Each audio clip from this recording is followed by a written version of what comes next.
to imagine a more spectacular setting for skating's most important annual event. The city of Nice, here on the French Riviera, where the beautiful people come to play in one of the world's most popular vacation spots. And just a short walk from the Mediterranean, we welcome you inside the Exposition Palace for the start of 11 hours of our coverage of the action this week here on ESPN2 and over on ABC Sports. Tonight, the pairs get things underway at the 2000 World Figure Skating Championships. And hi, everybody, I'm Terry Gannon. Well, if it's controversy, if it's drama that you want, we already have some in the pair short program, not yet underway here in Nice. A major development concerning the two-time and reigning world champions from Russia, Yelena Berezhnaya and Anton Sikhorodlidze. They were informed this week here in Nice that Yelena tested positive for a substance described as a stimulant immediately following their win at the European Championships the first week of February in Vienna. For more on that story, right now, let's join Leslie Visser. Terry, Yelena Berezhnaya took cough medicine given to her by a doctor back home in Hackensack, New Jersey, for a bronchial condition. According to her coach, Tamara Moskvina, the skaters did not know until last Friday about the positive result, yet they came anyway, hoping to resolve the issue, and they will stay for the competition. Well, they are here in Nice. They are not criminals. They didn't do anything wrong, and we don't need to hide from the people. They enjoy Nice. They enjoy skating community, and we are not accepting condolences. We feel that what they did, this was normal, and life goes on, and we don't feel guilty at all. Moskvina says the 3-month suspension is retroactive to the European Championships, so Terry, it is in effect half over. Well, unfortunately, it's not in time to help them this week here in Nice, but as we welcome in the two-time Olympic champion, Mr. Dick Button, what's your take on this situation? Well, look, the rules that govern all of skating are really very complicated. They're detailed, they're voluminous, and getting to a world championship is like trying to wend your way through a minefield. But the message that underlies all of these rules is clear, and that is that there is zero tolerance for drugs of any sort. And that it is true, even if it means that sometimes the innocent get caught in the crossfire. So skaters everywhere, be warned. Yeah, the two-time and reigning world champs came here to Nice trying to three-peat. That won't happen. We welcome in Olympic champion Peggy Fleming right now. What it does, though, Peggy, it opens the door. It's a land of opportunity now for other pairs. Well, it certainly does, Terry. The reigning world silver medalists from China, Shen and Zhao, came very close to snatching away Berezhnaya and Sikhorodlidze's title last year. But this year, they've had plenty of inconsistency. And meanwhile, the Canadian team has been on a roll all season with a terrific overall package and extraordinary charisma. But Berezhnaya and Sikhorodlidze's teammates, Petrova and Tikhonov, with 3 gold medals already this season, could step out of the shadows to win this title.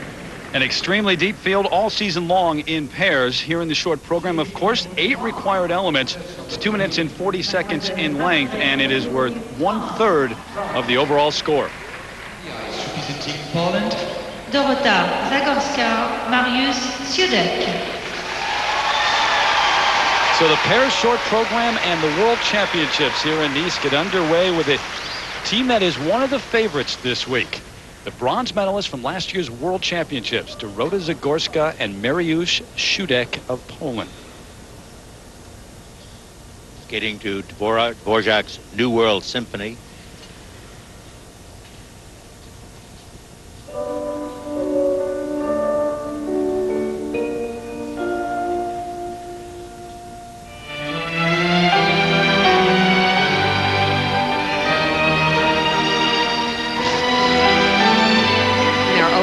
Is a double twist. Nice, light and easy. Remember, what we're seeing here are short programs. The first part of the competition with 8 elements. This is the second, side-by-side triple jumps. Very strong, a little off in their unison, but otherwise very well done. This is element number 3, side-by-side spins. By the way, these do not have to be done in any particular order.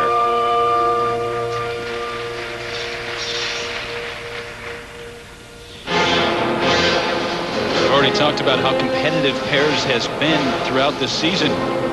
Zagorska and Shudak, almost a forgotten pair. They finished third at the Europeans recently, and I mentioned that bronze medal at Worlds last season, but up until that point, very disappointing season for them. This a throw, triple salk out. Beautifully landed. Wonderful edge coming out of it.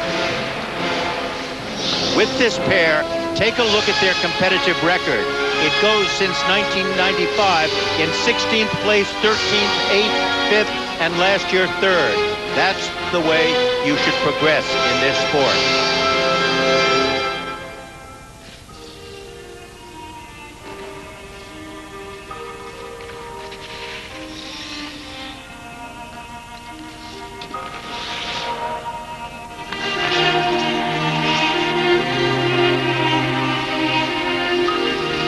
Nice transitions in these moves here, this pair spin. They've been skating together for 6 years. Now they're engaged to be married.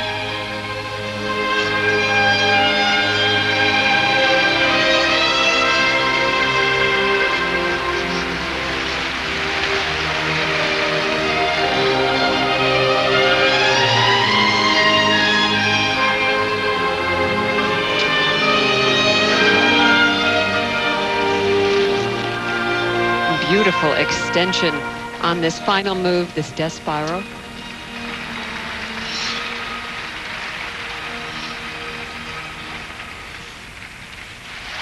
Well, that was very nice. They skated this short program with such confidence. Good for them. They live and train in Auschwitz amid reminders of a not so positive and beautiful past. I think the great thing about this pair is the fact that they've really been dedicated and have stuck with it forever, and it's beginning to show. 5-time Polish champions, Zagorska and Shudak.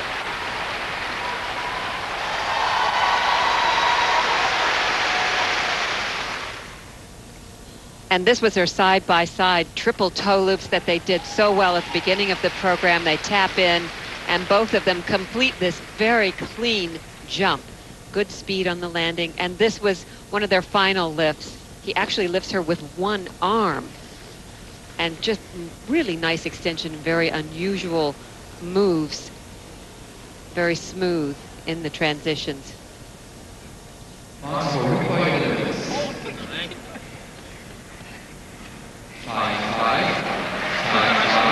Skating so early in the evening is not going to help them. It never does. The judges always leaving room at the top. But the first of 2 sets of marks now.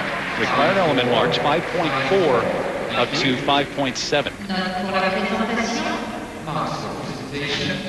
The two taking up one seat and room for everyone in there in the kiss and crop. Presentation marks now 5.5 up to 5.7 for Zagorska and Shudak. They set the pace. ESPN2's coverage of the World Figure Skating Championships is brought to you by Chevrolet. Chevy will be there. Back at the World Figure Skating Championships, the pairs short program continues. The crowd hopping already because here comes Sarah Abitbol and Stéphane Bernardiz trying to become the first French team to win a pairs medal at the World Championships since 1932. They've got a good chance.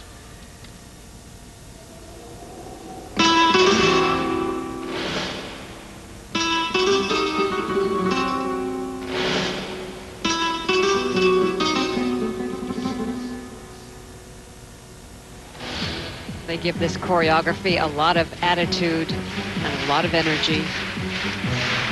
They're really a pair that is almost lacking in grace, but highly interesting. You can't take your eyes off them. Look at these side-by-side triple toe loops. They were wonderful. Strong and secure.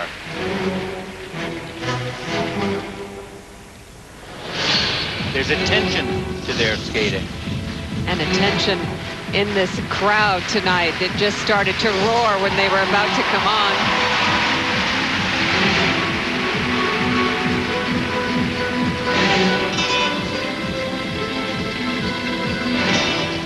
Now coming up is their throw triple loop. It's back outside edge takeoff. Very nice. Did Did you see how that free foot swung around? A very determined landing. Now look at this star lift. First flat out position, then a stretch. It'd be nice if she pointed her toe, but then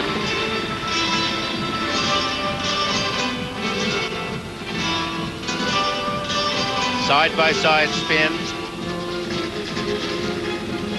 The judges are looking for the unison, the positions, the speed of the spin. His spin is rather weak, and the position of the last, the body position in the last spin was very weak. And they were off unison on the turns.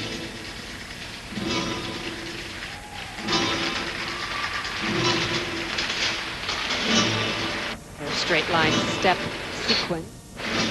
Very much in the character of this music.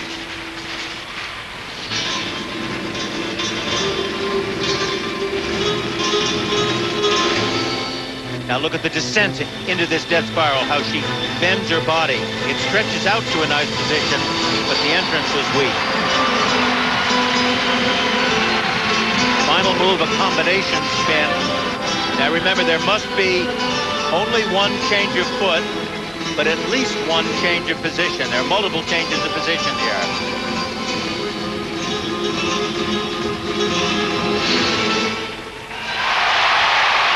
I think the audience got what they came here to see, is a wonderful performance by Abitbol and Bernadette. They skated very well. Well, they may live and train just outside of Paris, but the Côte d'Azur feels like home tonight. Here on the French Riviera, Abitbol and Bernadette, 3 times bronze medalists at the European Championships, looking for their first medal at Worlds. Well, the one thing they did was not let it get out of control. It was a very reserved and careful program. Now on this throw triple loop jump, watch him lift her into the air, but then watch her feet tight, and there, that free leg swings wide and around. It's the shoulders that weren't checked. The free leg was allowed to swing, but it was still landed. Up and down season for the French team, but they have defeated all of the top contenders who have arrived here in Nice this week throughout the season at one point or another. Required element marks 5.5 to 5.7. They're nice marks, but there's plenty of room above them for any other skater that skates brilliantly. And now the marks for presentation, 5.5 up to 5.9. Well, the great thing about this program was that it was reserved and controlled. There were no mistakes, and many times the best skaters win by not making any mistakes. Our coverage of the World Figure Skating Championships will continue in a moment. Meet one of the hardest working families. For the Exposition Palace, for those of us who don't speak French, we'll stick with English. Thank you very much. You did it beautifully. You just said that perfectly. Thank you. The That check gets a 6.0. Check is in the mail. Peggy Schwartz, Mirko Mueller from Germany. The 98 world bronze medalist. Hard times as of late, though. They finished 8th last year in Helsinki.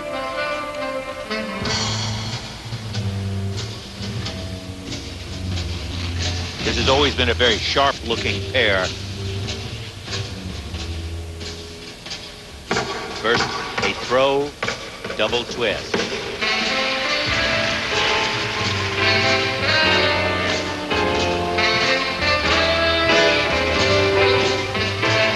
Now they're side-by-side triple toes. Nicely done. It's very, neat and precise. Nothing out of control there.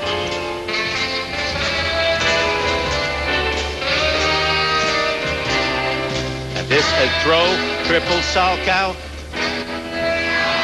Beautiful, smooth landing. She just skated on a clean edge right out of that jump. That was first rate.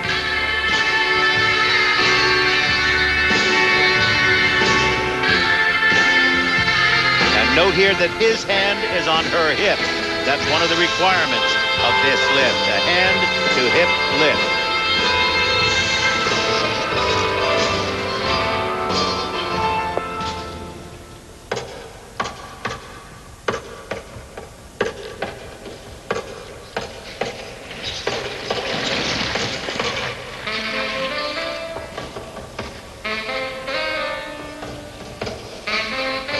Descent into the forward inside death spiral. Nice position there. Well, they're skating with a calm and very much in the character of this music. It's very laid back, but yet has a nice crisp sharpness to it too.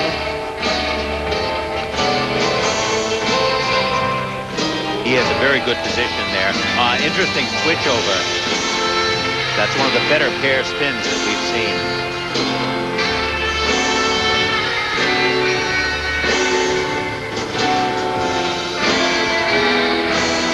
Side-by-side spins. Beautiful synchronization there and good positions. This is a first-rate spin combination. Spin, pair, spin.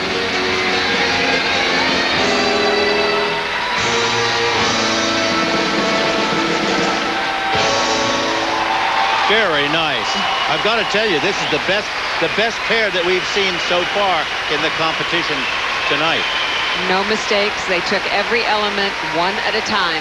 But did you notice how straight the backs were? The feet were stretched, the toes were pointed, and yet the jumps and the lifts were also athletic and strong. I must say I was very impressed with this performance.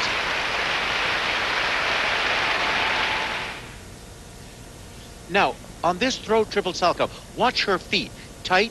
There, the landing. Now watch the edge. Straight, outside, no back inside edge to wiggle and change from. That was a very clean landing.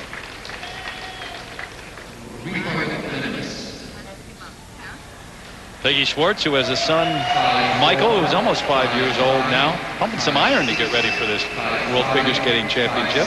Required element marks 5.4 to 5.6. I must say that I thought they were extremely attractive pair. And presentation marks now 5.5 to 5.7. So you thought maybe they were the best that you've seen, but they're in second place right now behind Abby Bowl and Bernadette. Well, I would have put them in first place, but after all, that's what makes the game the game.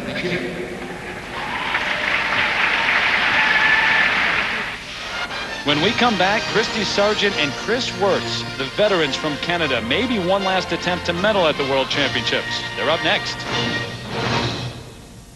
Again, Dick Button, Peggy Fleming, Leslie Visser with you. Abby Bow and Bernadette, the French team in the lead over Schwartz and Mueller and Zagorska and Shudek right now. Here are the Canadians, Christy Sargent and Chris Wirtz.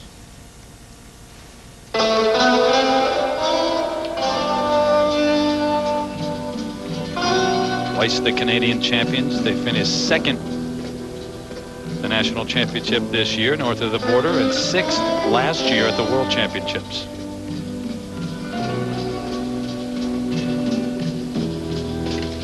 And they just recently got married, May of '99. Side by side, triple toes. Wow. Both of them slightly off angle.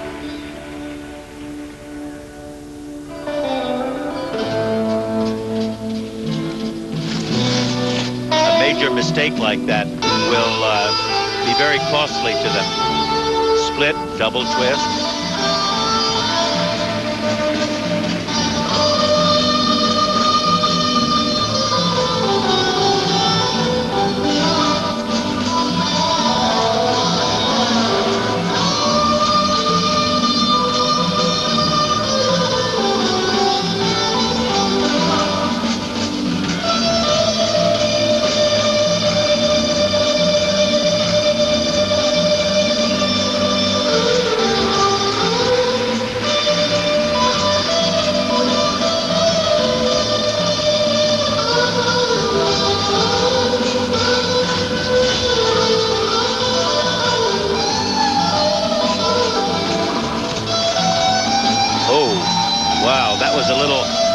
Coming down.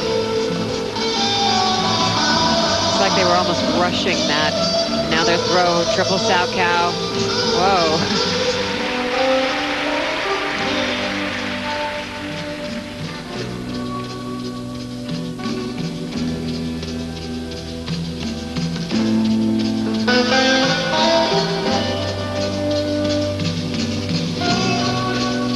Nice flow to this spin combination. It continues with good speed. That's where many of the pair skaters fall apart.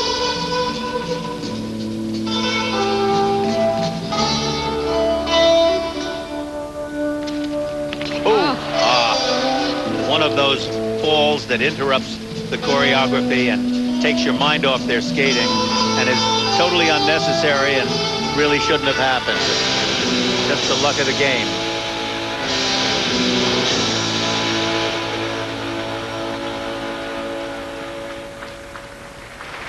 Well, this was not their night.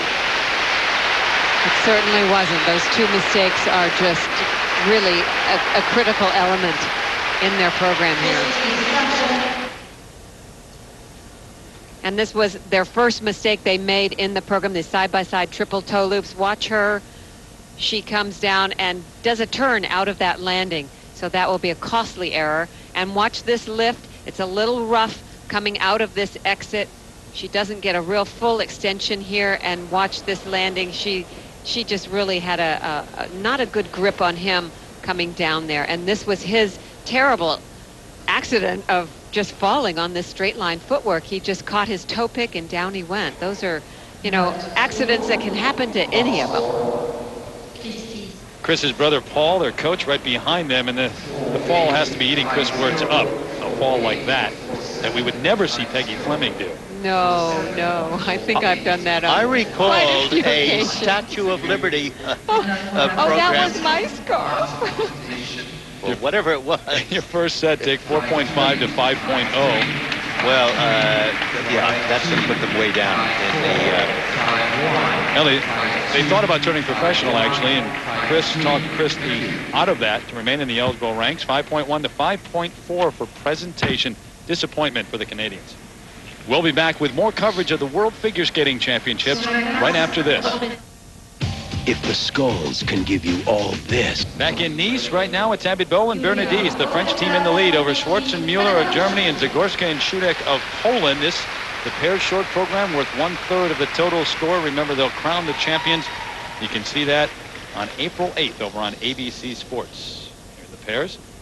On the ice now, Yulia Obertas and Dmitry Palamarchik of Ukraine. Extremely young team that until this season had won 2 straight junior world titles. They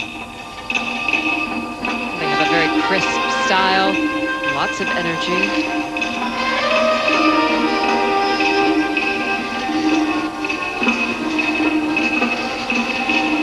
They are opening with side-by-side triple toe loops.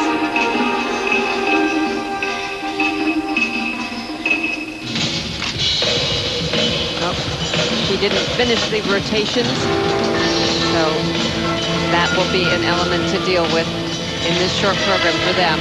That means anywhere from point 0.1 to 0.4 tenths of a deduction.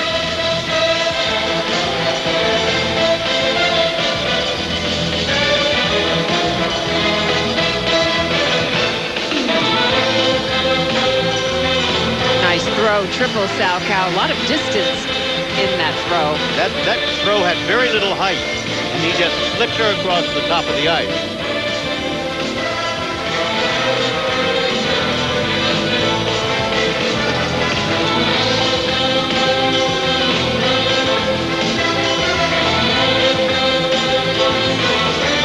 They're off on their unison and that side-by-side spin.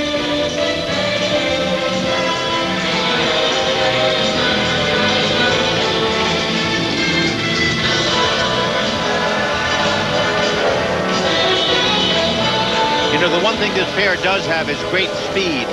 They're taking a page out of the Russian book of pair skating. The Russians always skate with great strength and power and speed. And that was a very nice circular step sequence they did. They had a lot of speed, very interesting choreography. Again, a hand to hip lift.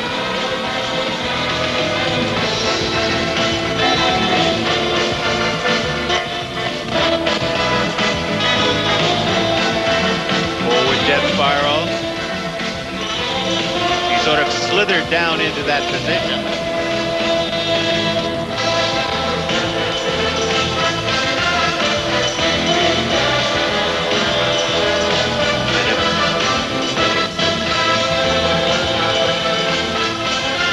Good speed on this pair spin.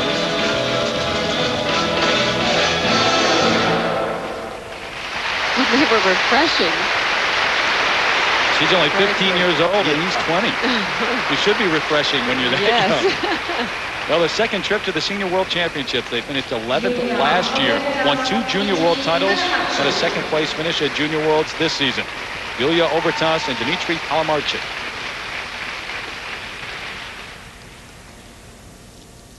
And here's the element they had trouble with, the side-by-side triple toe loops. Watch her as she taps in. She doesn't get the lift to finish that rotation and steps out of that landing. He did a clean one, though.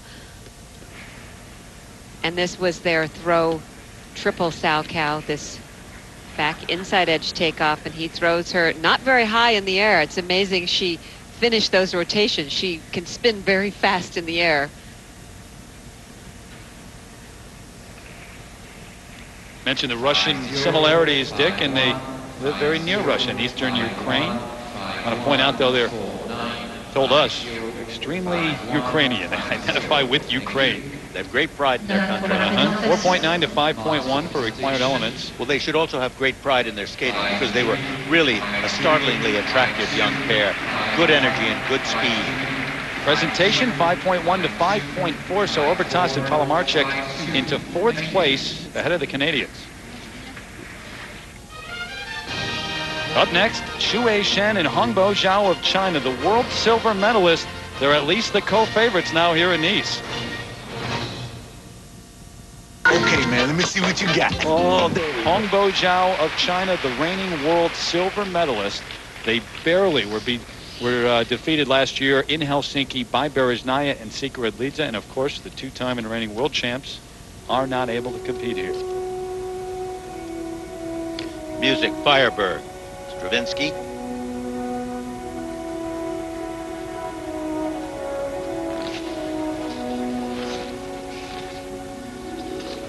The preciseness of these positions. And they have branched out choreographically. They're having Sandra Bezic do their choreography. They wanted to do something classical, but yet that had a good in-your-face kind of power. And I think this Firebird music is a good choice for them. Choreography also by Michael Siebert. Now they're side-by-side triple toes. Very solid, and the unison was great on that landing.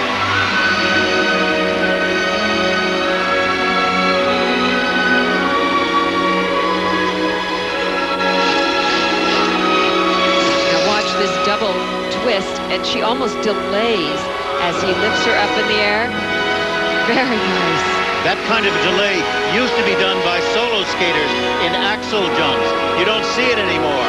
It's wonderful to see that happen again. And look at this, as he lifts her up into this throw triple loop. Wonderful, wonderful revolution and a perfectly smooth outflowing edge. And a more difficult jump than a throw triple Salchow. So that will help them in the technical mark.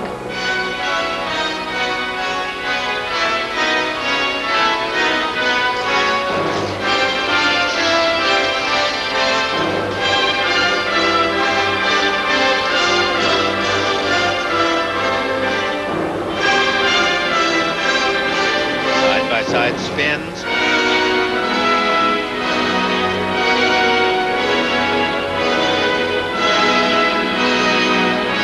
Excellent unison between the changing positions.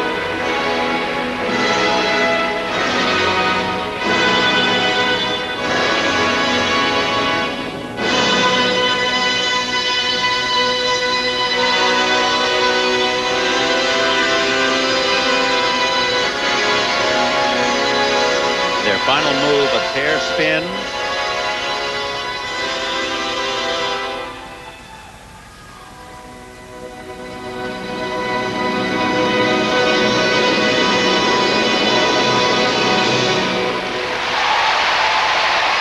Well, they can be real proud of that performance. They just took one element at a time and kept their calm. But they were very precise skating. I mean, it really was interesting to see how carefully they took each position and how complete each position was. When they stepped into a spiral or an attitude position, it was clear that that's what they intended to do. There was nothing sloppy about it. They didn't let it fritter away. They took a position and attacked it. Well, timing is everything because it's been an inconsistent year for Xu Shen and Hongbo Zhao. She broke her nose. They were off the ice, away from training for a month. They toured all the exhibitions, struggled throughout the Grand Prix, got it together for the Grand Prix final just up the road in Lyon, which they won, and now here in the pair short program at Worlds. Now look right there, the stretch of their legs, the height that they reach, the stretch here, the easiness that they have with this, the calmness that they do that with. There's no struggle with that at all. It's just perfectly plain and complete and wonderful. And on this, watch the split right there and the delay that she gets before she does the revolution. That's what makes it interesting. And here is their throw triple jump. Now watch the way he'll lift her off the ice. She is so close to him right there. Good tight position, wonderful height.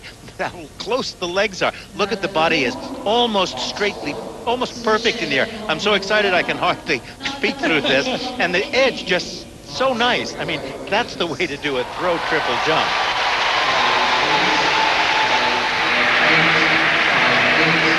You all right? You want a drink of water or something? No. You okay? Okay, now the marks. 5/8s, 5/9s for required elements. Well, they were really they were just superb. That's a wonderful pair. And that's what this program is all about. It's to tell you their technical merit. And their technical merit was superb. And they have improved their presentation, though. 5/7s and 5/8s, without question. Xu Shen, Hongbo Zhao, now the leaders in the short program. In Nice, the Chinese pair, Xu Shen, Hongbo Zhao in the lead over Abby Boll and Bernadise, and Schwartz and Mueller of Germany. And here is almost the forgotten pair from Russia. They were the bronze medalists at the Russian Nationals the past 2 seasons. Tatiana Topminana and Maxime Marinin. But the flower girl makes an appearance. Something on the ice. Tatiana. Take a break. And I know what you always think about this. You think it relaxes the skaters when they have a delay at the start. If it lasts long enough, and they can't hold their breath forever, in other words. 7th in the world last season.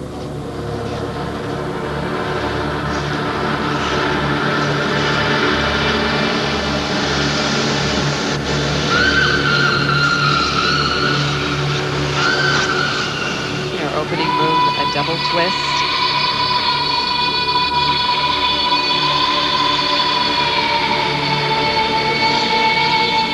Very nice flow over the ice, nice long lines.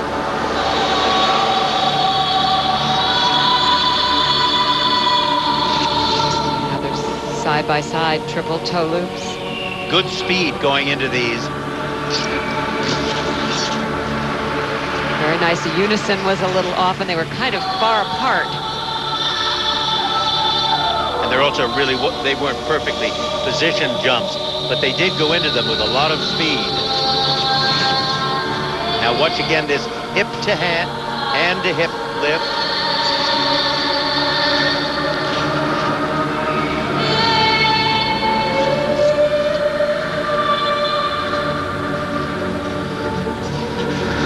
Here they are also planning to do a throw triple loop.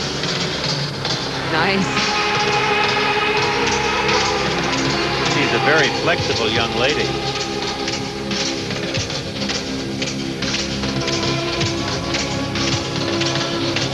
Wow, those spins were off center.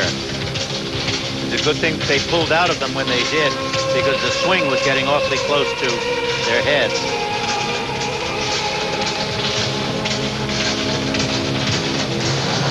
Now look at how she bends over and getting down into that position.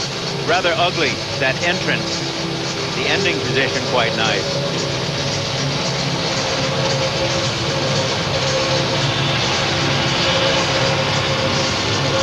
This element right here is one of the step sequences.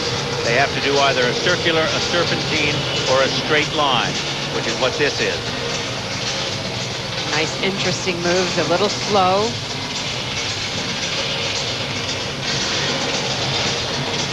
Now their final move, this pair spin.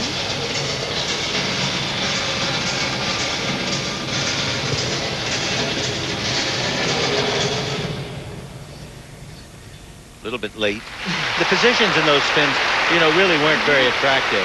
They didn't quite seem to have the stretch and style that they should have.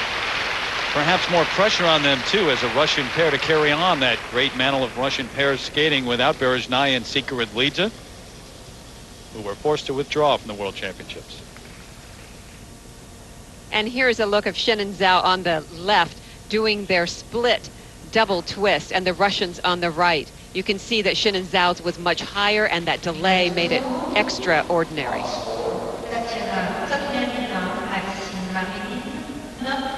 Tatiana, only 18 years old. They live and train in St. Petersburg, a capable team. They were in first place after the short program at the Russian Nationals, finished third after the free skate. 5.1 to 5.4 the first set. And now for presentation, 5.2 up to 5.5. So Tomianina and Marinin of Russia into 5th place, right behind the Polish team right now. The Americans are next. In fact, the American silver medalist, Tiffany Scott, reigning world champ, arriving here in the building. Of course, he will not skate, defend his title, along with Yelena Berezhnaya out because of the failed drug test at Europeans. Sur la glace, représentant les So here in Nice, the pair short program, it's Shen and Zhao in the lead over Abby Boll and Bernadise and Schwartz and Mueller of Germany right now. But here are the Americans, Tiffany Scott and Philip Dulabon, the reigning U.S. silver medalists. Well, being here at Worlds is new territory for them. I think being here, helps you see the big picture of what skating's all about when you're here participating, not watching at home. Well, the big picture is going to be this side-by-side triple loop. And it was a good picture, wasn't it? Very nice. Triple toe loop. Well, they went into those jumps with a lot of confidence.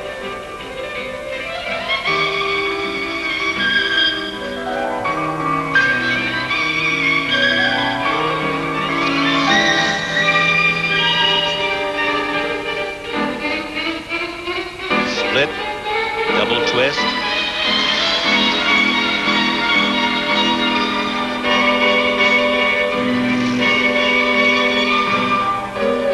Side-by-side spins. Notice they spin to the right. Most skaters spin and jump to the left. Philip skating with a fracture in his left wrist. He had it in Cleveland at the Nationals. He's had it for a long time, but it was never really healed properly. And much like Alexei Yagudin, who we'll see in the men's event, that wrist, he told us, it really affected his spins. Well, all the blood rushes to the ends of your fingertips when you spin.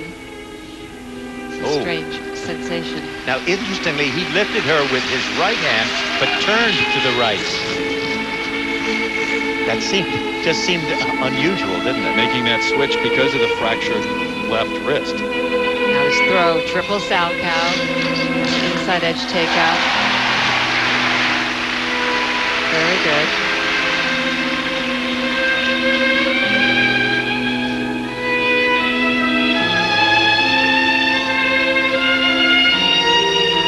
Those positions were all relatively attractive positions. Some of the pairs have done it rather unattractively. Nice positions. This is a very much improved pair just in this short period of time.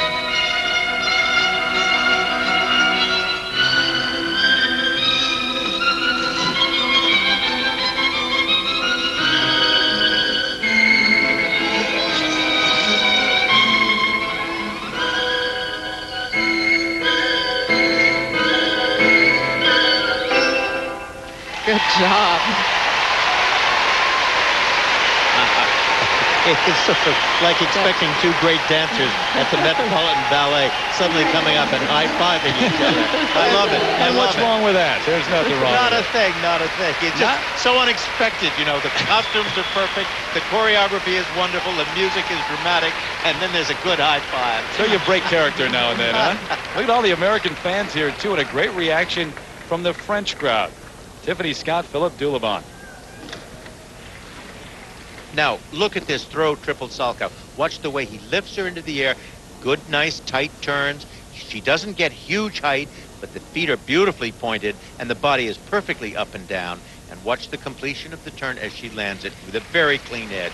That was a nice, nice triple Salchow. Along with their coach, Carl Kurtz, and Philip told us earlier this week, they hope to get in the 5 range, somewhere in there. Require elements, well, 4.7, but up to a 5.4. Well, you know, I think the important thing is that they skated well. They knew they did, and it gives them confidence. The judges sometimes need a performance or two to catch up. But, I mean, they should be very pleased with this. Presentation 4.7 to 5.4. So Scott and Dulabon, the U.S. silver medalist, into 6th place so far here in the pair short program. Well, the 4.7s really were not justified, but what can I tell you?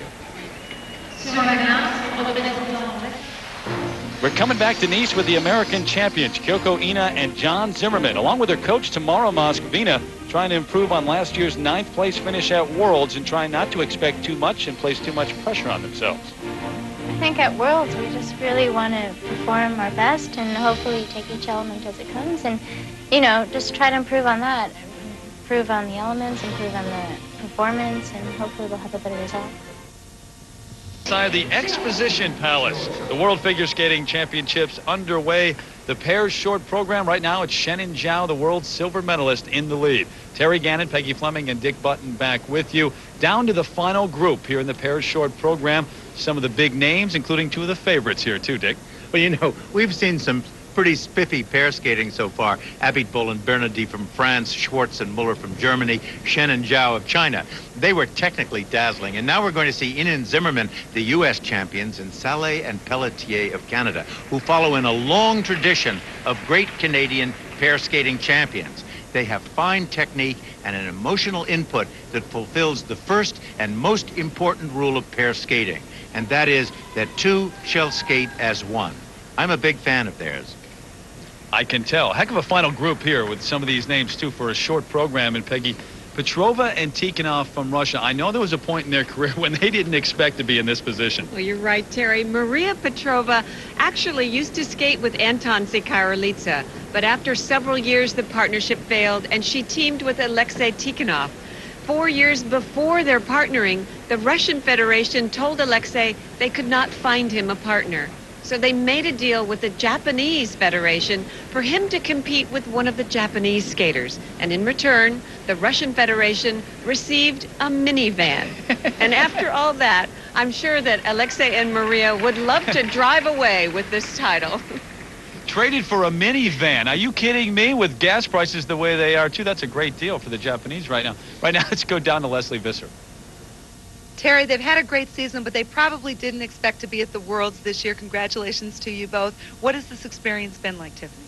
It's been great. Everything's so exciting with the hype of the competition and both of our families being here.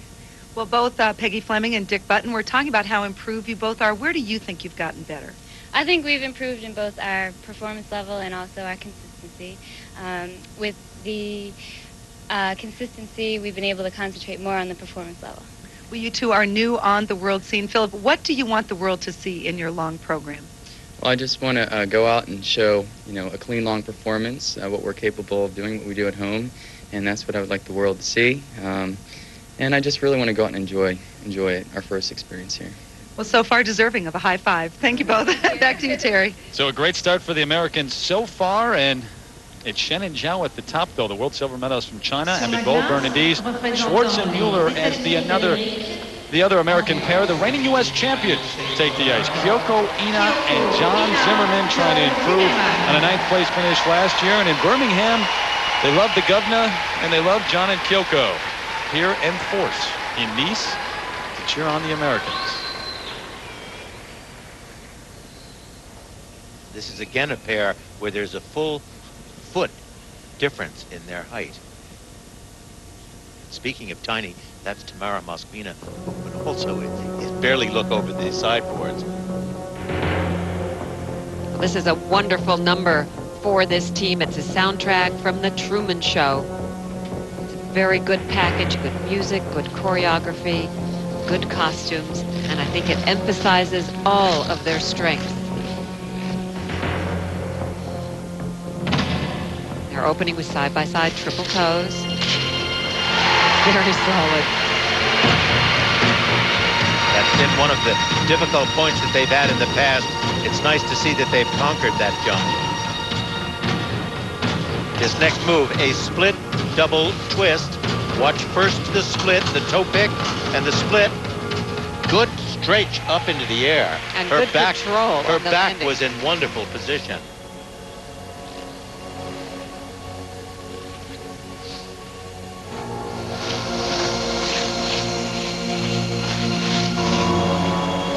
Where they've had trouble before this year is in this throw, triple Salchow. Very good, very tight, clean, a really secure landing edge.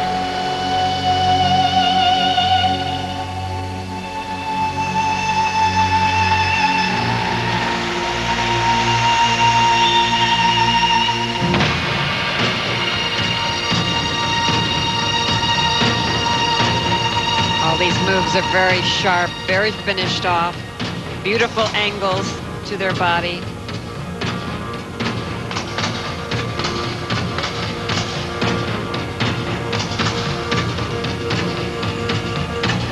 Win at Nationals, their first together. Kyoko becoming the fourth skater to win titles with two different partners. Jason Dungeon, her former partner, 2 U.S. titles.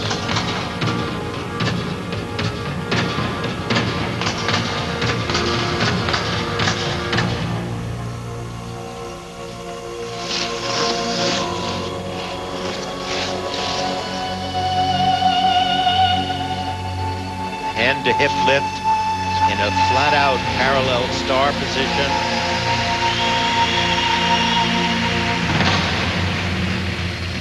And now their final element, a combination spin. Well,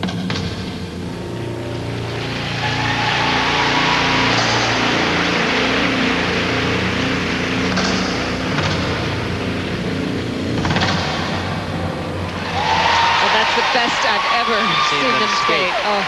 A slight bobble at the end there, getting out of that spin.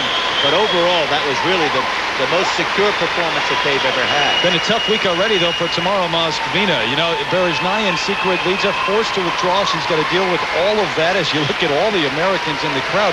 And she really hasn't spent as much time with Ina and Zimmerman. It's been her husband Igor Moskvin, who has spent much of the time in December, January, a little bit after that, when Berezhnaya and Sikora-Lidze were competing at Europeans. That's what tomorrow was. But for Ina and Zimmerman, they said they had the performance of a lifetime at Cleveland, the U.S. Nationals. Well, they just followed it up.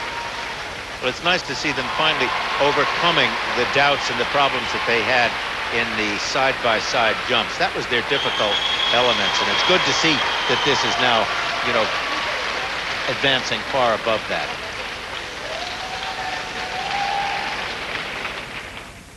And this was their very solid opening move, the side-by-side triple toes. They tap in together. Very solid, very confident right from the very beginning. And this was their throw, triple Salchow. Watch the inside edge take off. Good lift, very straight in the air, and that solid edge, good flow on that landing. 9th last year, their first season together. Where are they going to fit in here in Nice? On the marks, first set 5.4 to 5.6. And those are very, very fine marks for them and show that they have clearly exercised the demons of the triple jumps. How nice. Remember, 2 of the top teams still left to skate here, though. In the second set, 5.4 up to 5.8 from the Polish judge.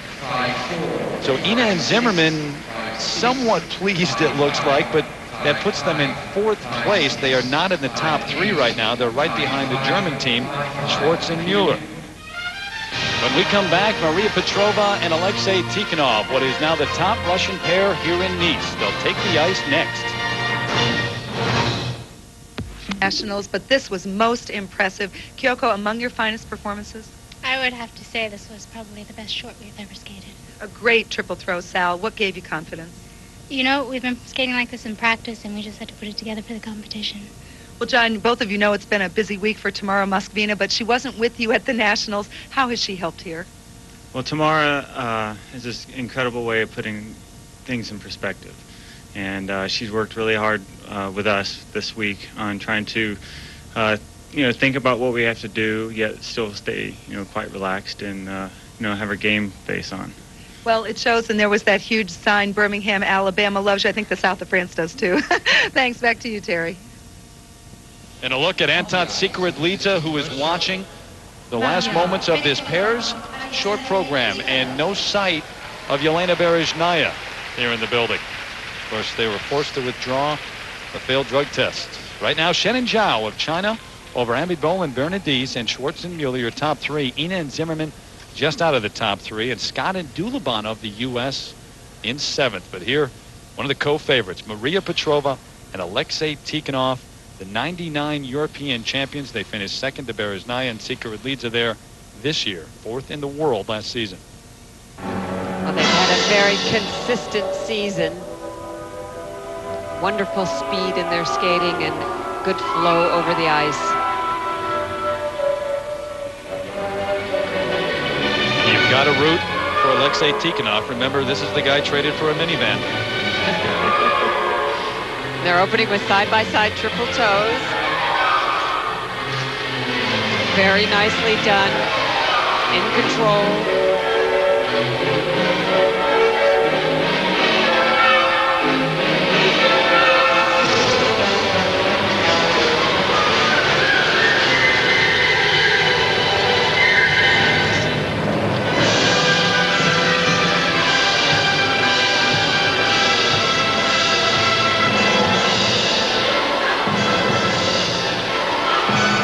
Throw triple Salchow. Beautifully tight, straight, close legs. No wrapping of the free leg there.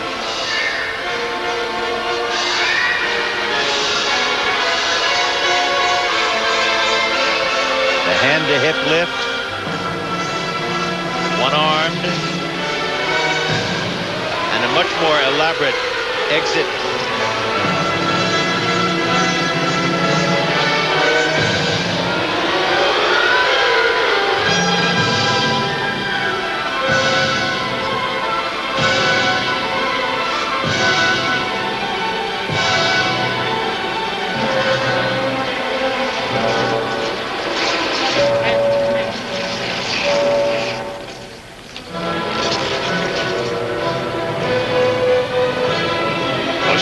Have won 24 of the last 30 world titles. It's now up to Petrova and Tikhonov to try to continue that.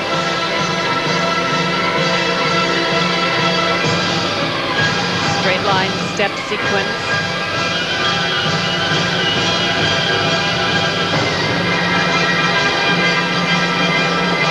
Just the forward inside. Watch the descent. Slightly bent over, but ends up in a beautiful arched position. Now this final pair combination spin.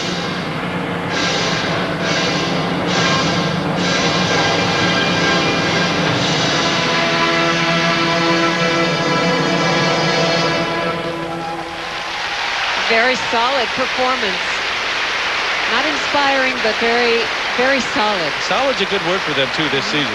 Very consistent throughout. 3 major wins in the Grand Prix, including one at home, a couple of Russia. And if not inspiring every night, certainly right in the thick of things. Maria Petrova and Alexei Tikhonov.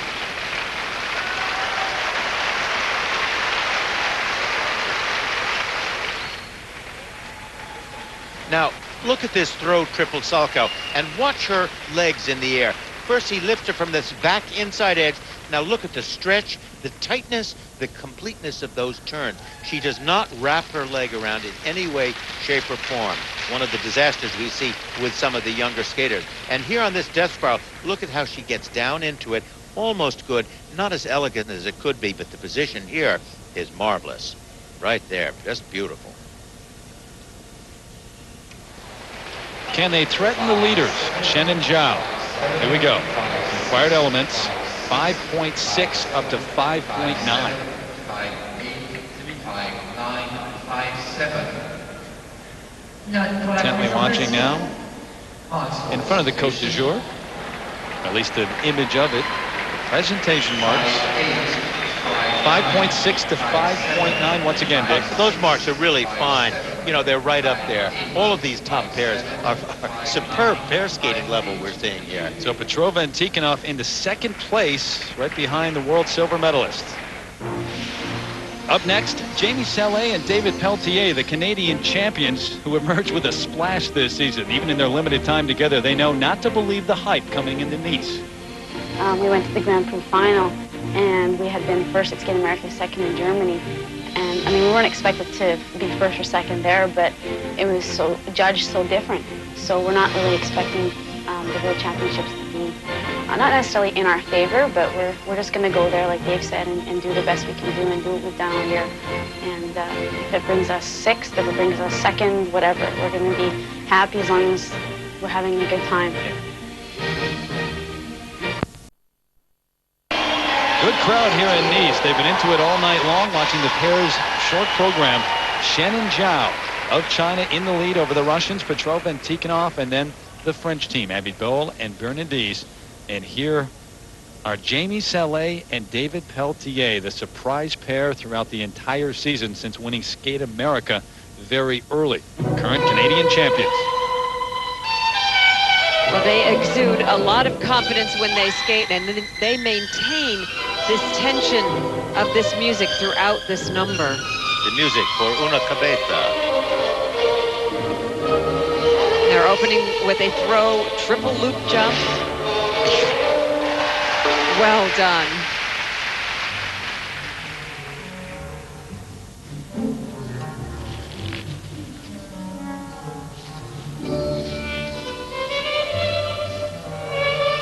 These side-by-side triple toes.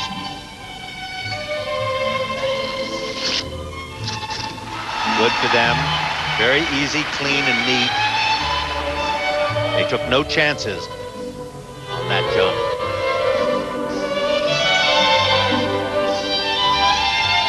And now on this mixed move, this double twist, watch the hands in the air on the landing on her part. A lot of control.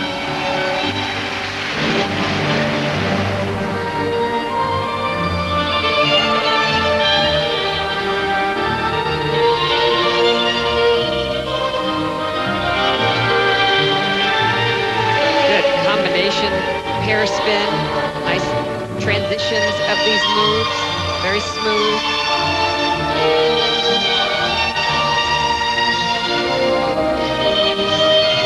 Walter on her. She missed her hook going into it.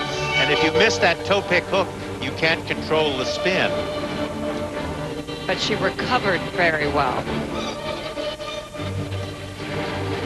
Well, part of the move, the thing was that he got out of his camel spin quickly when he saw her faltering, and they moved on to the next position.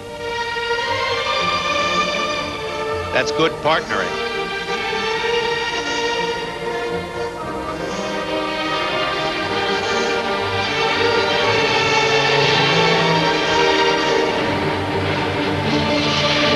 Star lift.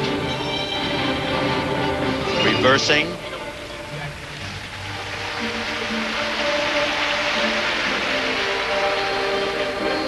Now, she had a nice descent and extra turn in that descent.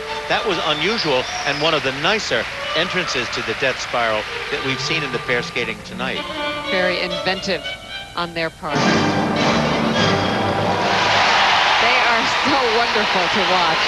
They just draw you in. Only together since July of '98. Last year, couldn't compete at the World Championships because of the back injury that David was suffering from. Couldn't even walk at some point.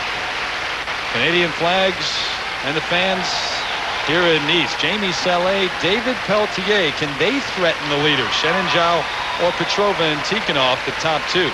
We'll have their marks when we return. Not the best performance here in the short program for Salé and Pelletier, but their goal to get in the top three. Well, this throw triple loop here was really quite fine. I mean, look at the good height, good tight turns that she's got. Very clean edge coming out. The side-by-side spins, however, where they had a little bit of a problem. Watch her skating leg right there. She caught an edge just as she went up in there, managed to keep the spin going, but it wasn't a strong one. She recovered quickly, though, into that backspin, and that helped. And finally, their side-by-side, their double twist was also very good. Now the marks. 5.5 to 5.8. Those are below Petrova and Tikhonov, who are at the 5.6, 5.9 range. Well, you know, they had a falter, and that calls for a mandatory deduction. Listen, they should be, with that performance, they should be very happy that they're in this position. Always great presentation marks, though. Whoop, watch that bottled water there. Don't lose that, Cap. 5.7 to 5.9. So Saleh and Peltier, the Canadian champions, into third behind the Russians. And they should be very happy with that. You're in the top three. You win the free skate. You're the overall gold medalist. Shen and Zhao, last year's silver medalist, right behind Berezhnaya and Sikora-Lidze. They lead over Petrova and Tikhonov. Saleh and Peltier. Should be a showdown in the free skate. Abitbol and Bernadette, the French team, in fourth. Great start for the Americans, too, in sixth and in ninth. There you have the leaders, Shen and Zhao. Back with a final word in Nice in a moment. Today, figure skating's greatest pairs and dance teams will compete for the title of World's Best. Two-time world champions Berezhnaya and Sikora-Lidze shocked the skating world when they were forced to withdraw prior to the competition after Yelena failed a drug test at Europeans. But their absence has opened the door for a new set of contenders from the deepest pairs field in recent history. Shen and Zhao, the powerful Chinese pair, lead after the short program. They lost last year's title by just one judge's vote. This year, they could claim the first gold medal in pairs ever for China. Russians, Petrova and Tikhonov, trail close behind in second. This season, they've beaten every top pair except their missing teammates. It falls on their shoulders to continue the tradition of Russian dominance. And Canadian newcomers, Saleh and Peltier, currently in third, are already being called the next legendary pair. Will they find a happy ending to their memorable love story program? In ice dance, the French team, Anasina and Pezarov, bring an unmatched dramatic flair to their performances. They go for their first world title before a partisan home crowd. Plus, two American dance teams look to break through in Nice, national champs Lang and Chernishev, along with emerging young stars Silverstein and Pekarek. The pairs and ice dancers go for world gold next.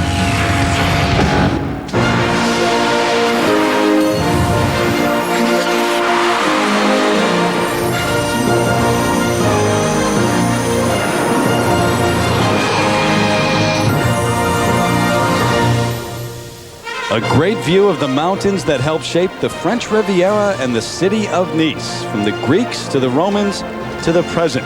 It has long been a vibrant part of one of Europe's most exclusive regions. The bistros and the cafes, you find the best of French cuisine, including fresh seafood straight from the Mediterranean Sea. And a few miles from the beach, we are inside the Palais des Expositions for the 2000 World Figure Skating Championships. Along with Peggy Fleming, Dick Button, and Leslie Visser, I'm Terry Gannon.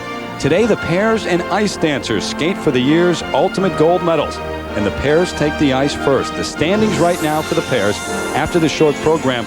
Xue Shen, Hongbo Zhao of China, last year's silver medalist, in the lead over the Russian team. Maria Petrova and Alexei Tikhonov.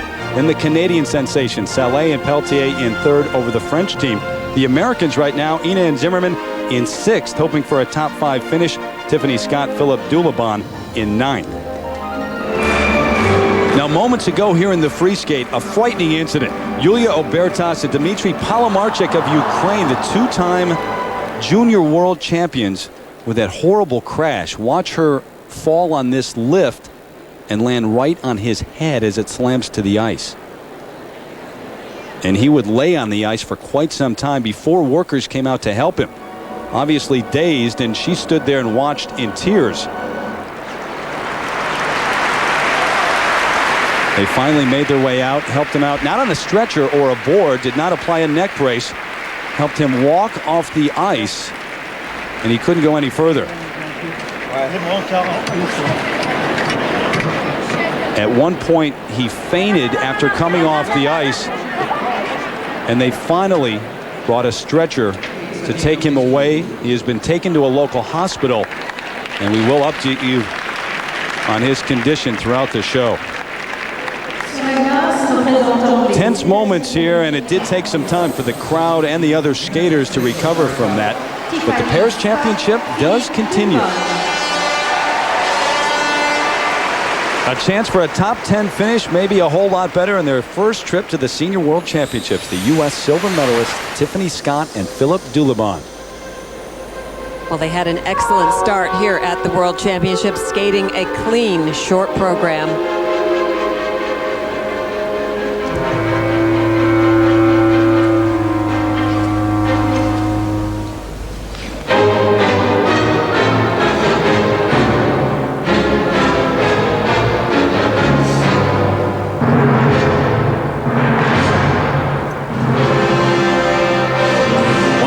He's noted for is being an extremely consistent skater.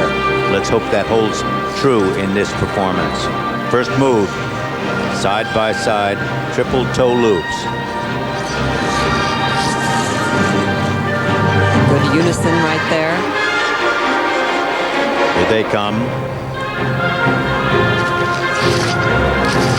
Very nice. Beautifully done, weren't they?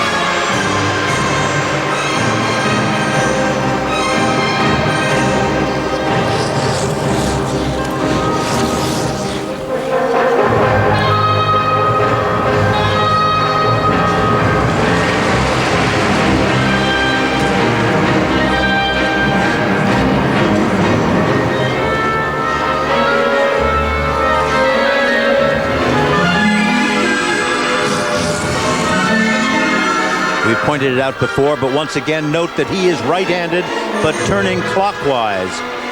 Most skaters turn counterclockwise.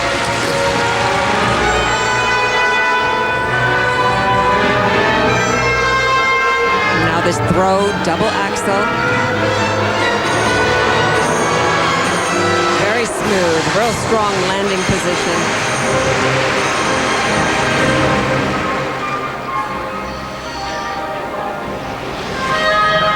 Cannot be easy to take the ice just minutes after that fall by Dmitry Palamarchik. Most skating fans know that Scott and Dulabon took the place of Binabose and Handy after Paul was seriously injured in practice. Actually, the major competitions this season. Very close friends.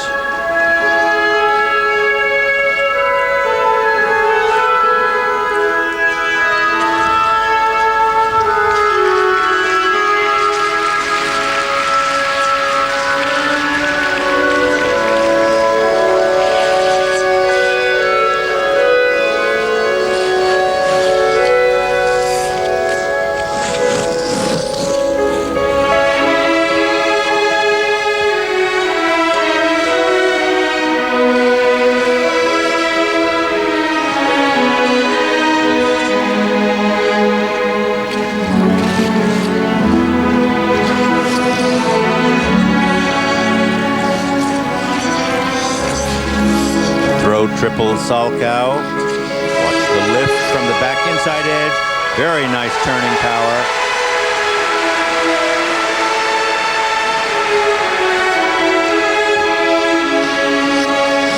They have good flow.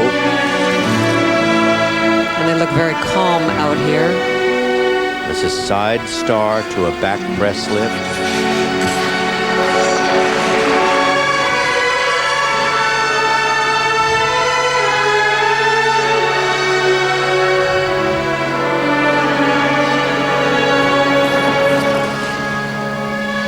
Side-by-side double axels. Oh, she swung out so much on that takeoff, she couldn't be very tight in the air and couldn't get that lift. That leg didn't follow through to get her up in the air.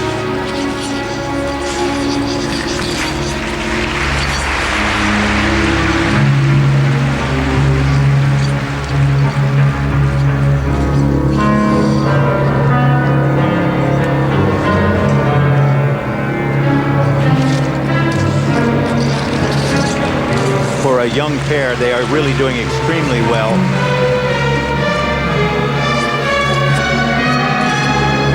It's tough to realize this is their first World Championships.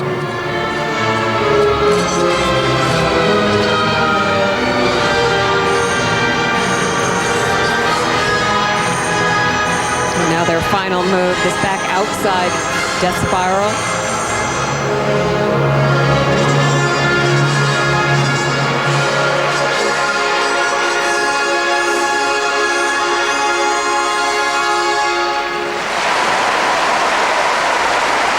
Well, they certainly have good speed, good unison, power and tricks, and I think that with a little more maturity, they are going to be a very important pair in the world of pair skating.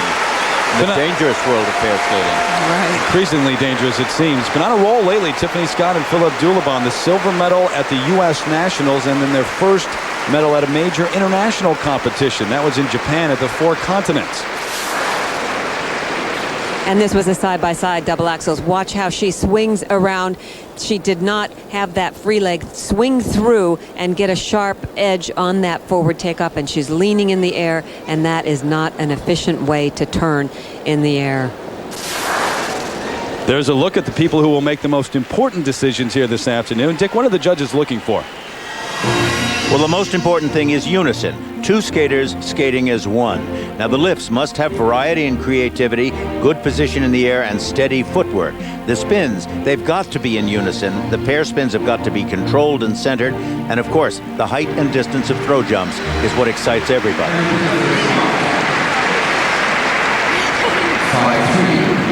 There'll be two sets of marks, of course, and the free skate worth 2/3 of the overall score. The technical merit marks here, Dick. And they're very good marks. They're solid. My gosh, look at the consistency of those marks. Every judge feels that they are substantially in the right position. That is a nice set of marks. And they have to be pleased with those, too. The presentation marks 5.3 up to 5.5 for the U.S. silver medalist, Tiffany Scott, Philip Dulabon. Their American teammates take the ice next. Kyoko Ina and John Zimmerman. She is the fourth U.S. skater to win pairs titles with two different partners, and they both started skating very early. The American champions skate when we come back to Nice. The rule book of skating describes how pair skaters must perform lifts, and one of the most important is this: split, twist, lift. It can be either 2 or 3 revolutions, but the skaters must exit on a clean, sure edge.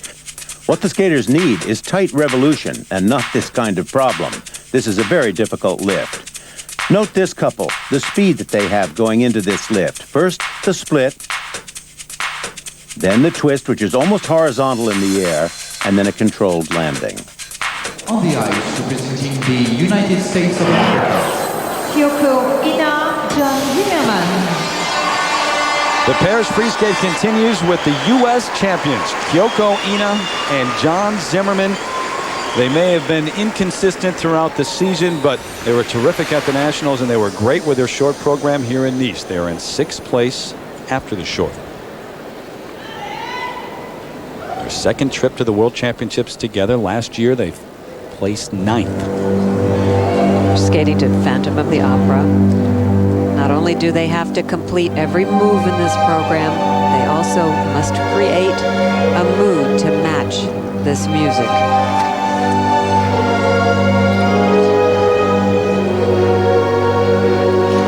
Over the past, they've been plagued with their triple side-by-side jumps.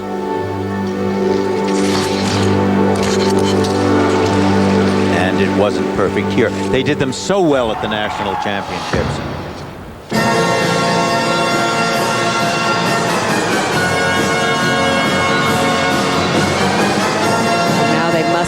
Forget that first mistake and make the rest of the program very clean.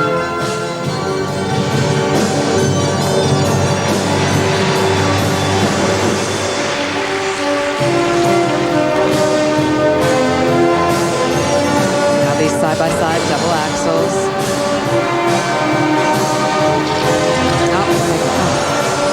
They both had trouble on that.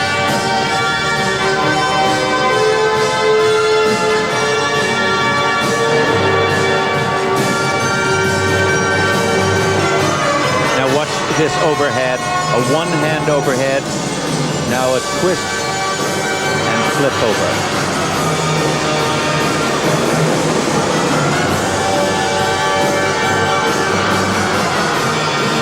Throw, triple Salchow. Ooh. My heart in my mouth on that one. Was just fine, though.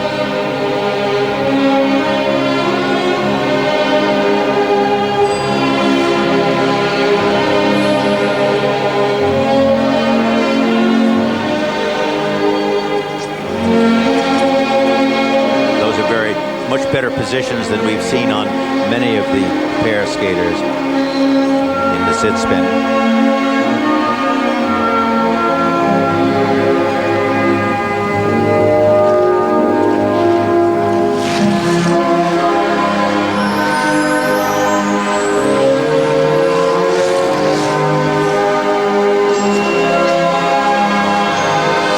Side, double toe loops.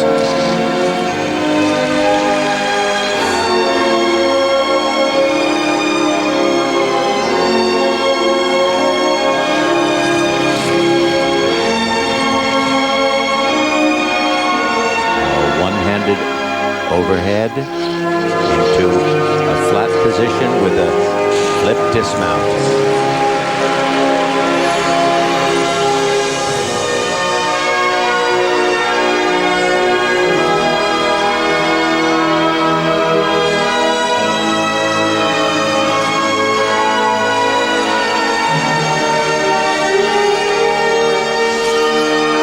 Notice how slowly they went into that move. It was almost as if they're skating in half time. And that's usually one of their more spectacular throw lifts. I like this position, this combination spread eagle and low down spiral.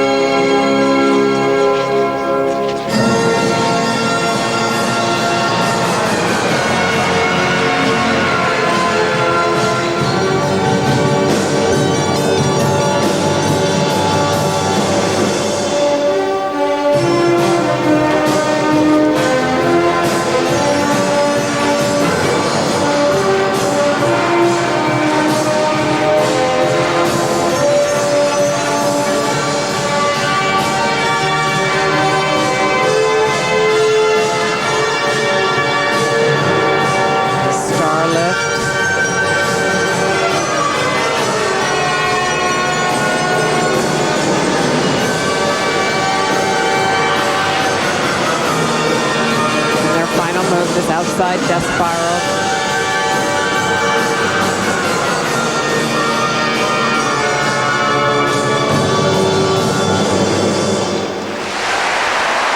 Well, that was an interesting comparison to their performance at the National Championships, which was done with energy and excitement. This one seemed to be much slower and, of course, suffered a few major errors in the earlier part of the program. When they took the ice, a chance to place in the top 5, who knows, maybe even medal, but a golden opportunity that Ina and Zimmerman did not fully embrace.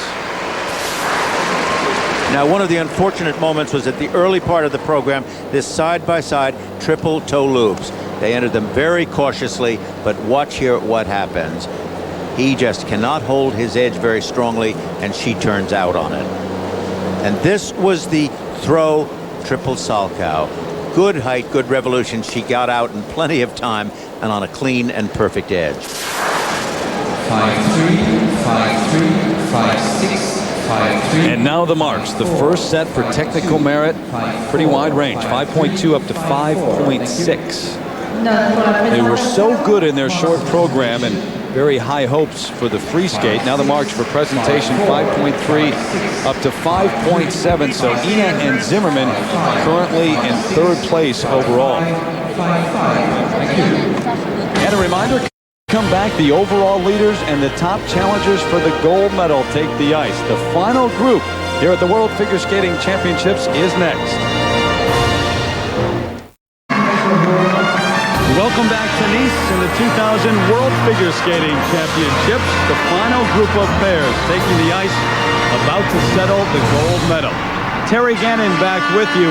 Unfortunately, two of the major developments concerning pairs this week in Nice took place away from the ice, and they were not at all positive. First, the two-time and reigning world champions from Russia, Yelena Berezhnaya and Anton Sikaridze, were informed here in Nice that they would not be able to compete and try to three-peat, win their third straight world championship, because Yelena had failed a drug test in early February at the European Championships.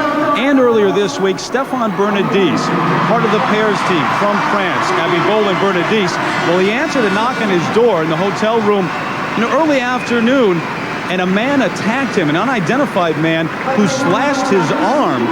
Now, Bernardis was able to close the door and get away, but the injury did result in 3 stitches, and we're very happy to say that he's able to compete, and he is on the ice right now warming up with Sarah, trying to win a medal here in his home country. In terms of the incident that took place earlier on the ice, right now, Leslie Visser has more information. Leslie?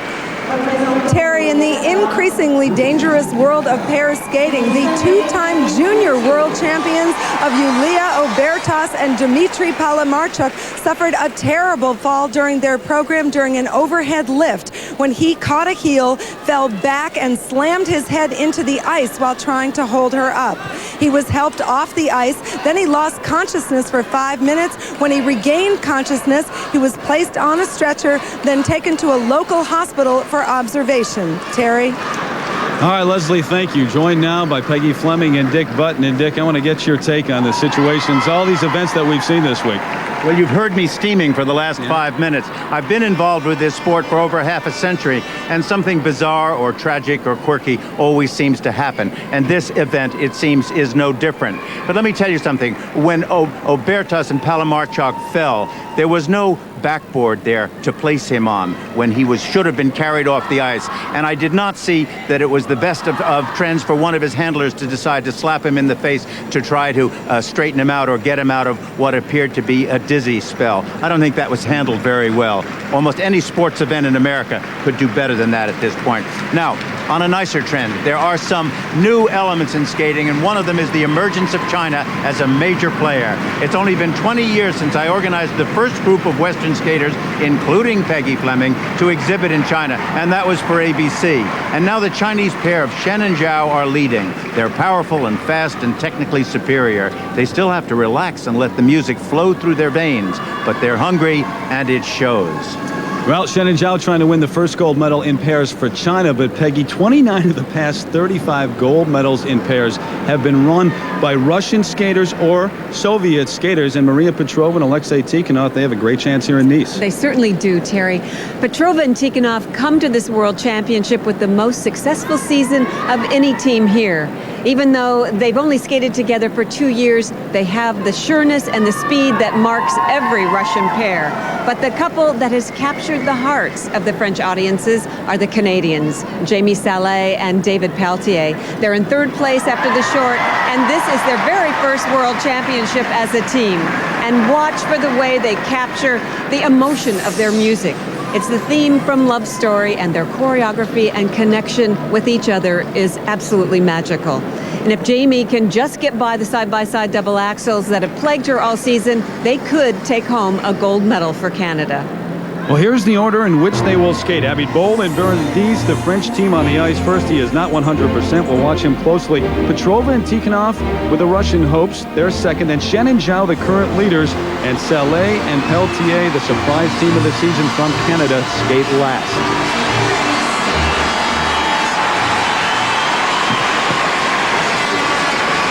They're trying to become the first French team to win a pairs medal at the World Championship since 1932, and they've got the home cooking on their side.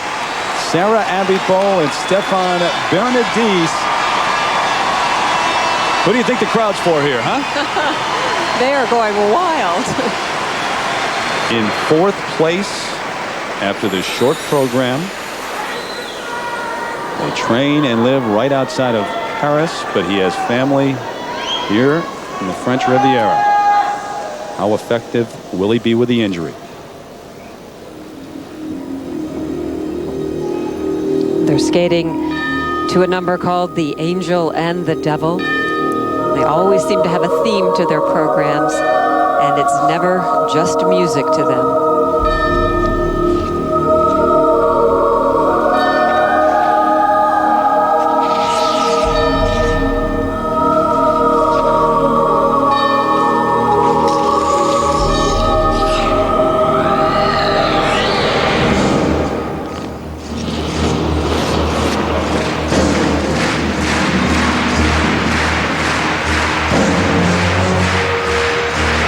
one thing that exists in their skating is tension.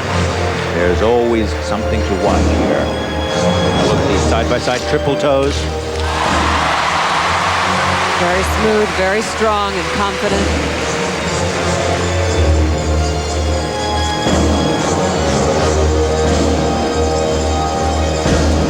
Side-by-side double axel combination, double toe loops.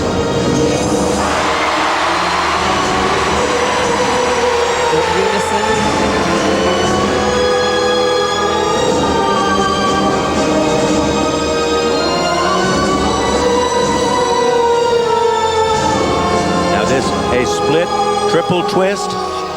Beautifully done. That was excellent. You know, I really think it helps them. It's hard to say, but I think it helps them with both the support in the audience and the slashing of his wrist. It takes their mind off the skating and gives them a confidence. I see a real crispness to all of their moves. They've never been known as being graceful skaters, but there is a strong tension that runs through all of their moves. Look at this lift and the way he sets her up into the air without an edge. That swing entrance makes it so much more difficult. Had her up there with his right arm. It's the left arm that is injured. 5th at the World Championships last season. They have beaten every one of the top competitors here at the World Championships at one point or another this season.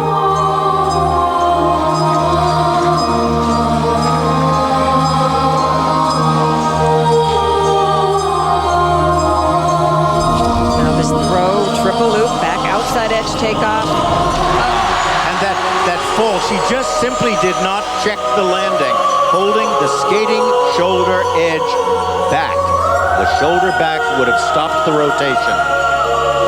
Of course, it's easy for us to say that sitting here.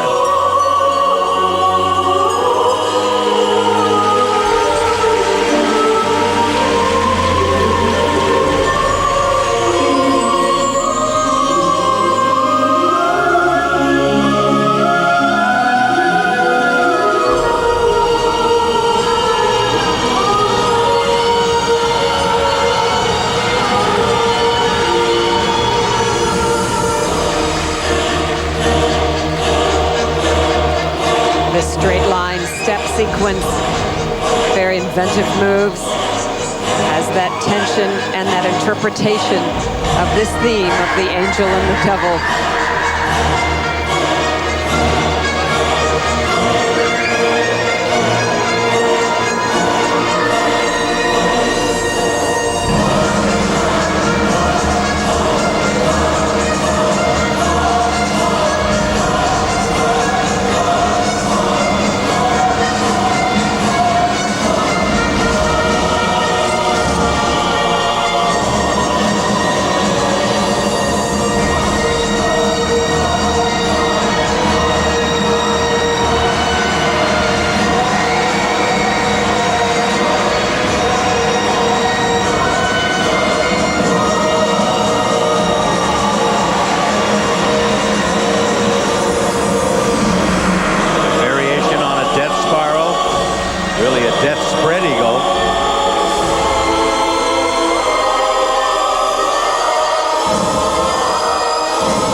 They were very determined and very focused. And the audience just loves them, what they're doing. Had to be an extremely uneasy week here in Nice for Abby Boll and Bernadise. The attack on Stefan earlier in the week, the extra security added by the French Federation for all of the French skaters, but every time they left their hotel to come to the arena, you knew it was in their minds. But here with the home crowd, the 7-time French national champions trying to medal. I'd sort of hate to be a judge here. Now look at this star lift and watch the way he enters it. Sweeps her off the ice without an edge and up into the air. Turning star lift position right there. Now watch the dismount. This is a very nice combination. A double swing up over the shoulder and out. But on this, there was a greater problem.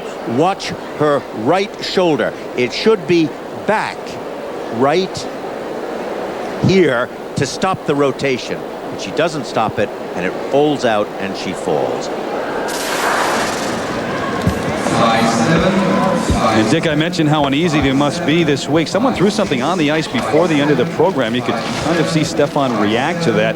Always thinking about that, obviously, here. First set now. 5 6s and 5 7s. And they're very fine marks, very good, but there is room above them for the remaining skaters to come. Presentation marks good enough to put Abid Bol and Bernadise into the lead for the moment.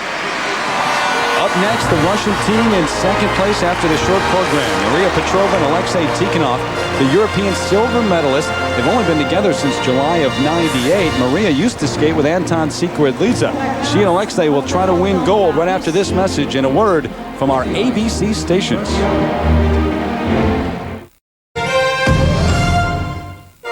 Earlier at these championships, Russian Alexei Yagudin survived to win his third straight world championship, the first three-peat since '91. And Michelle Kwan captured her third world gold.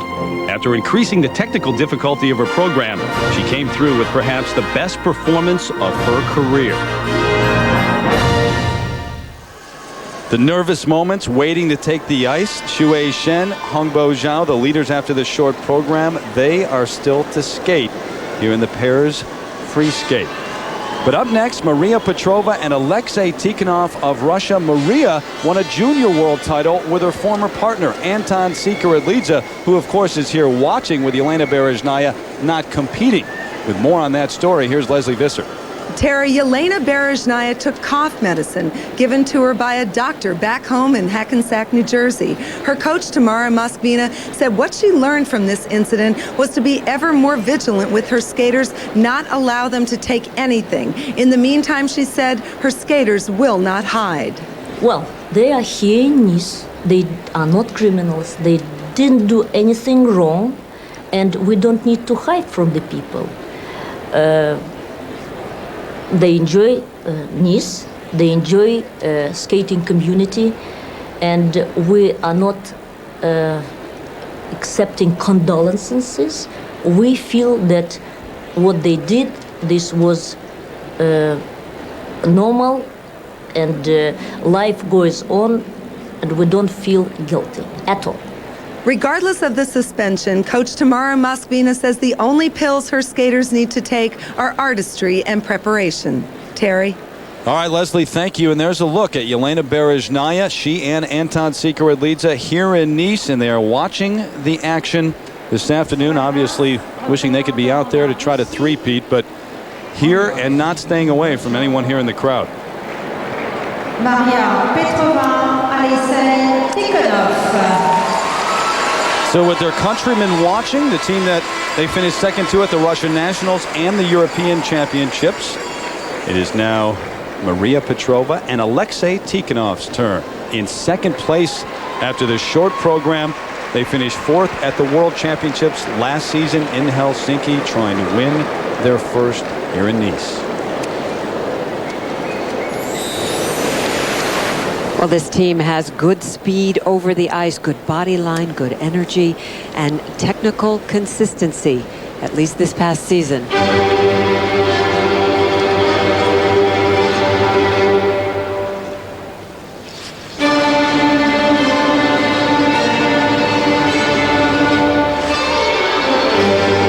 The music, The Four Seasons by Vivaldi. It's a great choice. Their first move, side-by-side triple toe loops. She was a little shaky on that landing.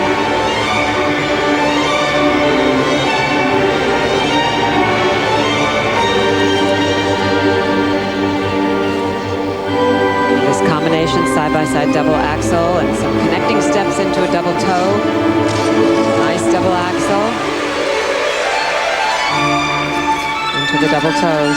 She was shaky on that landing too. She double-footed it, it seemed.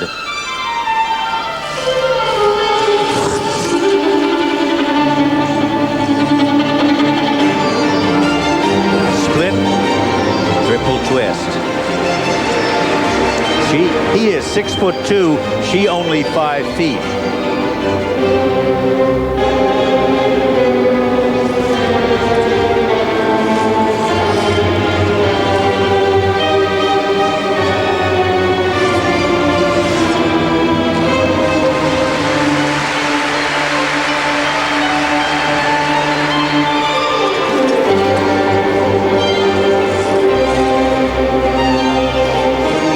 Two parts to this lift. Stag position.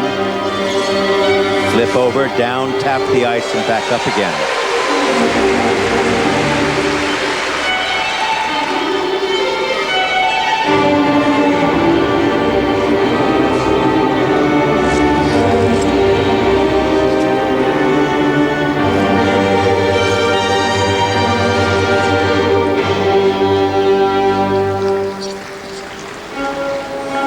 Together for less than 2 years on the ice, and Maria turned down Alexei twice before finally saying yes, she would skate with him.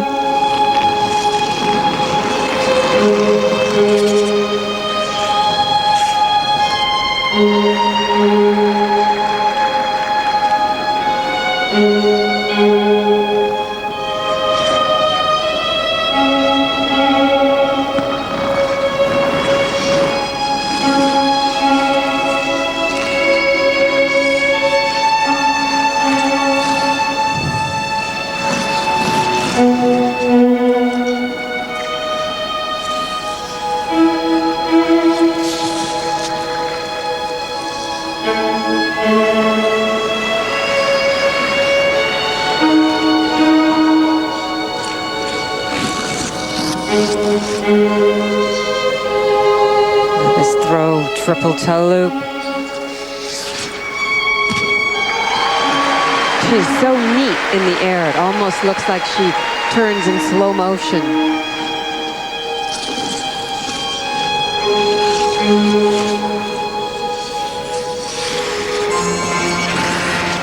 The flatness of that position.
You know, that was a very, consistent program. It was steady. There were lots of wonderful moves to it. I kind of felt they lost energy at the end and that it drizzled off choreographically and musically, that it didn't rise to the occasion.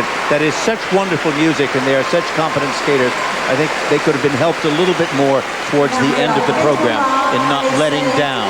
Have to wait and see if the Russian dominance continues. Not Berezhnaya and Sikora and Lidze, but Petrova and Tikhonov. The Russians or Soviets have won 29 of the past 35 pairs titles, as we have said, and last year swept all 4 disciplines at the World Championships.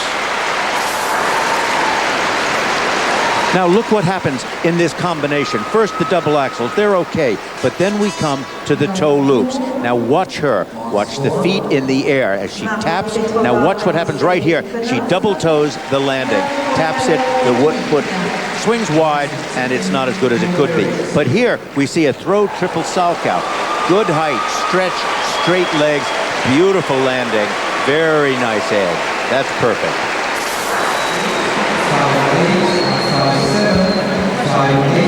All right, so they were in second place after the short program. Now the first set, Dick. And these are very good marks, 5.7s and 5.8s. Clearly better marks than what Abitbol and Bernardi got, and justifiably so. That was a strong and powerful performance. Kiss and a flower from the flower girl, and now the presentation marks. 5.7s, 5.6s, and 5.8s. And I feel those would have been slightly better had they not sort of lost the intensity at the end of the program. They are the current leaders. And up next, the leaders after the short program. They control their own destiny here. Shen, Hongbo Zhao, the 99 world silver medalist from Helsinki. The most successful Chinese pair ever already, trying to win the first gold for China. He started as a basketball player. You know he's got some hops. He can get up in the air. They skate for gold next. The rule book of skating dictates how a pair team must execute a death spiral. The key is the edge the lady skates on, and that determines which death spiral is being executed. Here, the lady skates on a back outside edge. This is a back inside death spiral. The man must retain the pivot position for one revolution once the lady is in position. This is the forward outside death spiral. The lady is challenged here because she must skate on a clean forward outside edge, and that's difficult. Finally, the forward inside death spiral, one of the most commonly seen in pair skating. Notice the lady must not sink so low that she touches the ice. 26-year-old Hongbo Zhao and 21-year-old Shen of China. It's a difficult journey to make it to the World Championships for all the skaters, but for them, this trip wouldn't have even been possible 2 generations ago. In October, the People's Republic of China celebrated 50 years under communism. The revolution changed all aspects of Chinese life, and culture and sports came under especially close scrutiny. National resources were allocated to cover the basic necessities of life, not building skating rinks. But in the far northern corner of China, where the weather is icy cold in winter, a colony of skaters thrived. At the time when I started skating, the conditions were very bad, and also skills for beginners were very low. In the beginning, a pair of skates were offered to me, and they were too big. I had to put some other things in my shoes for them to fit me. This field was once the skaters' training center. It was covered in water, and the frozen surface became the ice rink. The children who were chosen for the training center lived in dormitories away from their parents. They wore ill-fitting old skates and trained at odd hours, outdoors throughout the harsh winters. The ice was occupied 24 hours a day. All the children skated 4 hours every day, and every group had to take its turn, skating in the night or early in the morning, according to the training schedule.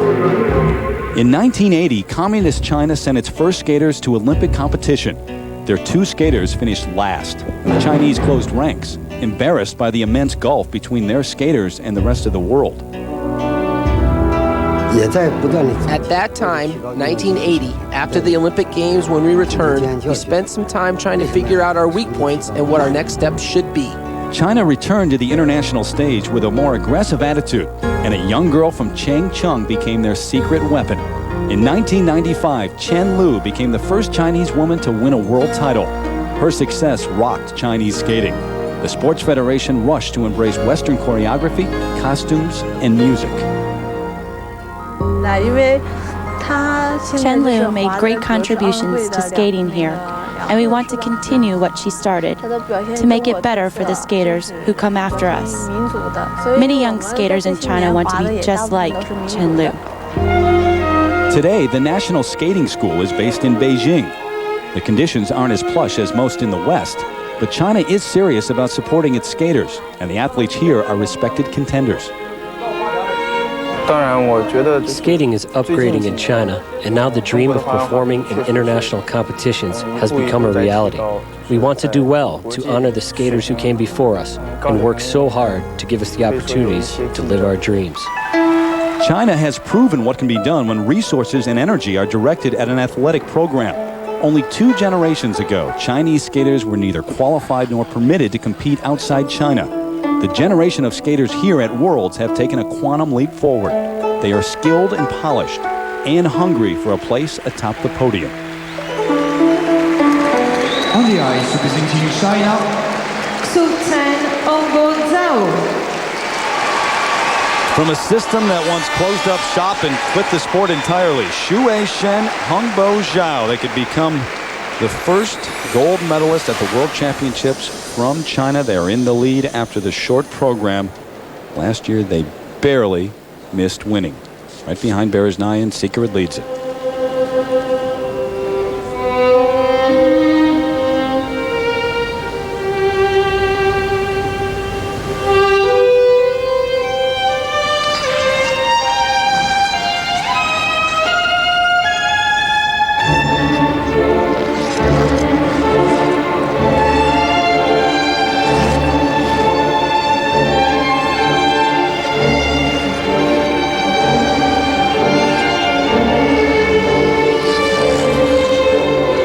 Opening with side-by-side double axels, triple toe combination. Double axels into triple toes. But there were steps in between, so that wouldn't be a combination. But a very difficult series of jumps for pair skating. Look at the speed that they have, the security on the ice. And how fast that was.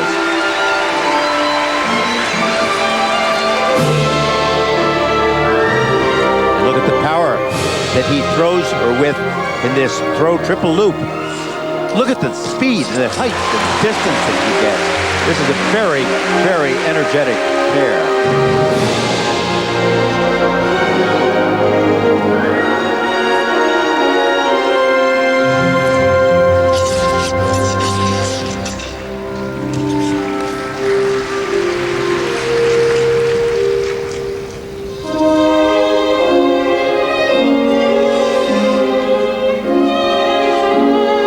Saw them halfway through this season, you would have never known they were the reigning world silver medalists.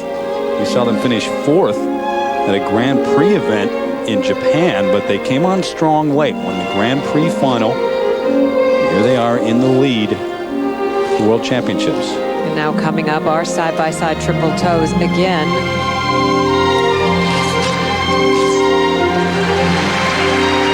I think he doubled that.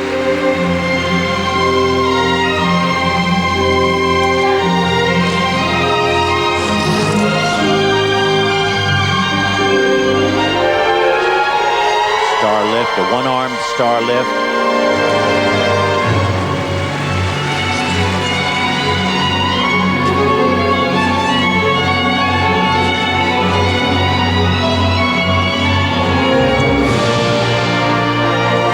Now look at the height that he gets her to in this triple throw Salchow. She didn't quite check the landing and had to turn out of it.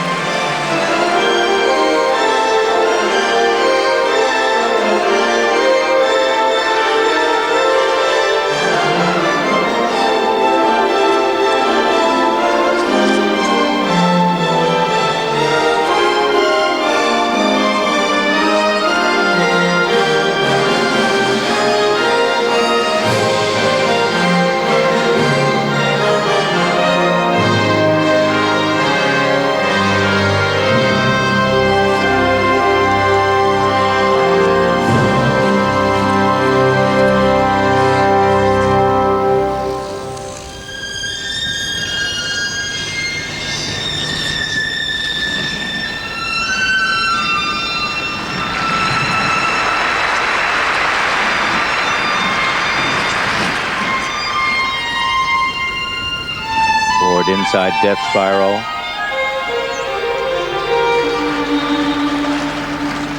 Now look at the outside lean. That's a very, very challenging move.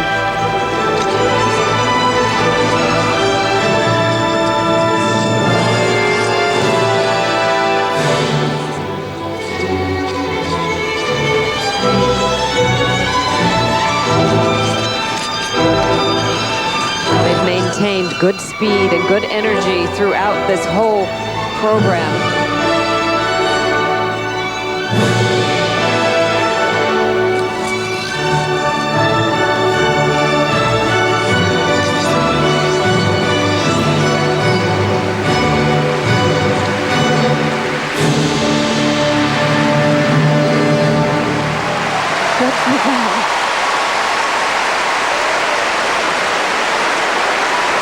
You know,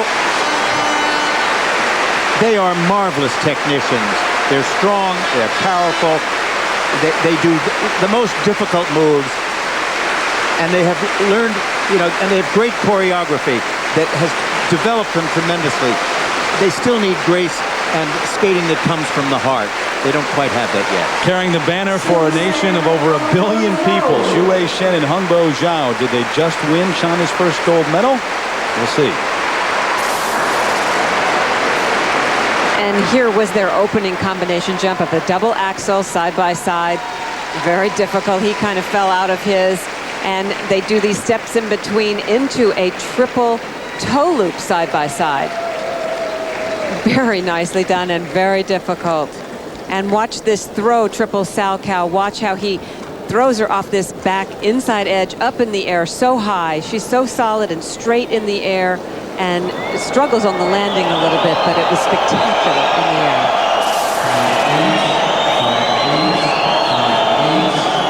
So now the marks, the first for technical merit. And they didn't rise to the top of the pudding, it seems to me. They are very good marks, but they're dangerously close to what Petrova and Tikhonov got. And now presentation marks, Dick. Not high. And those again. are lower. 5.7s and 5.8s. That is certainly telling you something there. Not a very, very powerful performance. You look at the judges' placements there, 2 first place votes, but overall in second, the crowd does not agree. But Petrova and Tikhonov still the leaders. Wow. And up next, the final pair, Jamie Salé and David Peltier in third place after the short. They won in Japan after winning the Canadian Championships.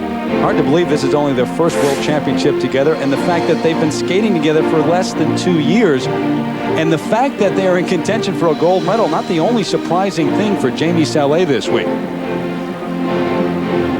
The crowd was kind of going crazy when they said Salé and Peltier from Canada. And it was really surprising because we're in France, first of all, but you just really didn't believe that the French people would be behind us. And I said to Dave on one off, I go, how cool is that? And he goes, oh, I don't know. Like, it almost made him more nervous, but I kind of liked it. It made me feel at home and relaxed and kind of like everybody was behind us. It was really a neat feeling.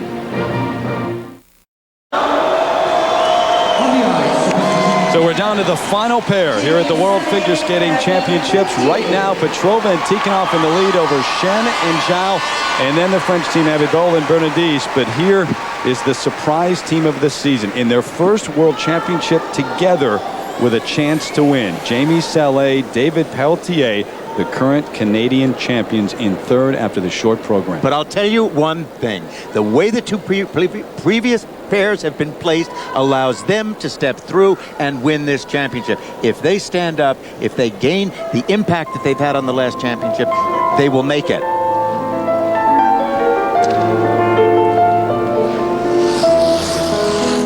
Their opening move is a side-by-side triple toe. Oh, she didn't complete that.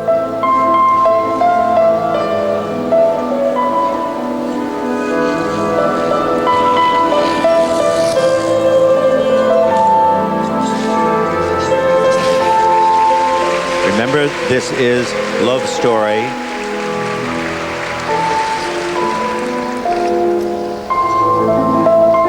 This number is so well choreographed by Laurie Nickel, who choreographs for Michelle Kwan. Throw triple, split, triple twist.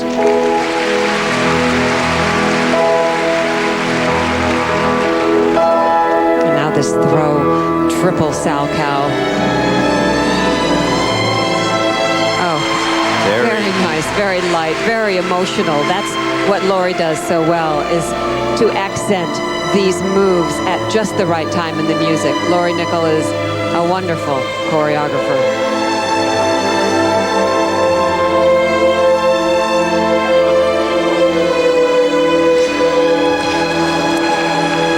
The unfortunate miss on her part there. Well, she's had trouble on those double axles all season.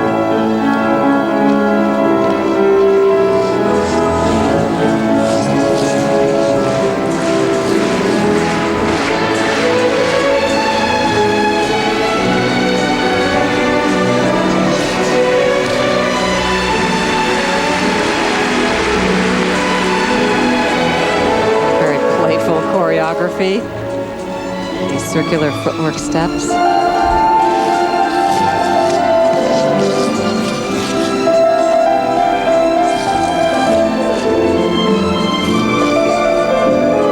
Now again, these side-by-side double axels.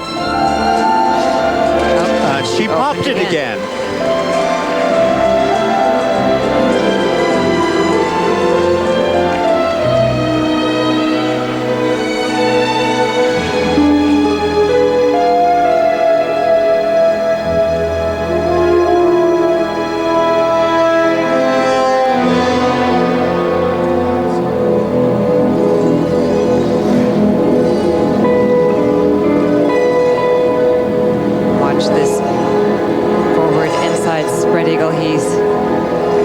Spread eagle into it on that entrance.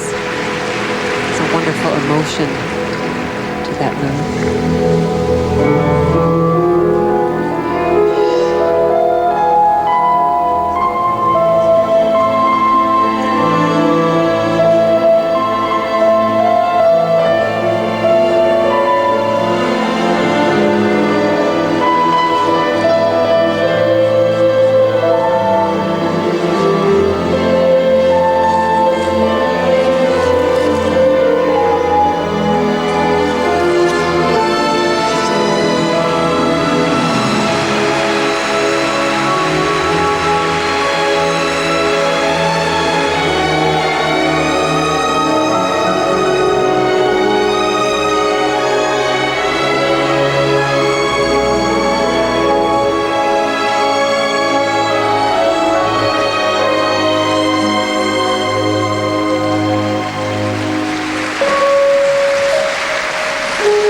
A lot of pressure in your first World Championship together.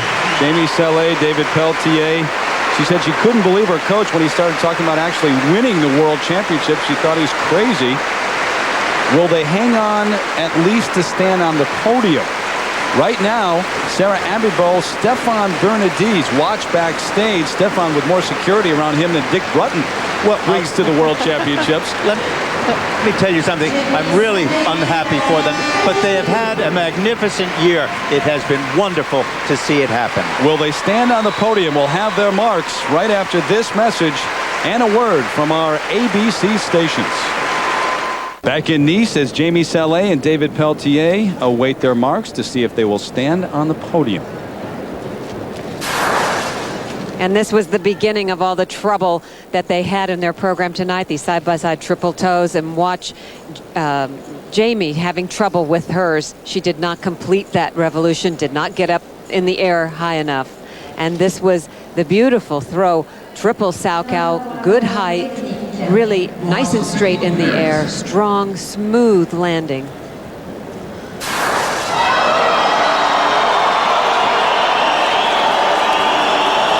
Jamie Salé looking at the first set of marks up on the board. Here they are, 5.4 to 5.6. Well, very clear. She made mistakes on all three of their side-by-side jumps. She two-footed one and singled two others.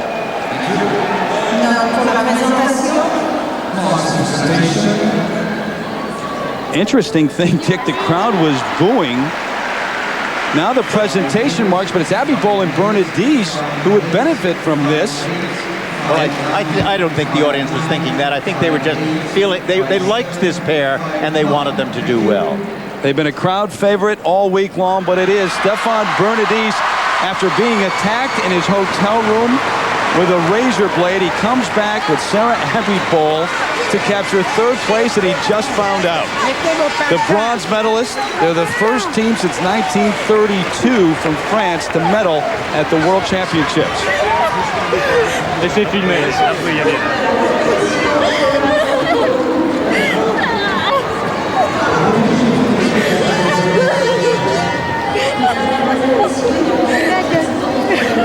That's been a very interesting finale to a championship that had some brilliant performances in the early parts of the program and had some troubles in this part. Two extremes of the competition.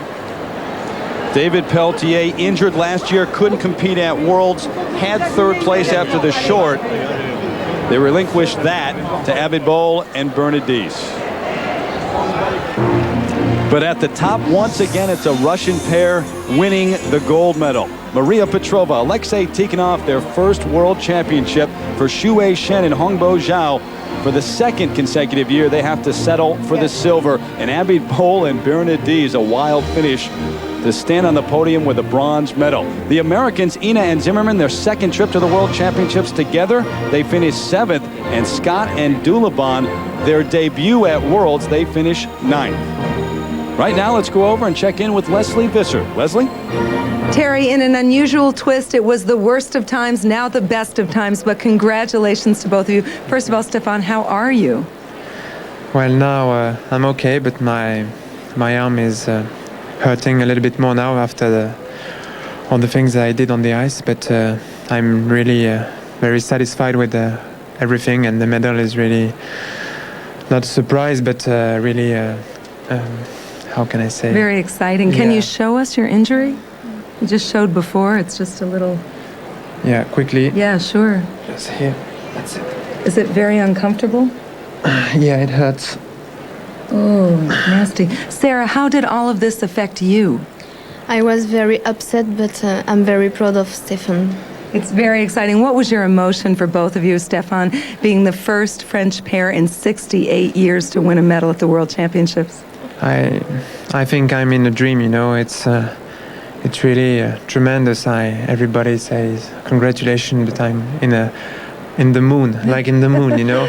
But maybe tomorrow I will wake up and say I have a medal, and it's really great for us. And we work really hard, and I was so upset with this silly thing happened to me. So what can I say? It's when sport finished like this, it's really good. It's fantastic, and both of you can take tomorrow off.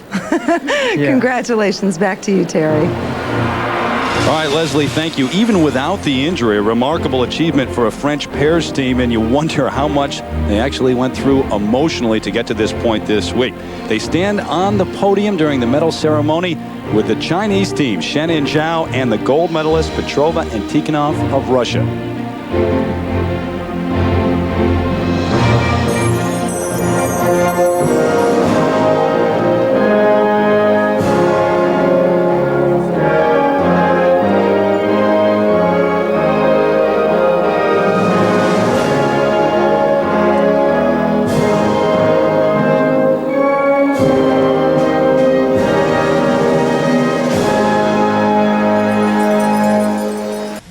ESPN2's coverage of Russia's second consecutive gold medal. The defending champion, Maria Butyrskaya, overcame years of missed opportunities. At age 26, she astonished everyone last year by defeating Kwan and taking home the honor of world's best. But as she focused her attention on Kwan, another Russian returned from the brink of retirement to make an amazing comeback. Arina Slutskaya failed to qualify for last year's Worlds. This season, she stormed back on the ladies' scene and snatched the European title from Butyrskaya. Now she wants her first world title. The drama of an entire season comes down to this. Only one will wear gold at the end of this evening. The World Championships are next on ABC Sports.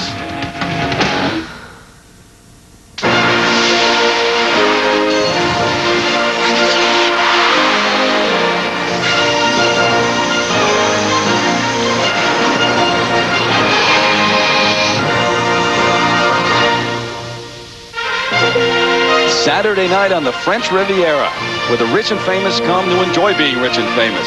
When the sun goes down here in the city of Nice, the yachts head back into harbor on the Mediterranean. and the luxury cars take to the streets. Tonight, they're headed to see the best skaters in the world compete for the year's top prize. And we welcome you inside the Palais des Expositions for the 2000 World Figure Skating Championships.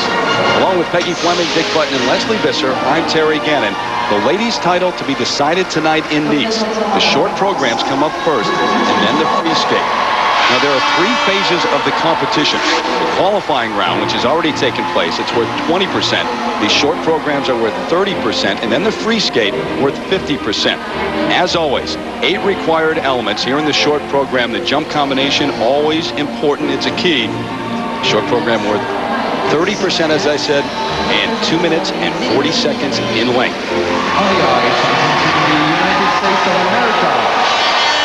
From the United States, here's Angela Nikodinov, the 19-year-old originally from San Pedro, California, moved over this past season, Rochester Hills, Michigan, to train with Richard Callahan.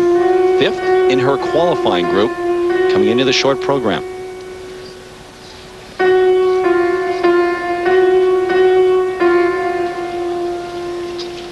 And she is a very natural jumper, nice flowing edges on her landings.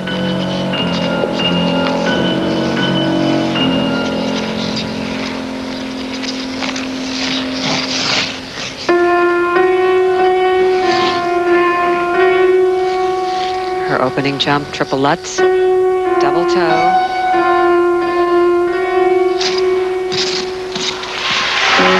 Very solid, strong.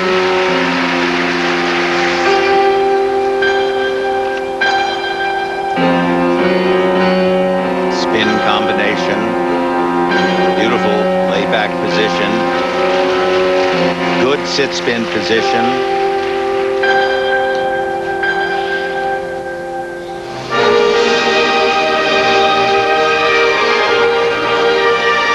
Unusual combination of musical selections.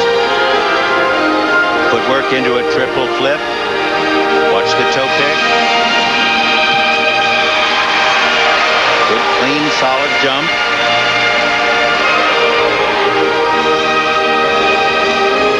Now this final jump, a double axel.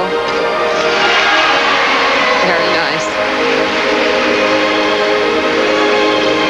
But this is excellent. This is a beautiful position. This is what she's known for. And would that all of her skating over the past years been of that level, she would have certainly been here without a doubt. Not waiting to be an alternative. Angela finished 4th at the U.S. Nationals, was an alternate for the world team. Sasha Cohen, you may know, who finished 2nd at the Nationals, was not old enough to skate at the World Championships unless she qualified by medaling at the Junior World Championships, and she was not able to do that.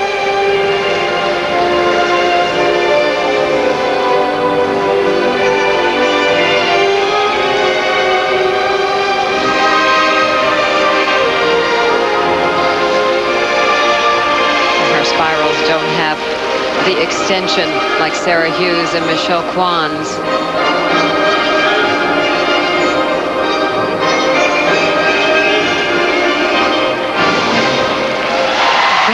Solid number. I think that's both the good point and the point that has to be approved. A solid performance, a steady performance. Now it needs to have a little more flair and a little more lightness added to it in order to keep the theatrical impact running. Well, her parents immigrated to the U.S. from Bulgaria. A little European flair for Angela, and a lot of fans here from the U.S. French fans on their feet, too.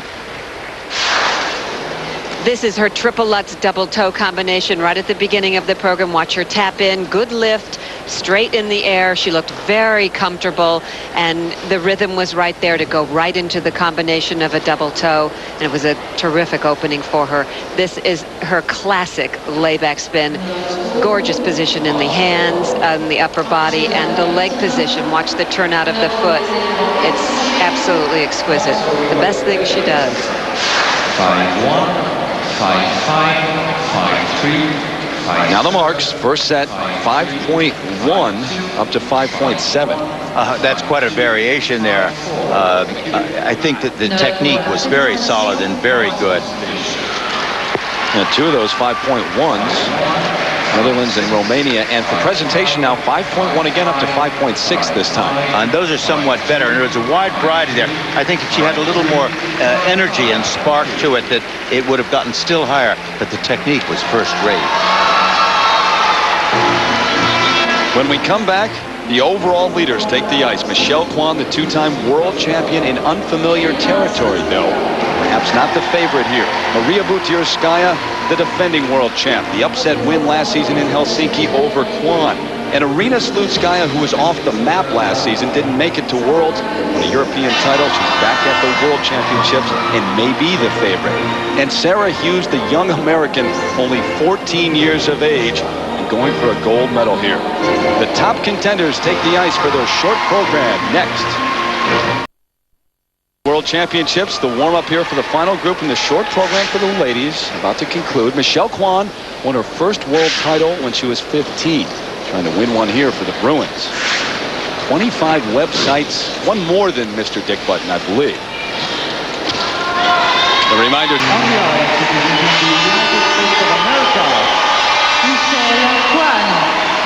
Titles in 96 and 98, and looking for another world championship in the year 2000. Here is Michelle Kwan. Second in her qualifying group. It was the short program that did her in last season in Helsinki when she lost to Maria Butyrskaya. Because of the technical pressure from so many skaters, Michelle and her coach have changed her solo jump from a triple toe to a triple flip, and she hasn't had this in her program in 2 years. Nice opening double axel.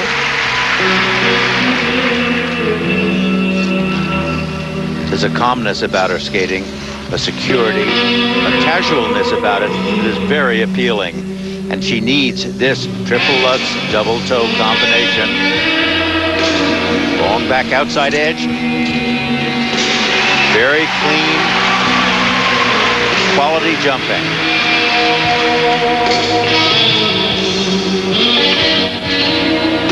Layback, the leg is in a better position than it was a year ago, isn't it? Better arm positions. She's been working on her spins with Evelyn Kramer, as she calls herself the spin doctor. Now here is her triple flip. She needs this. Notice the footwork leading into it. Now the turn, the toe pick. Ooh.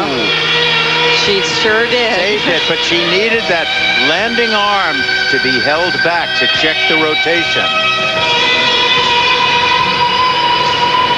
Here's her magnificent spiral combination.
Good sit position, very good sit position.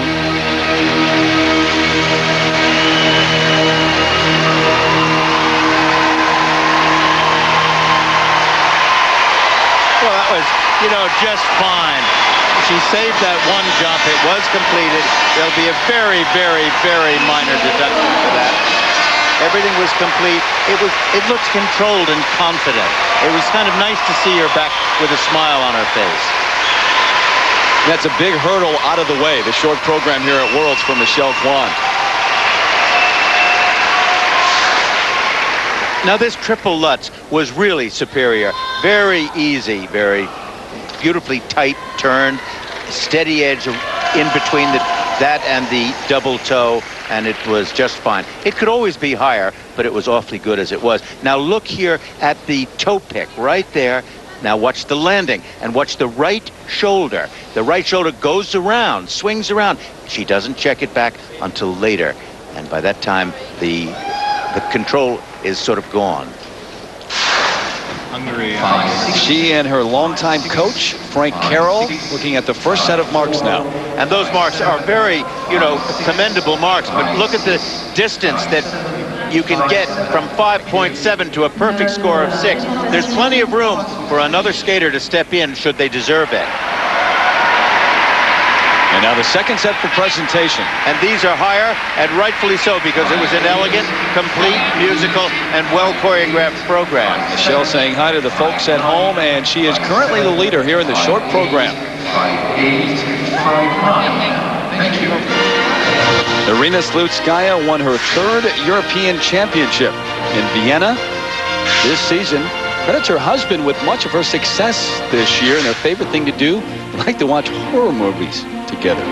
She'll skate when we come back to the World Championships in Nice. On here and out of the ordinary on the Côte d'Azur, the French Riviera. Well, bizarre is the only way to describe what's taken place in terms of the pairs this week here in Nice. Before the competition began, two-time world champions Yelena Berezhnaya, Anton Tsikouridze banned from the event. She tested positive for a stimulant at Europeans, and the pairs world rocked again when French skater Stéphane Bernardes was slashed with a knife by an unknown assailant lurking outside his hotel room.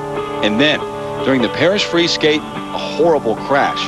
Ukrainian Dmitry Palamarchuk smashing his head on the ice and his partner coming down on top of him. Turned out to be all right.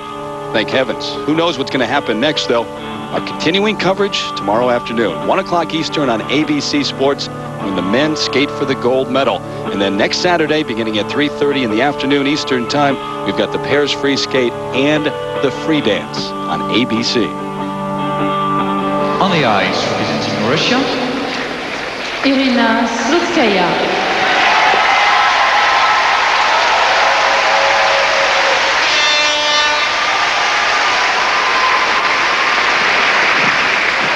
Meanwhile, the ladies' short program continues here in Nice. And taking the ice right now, Irina Slutskaya, the 21-year-old, won a couple of European championships and then fell on hard times, came back this year from the brink, almost gave the sport up. She won another European title, and here she is. Many consider her the favorite to win the gold. Well, she finally got her head together. She changed her costuming, she changed her choreography, she brought a whole new dimension to it, and that resulted in the success that she's had. She also got married, and I think she's in the best shape of her life.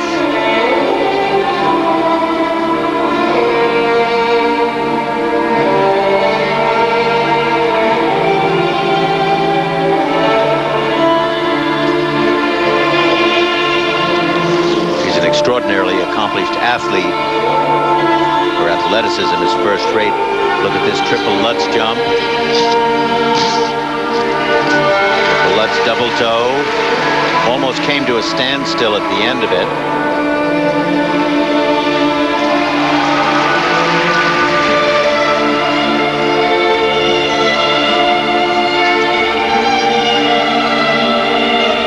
And now her triple flip. Same solo jump that Michelle put in her short program.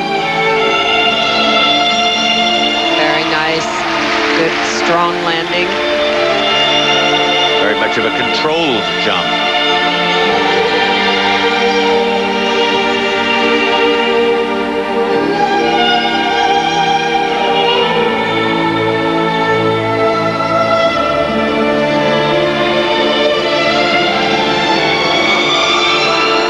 This is where the huge improvement has been in Irina's skating, is this flow over the ice and her feeling her music so much more.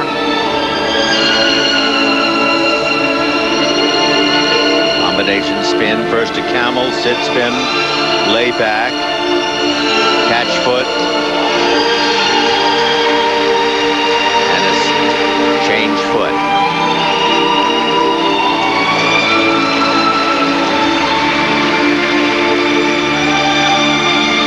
One of the more successful seen. Well, seeing that Bielman done on the right foot as well as the left foot. Very stretched out.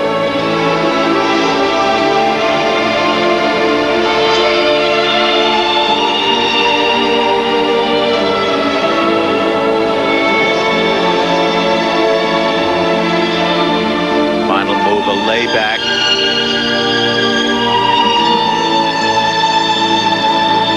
Inadequate position. The leg position really not good.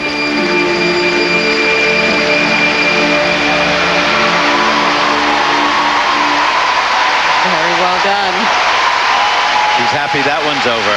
Well, in the qualifying earlier, both Irina and Michelle were solid and clean, and the judges went with Irina Slutskaya. Michelle was in second in that qualifying group.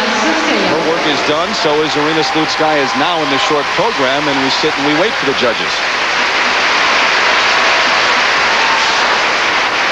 And this is her triple Lutz double toe combination from the beginning. She had good lift in this triple Lutz, nice straight in the air, but she kind of lost her speed, almost came to a stop in between the combination into the double toe.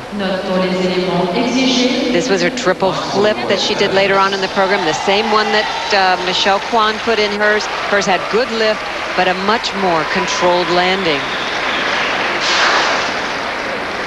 And Michelle's not going anywhere for the moment. She wants to sit and wait and watch with the rest of us, find out who will be in first and who will be in second, at least for the moment. 5-7, 5-7. Last year, Irina Slutskaya could not get through a practice, she said, without being in tears. Now the first set. The marks are very good, and you know they're strong. She did all the jumps the same as Michelle Kwan did. Michelle Kwan had that little extra sort of delay on that one jump which hurt her. But certainly presentation-wise, I don't think that you can compare Irina Slutskaya with Michelle Kwan. All but three of the judges put Irina Slutskaya in first place right now. Well, the free skate is going to be something. Sur la glace, représentant les États-Unis d'Amérique. On the ice, representing Now, the United States of America. the young American, 14-year-old Sarah Hughes, the bronze medalist from the national championships in Cleveland, but her second trip to the World Championship. The first one was memorable, a 7th place finish last season in Helsinki, third in a qualifying group here. She may look a little different than you saw her at the national championship. This is the new Sarah with a new haircut and a new costume, and this program suits her so well.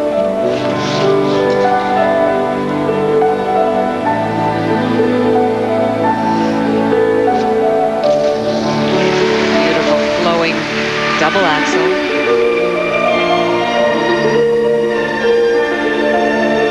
Nice steady position. Look at how it switches to a forward inside edge. Makes a nice change in that turn.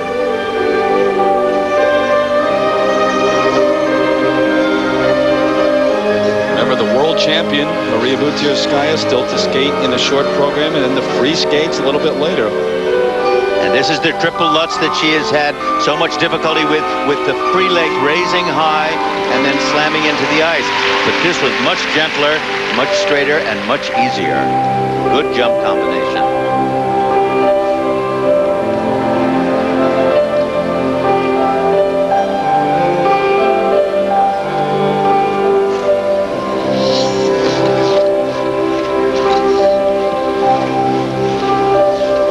Triple flip for her solo jump, the same one that Irina Slutskaya and Michelle did. Very nice. She certainly took no chances on that. There's a real natural elegance to her skating.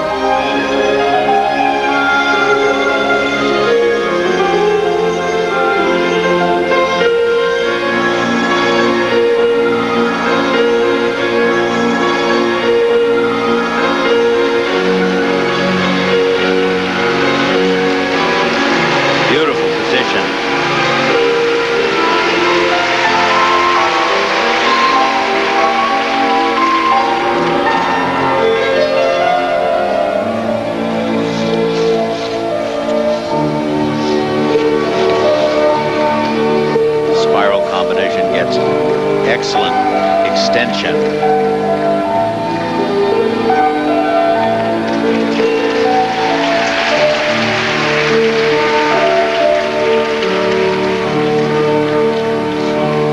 Final move, this layback spin. Good straight standing leg, nice position.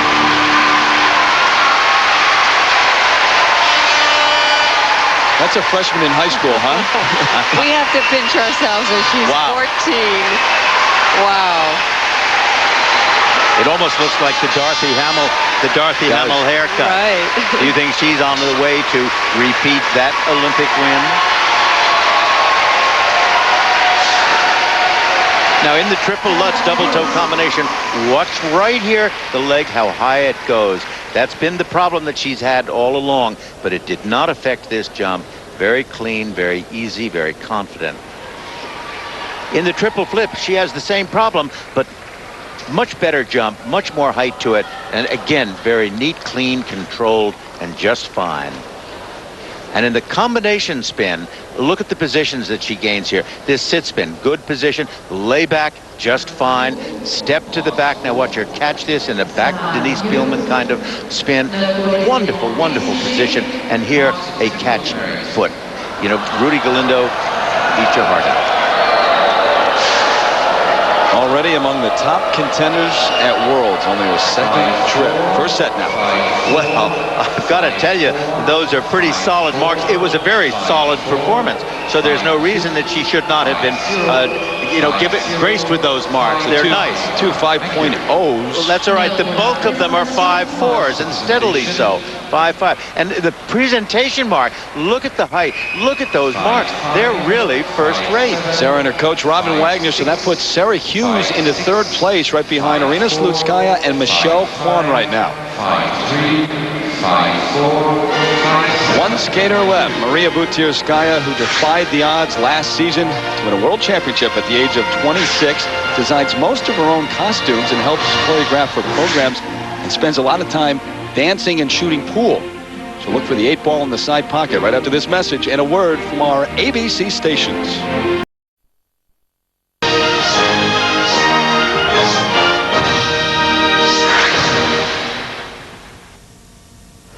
There's Katarina Witt here in Nice, four-time world champion to go along with her 2 Olympic gold medals, working for German television here.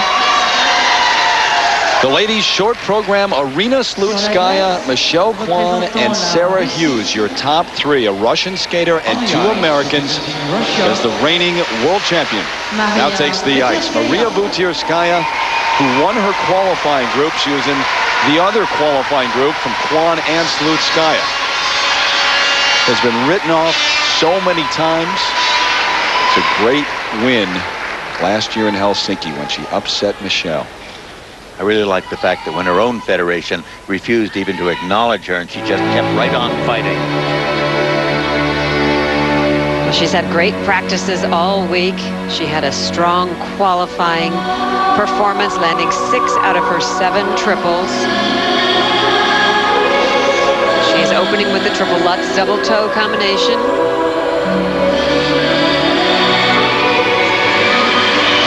You really like to see somebody that fights like that do well. I mean, she's put her heart and soul into this, and that's very encouraging when she finally pulls it off again. Now her solo jump is a triple loop. Very smooth. Nice flowing landing, good speed. Combination spin.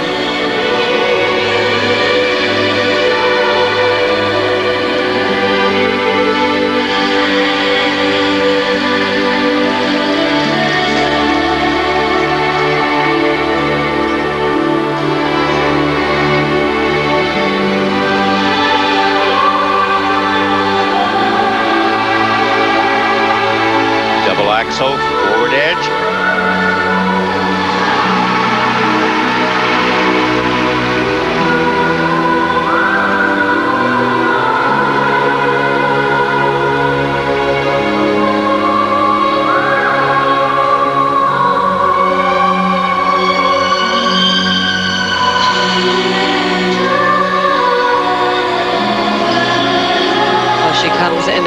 beautiful package. Nice choice of music, good choreography, and a beautiful costume that really relates to this music.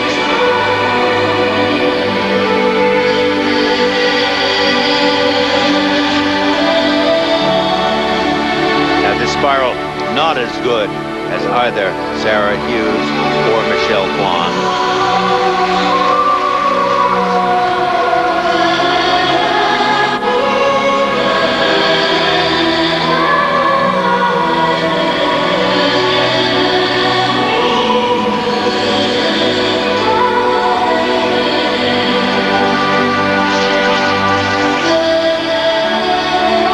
Neither is that layback. Could be a little faster and much more extension. Oh, yes. But very solid number. She's got to feel real good about herself.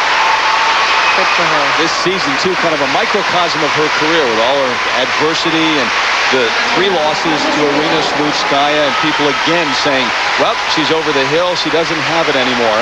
And here she is, back believing in herself. Nice to see.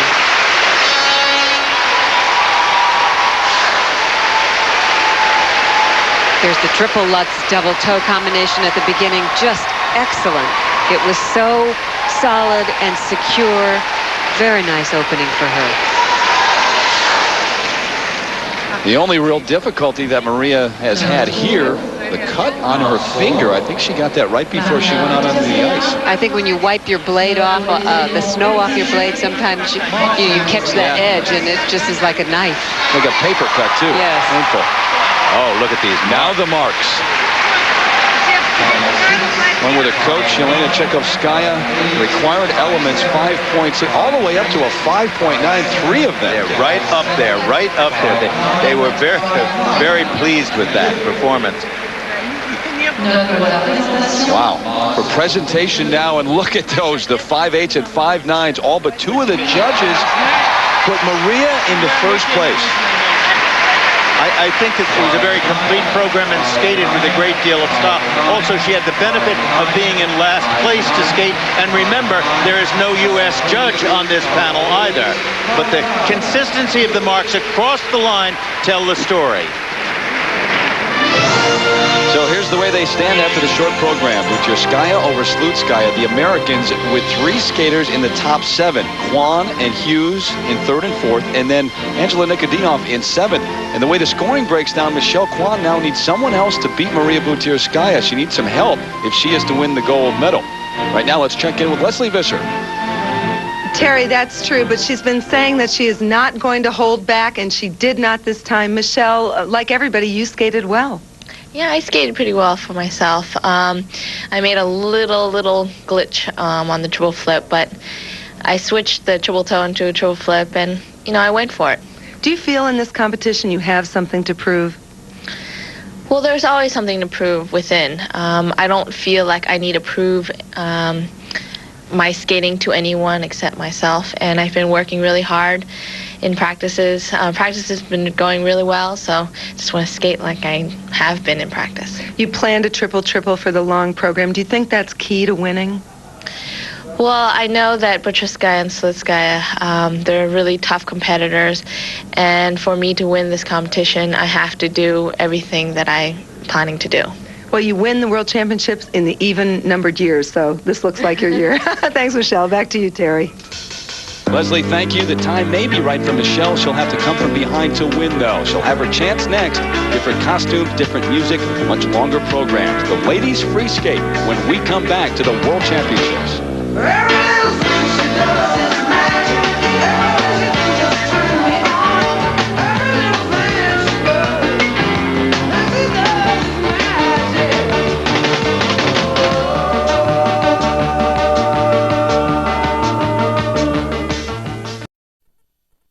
Coming up, beauty, grace, and nerves of steel. U.S. national champion Michelle Kwan has come to reclaim the title she lost a year ago. But Maria Butirskaya won't give up her place atop the podium without a fight. European champion Arina Slutskaya is hungry for her first world gold. But is 14-year-old American Sarah Hughes the new heir to the throne? Only one will ascend to the top. Who will be crowned the world's best? Find out next.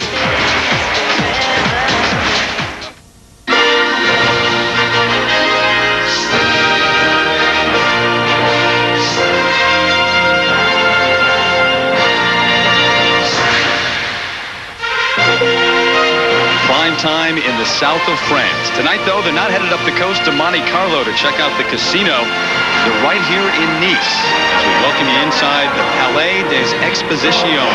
Back to the 2000 World Figure Skating Championships. Which lady will skate away with the gold medal? We are about to find out. The final group on the ice warming up for their free skate.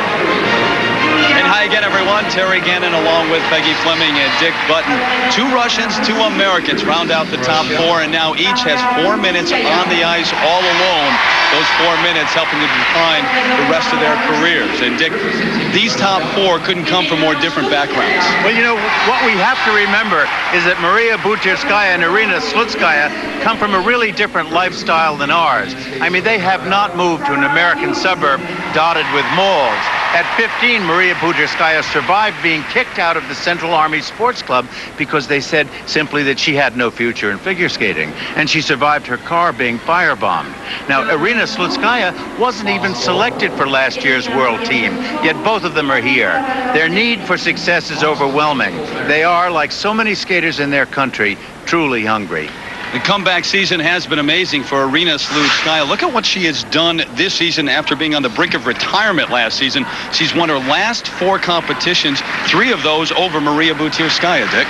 Well, it's really wonderful what's happened to her in the last year. I mean, there has been a total transformation. Costumes, choreography, enthusiasm. Note particularly her triple jump combinations and the confidence that she's exuded. We turn our attention to Peggy Fleming and now the Americans. And Michelle Kwan, who won 2 world titles, but now Peggy in 3rd place. A lot of work to do. She has to win the free skate and have Maria Butirskaya finish no higher than 3rd to win. Well, Terry, the pressure on Michelle to do her triple is immense at this point. She is in 3rd place and needs that technical advantage, even if Butirskaya and Slutskaya don't. And now for Michelle to have drawn 1st in the skate order is the worst case scenario. The judges will leave room for the other skaters. And what about the other American here? 14 years old, Sarah Hughes. She's 4 years away from being able to vote, but she's among the top skaters in the world already. Well, Sarah Hughes has an equally, if not more, difficult program than the leaders. She's an amazingly focused and elegant 14-year-old, but will that youth help her or hurt her tonight? All right, predictions are always dangerous, but right now we're on the spot. Dick, who do you like here? Well, I hate being on the spot, but I'll tell you, I'll take Maria Butirskaya simply because I like to play the contrarian and because I like to support the most fragile skater. Conservative pick. She's in the lead right now. Come on, I'll take Irina Slutskaya. I love the comeback story. How about you, Peggy? Well, I'm going to stick with Michelle Kwan because you never can underestimate her. And I think that the 2 Russians, Butirskaya and Slutskaya, are going to mess up a little bit. Ooh. A little bit of a disadvantage, though, as you mentioned, Peggy, because we look at the skate order. Michelle's on the ice first, and the judges do always leave room after the first skater. Then Butirskaya and Slutskaya, 4th and 5th. They skate back-to-back, and Sarah Hughes waits around and skates last. For Michelle Kwan, ever since her loss at the Worlds last season, she has learned the only thing constant in life is change.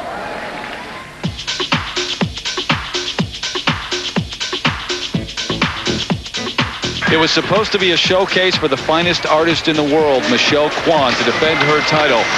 But it has turned out to be Maria Butirskaya's event. After last year's Worlds, I thought I had a lot to learn. I've made a lot of changes, especially with school, in my life. I can't even compare it. It's 2 different sort of lifestyles. And I like the lifestyle I'm living right now. When I decided I'm going to go to UCLA, a lot of people were like, Michelle, you can't do it. But no, I'm proving them all wrong. School or no school, even when she is skating well, Michelle's been plagued by the criticism that her programs lack enough technical difficulty to consistently raise her above the competition. Her 2nd place finish at the Grand Prix final sent a clear message.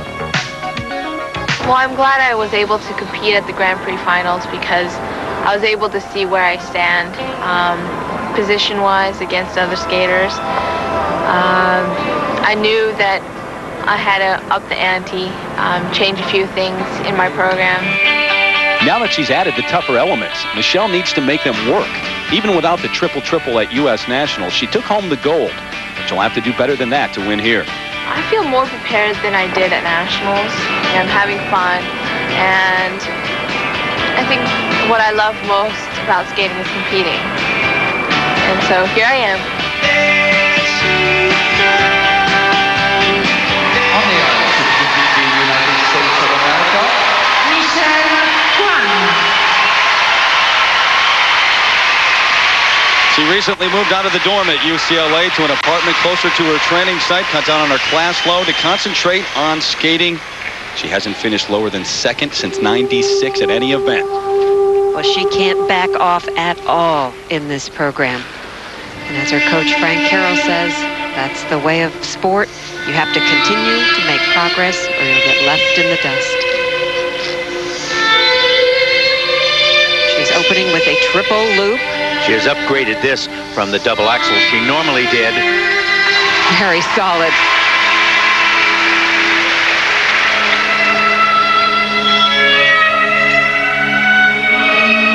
You notice all of these opening jumps are what I call gentle jumps. They're not approached aggressively, but with elegance and calmness.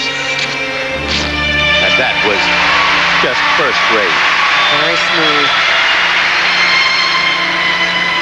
And now this is her most important element, her triple-triple combination. Is one of the more easy ones, the triple toe, triple toe.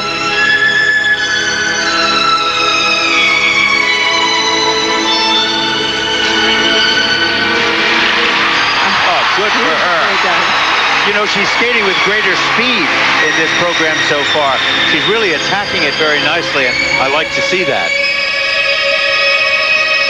Now the triple Salchow.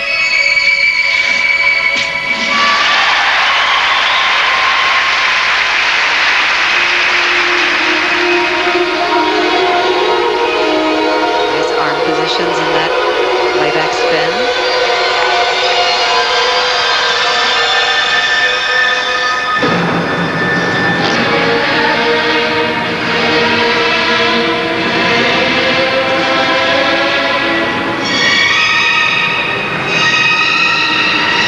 Flip jump. Good one. Wonderful, wonderful exiting edge. Clean, straight, beautifully lined out.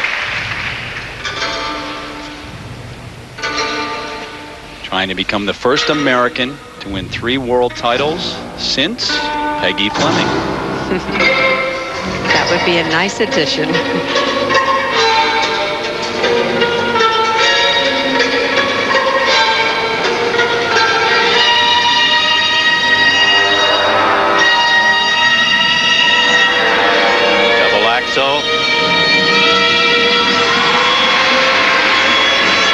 Running butterflies into a death drop.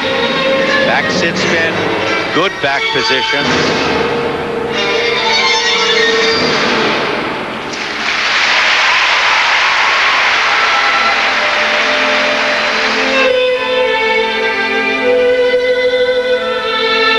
Free skate 4 minutes in length, worth 50% of the overall score.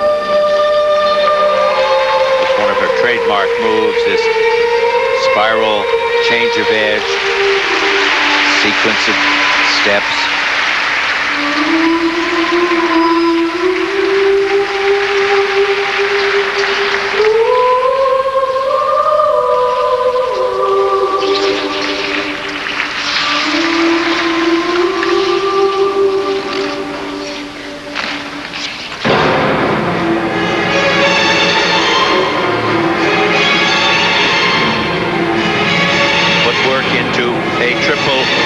Jump.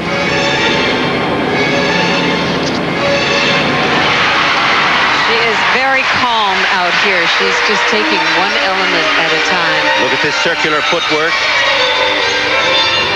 This frog position. Shades of Tenley Albright in the 1950s. Back Charlotte spiral.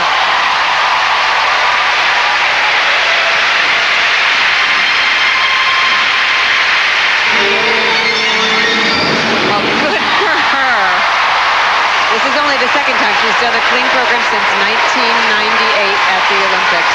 But the wonderful thing about it was that she really attacked the program. She skated with speed and aggressively. She did not pull back. She had more energy in this program than I've seen her give in a long, long time. And that's refreshing and wonderful to see. The air of invincibility may be gone at this point, but not the heart of a champion. But she's back up on the pedestal right now.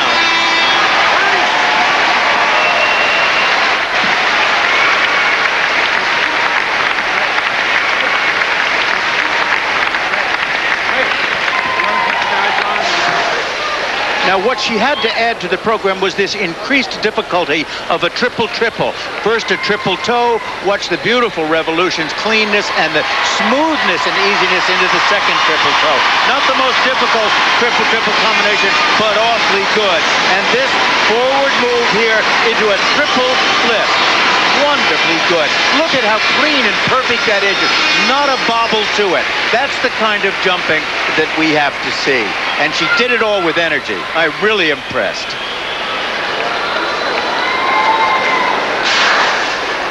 There's a look at the 9 judges who are randomly selected by draw. And by the way, there is no USA or Russian judge on the panel.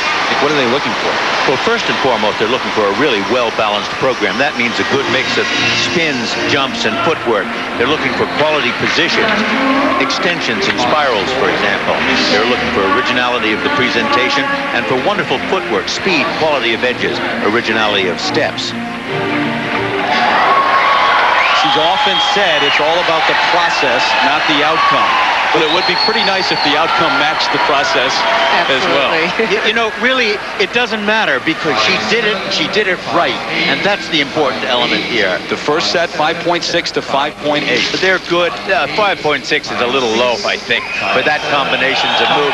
But, you know, again, the satisfaction comes from the performance. And that's what she'll remember. She won't remember the marks. The marks representation, the 5.8s, the 5.9. Almost 5. A lot of 5.9s and a lot of 5.8s. Kwan, flowers in hand, got the water, got a large smile on her face. Toughest part now, she's got to deal with the media and then wait around to watch the others skate, including the leader after the short program, Maria Butirskaya, who's up in a little bit. A reminder tomorrow, 2 of golf's great names take to the course. Jack Nicklaus and Tom Watson headline a field of the senior PGA Tour's best at the Countrywide Tradition. That's live at 3 o'clock Eastern, 12 Pacific, right here on ABC.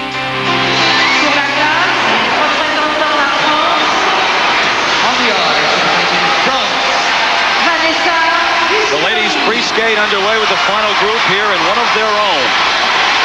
Vanessa Guzmaroli, the current French national champion, the 97 world bronze medalist, in 5th place after the short program.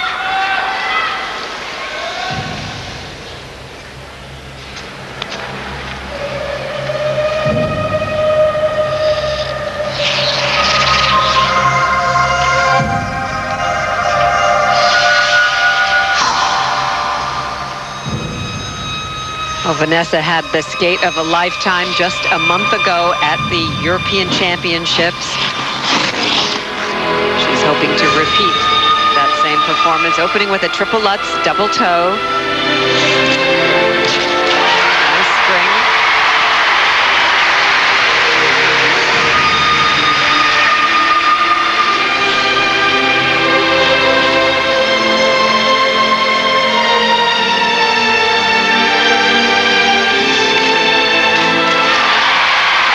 Seeing here is a skater who is a steady, secure athlete. She's a straightforward skater. Look at this triple loop. There are no excessive movements. There are no excessive arm flailings. Very fine and superb athlete. She's also the national water skiing champion in the under-21 category, a snowboarder, a skier, a golfer. Does a little bit of everything. What's she do in her spare time? Skates. That ankle injury that she battled for the first half of the season was really bad. She withdrew from her Grand Prix events, finally skated at the French Nationals, won, and then the 4th place finish at Europeans that you mentioned, Peggy. Triple Salchow.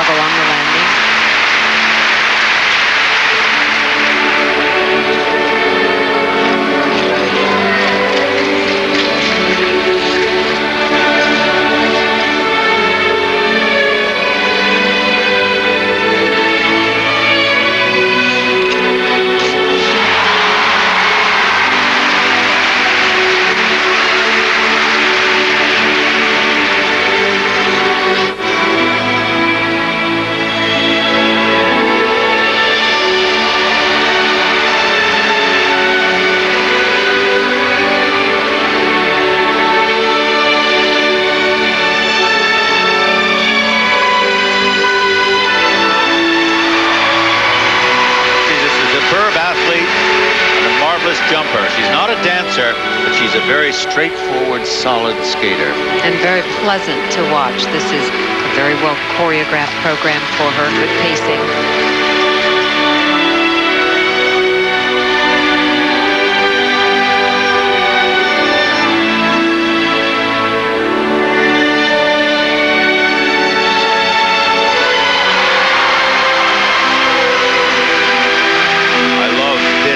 Right here. He does that split with such ease, goes down so gracefully and comes back up so easily. That is very difficult to do.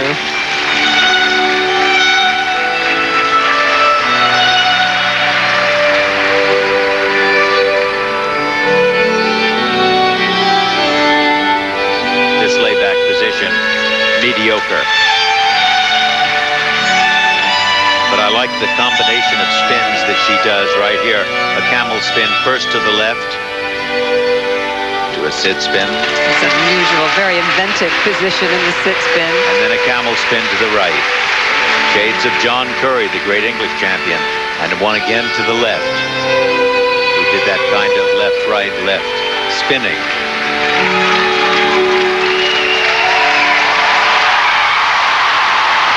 Well, good for her.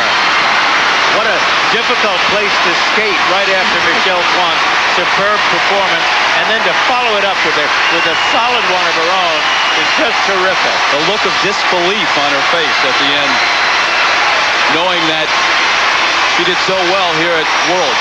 Most of the French skaters have talked about how difficult it has been, even though they appreciate the support, but they feel the weight of all these fans on their shoulders, the expectations.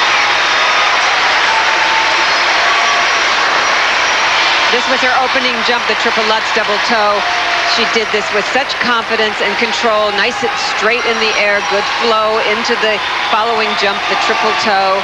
And now the triple loop, good edge, that back outside edge takeoff, straight in the air. Really neat with her feet. She's very precise, good turning in the air. And this was her split that she did on the ice. This is so difficult to get down and then come back up. That was very smooth. Peggy, when your makeup is smeared from tears of joy, that's okay, right? That's all right. Yeah, that's cool. That works. Well, those are very nice marks. You know, the actual count is she did 6 triple jumps to Michelle's 7, but who's counting? The judges. And we are. Presentation marks now. Also very good. I mean, they're very generous marks. She's a very solid, straightforward skater. She's not a theatrical performer. She doesn't have wild emotion, but very steady. Second place right behind Michelle. The ladies continue to skate for gold here at the World Figure Skating Championships. After this message and a word from our ABC station. American Sarah Hughes. Fold under the pressure? No sign of that yet for the 14-year-old. She is still to skate. A reminder, the men take the ice tomorrow here in Nice. 1 o'clock Eastern time, our coverage begins. U.S. champ Michael Weiss, Timothy Gable, the Quad King, taking on the world, including Evgeny Plushenko, Alexei Yagudin. That's tomorrow right here on ABC. On the ice, representing Hungary, Yulia Sebastian. Meanwhile, the ladies' free skate continues. Maria Butyrskaya, Irina Slutskaya, Sarah Hughes still to come. Right now, Michelle Kwan in the lead. But here is Yulia Sebastian of Hungary in 6th place after the short program. She has good energy to her programs. Jumps are very light. She doesn't seem to dig into the edges on the takeoffs.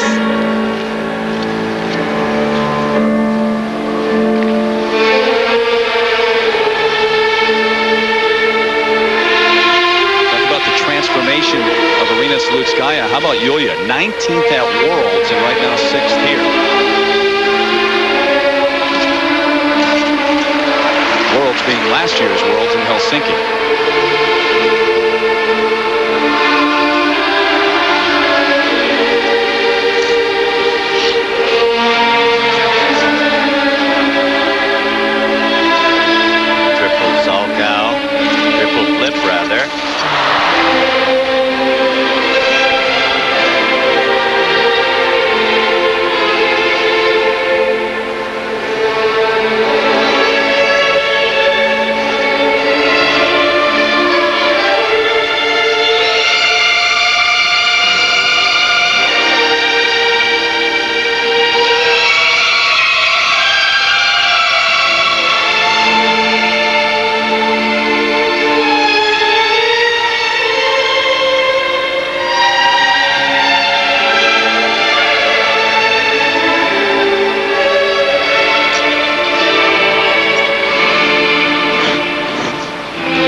struggle on the landing. Did you notice how far over the landing edge was?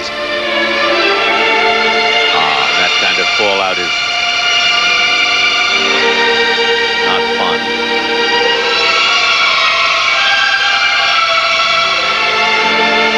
That's an unusual move. A sit spin with your legs straight.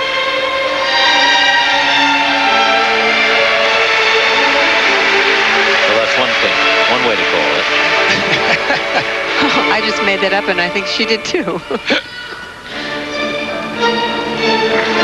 Well, she's been the second best skater in Hungary the last couple of years. Diana Pope has been the top skater, the national champion. Yulia finished 6th at the European Championships in Vienna recently.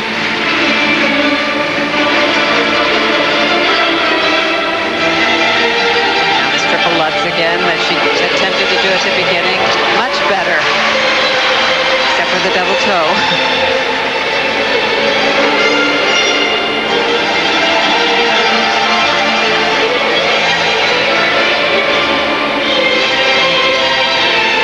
Good straight legs that are very tightly crossed in the air.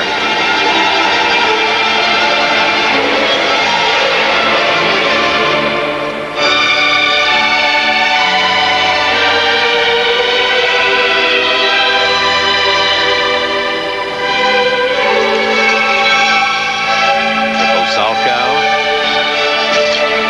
If you notice the landing edge when she comes down, it's way over on her boot.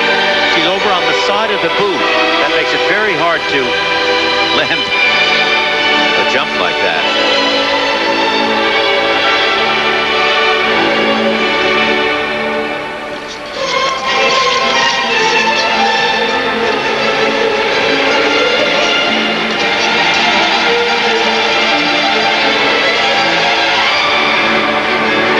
Circular footwork. The final move, a flying open death drop sit spin. Again.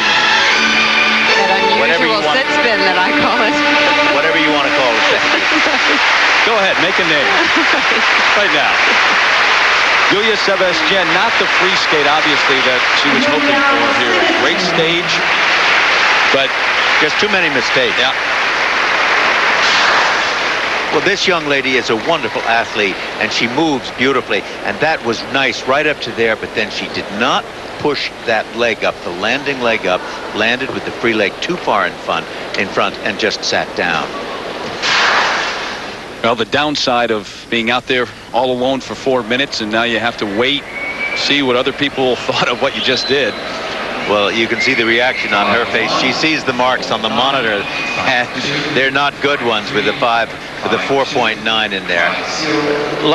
She's really very talented, and if she could get all of this under control, I think she'd be a very formidable competitor. And only 18 years old from Budapest. And now the marks for presentation, 5.1 to 5.4. Somewhat more. She has energy. So Yulia Sebastian currently in 4th place. Meanwhile, backstage, Michelle Kwan looks awfully relaxed right now. You know, inside it's a much different story. And Maria Butyrskaya making her way out, trying to remain the only Russian woman ever to win a World Ladies title. Only she, Tara Lipinski, and Slutskaya have defeated Kwan since '97. And she goes to the Bolshoi, actually learns a lot, and applies it to her skating. The world champion takes the ice when we come back. Sur la glace, représentant la Russie. On the ice, representing Russia, Maria Butyrskaya. Back in Nice, the World Figure Skating Championships, and the ladies free skate, Maria Butyrskaya, the defending world champion, taking the ice, and the leader after the short program. Right now it's Michelle Kwan at the top, followed by Vanessa Guzmaroli, in terms of those that have skated here in the free skate.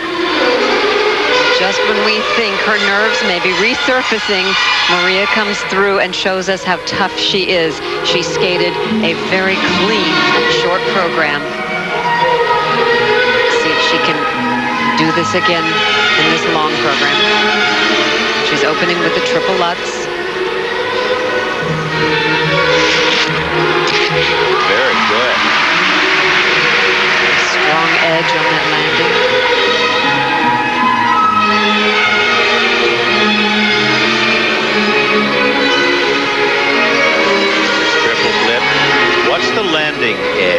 particular. Watch the knees and the way she sinks into it. It's all very stiff, but she's landing them and she's doing them. And that's the most important thing. Well, she definitely has determination.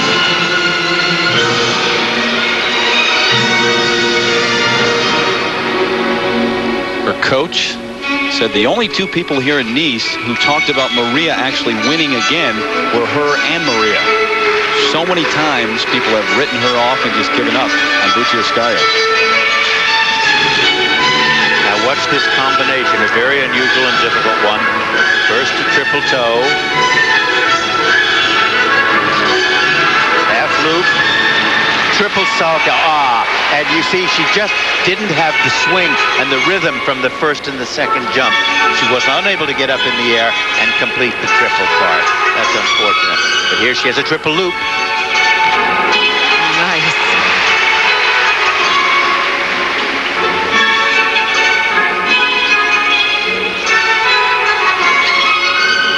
Position is so-so. The leg could be more turned out and more arch in her back.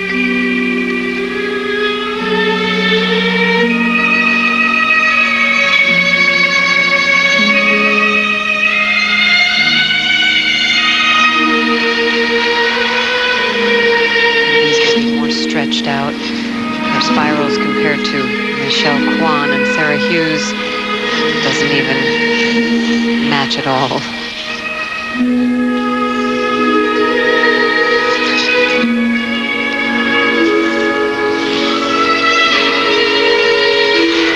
Triple Salchow that became a double.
Fire here that she sometimes has, but the program has been an excellent one so far.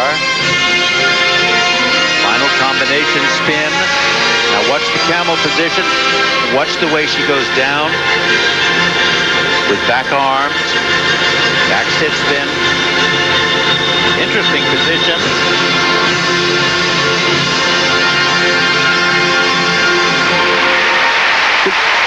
You know something, she should really be pleased with that.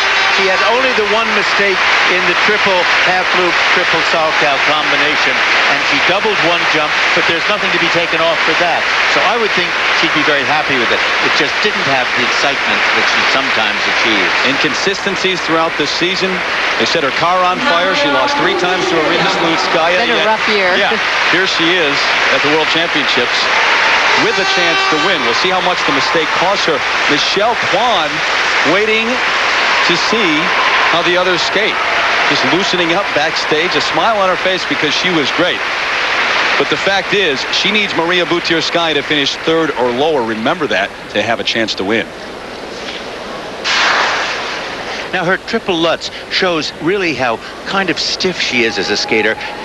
Watch the landing edge, but otherwise it was a very good jump. I mean, that was really quality jumping. And this combination, though, she had trouble. First with the triple toe, right there, half jump. You can see that half jump just did not have the rhythm with it. She never got up into the air. The jump really went off from the back inside edge right at the beginning of it, and that destroyed that combination.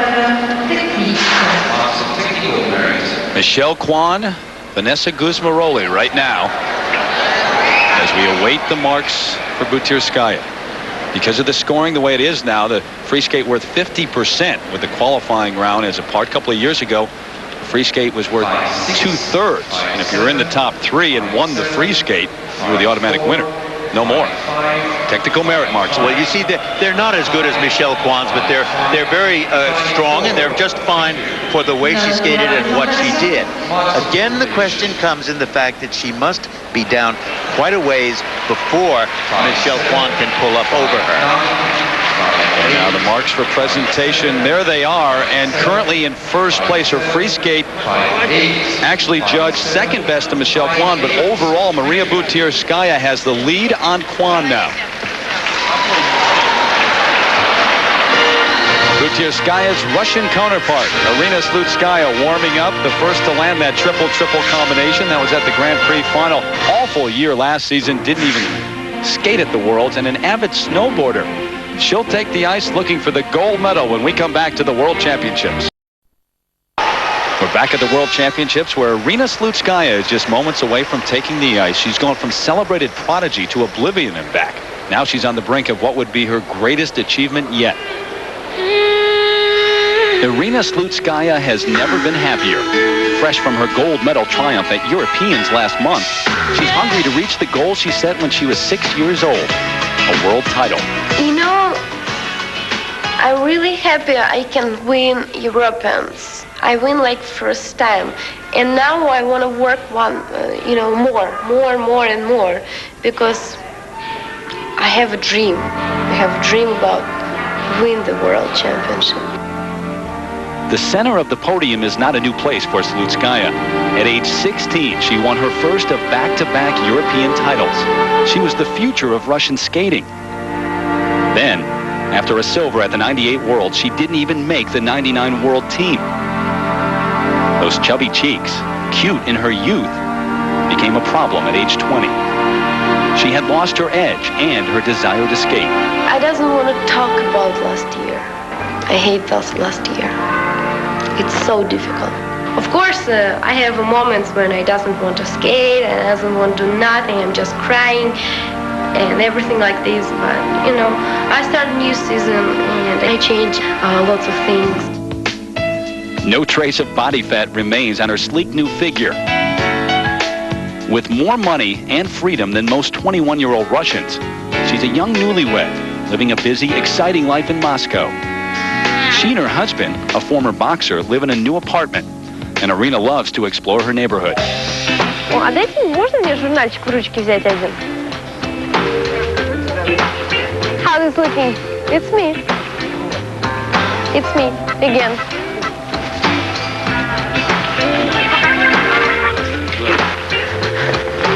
ABC Sport. Спасибо. Это не наши. Ой. You want chocolate? It's true. I love this chocolate. Irina is re-energized. Passed over last year, she's now a favorite to win a world title. I think I have now everything. I have a husband. He's nice. I want to do something, you know.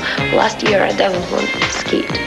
Now I want to skate. I want to see something new. I want to jump. I want to fighting, you know, with my sportsmen, I mean, on the ice. And I have some new ideas and like new life.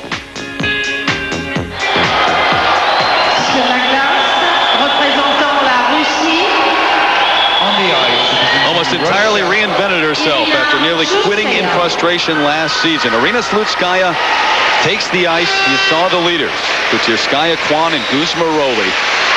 But here is the 21-year-old from Moscow, the European champion. Back 3 times, 96 and 7. She became the first Russian or Soviet woman to win that title. Won it again this year. Look at how loose she is. Joking with her coach.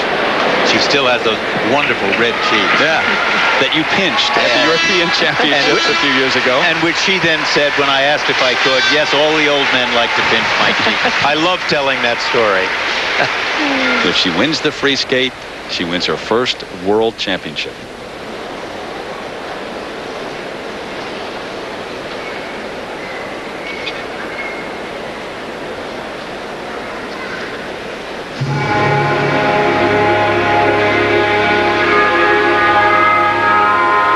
She has always been a phenomenal jumper. Now she has reinvented herself and her artistry and her image, and the costume has played a wonderful part in her presentation. Gives her a nice long line, and here she's opening with a triple Lutz, double toe, or double loop. Wonderful combination.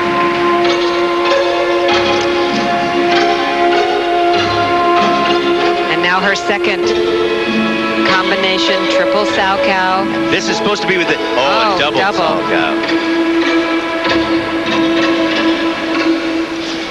Hey, look at that, the way she did that one. A triple Stojko, triple. No, triple. that one was a double. That one was a double.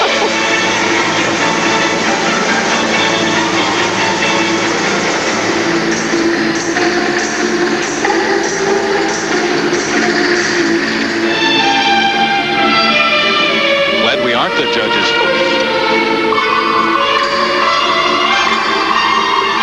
Now her triple Lutz.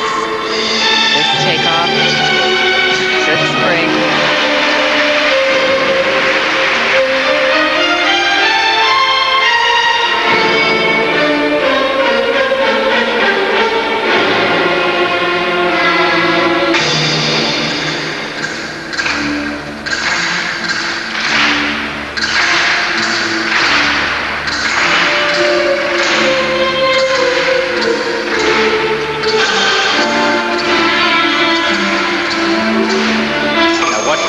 Goes into this next jump.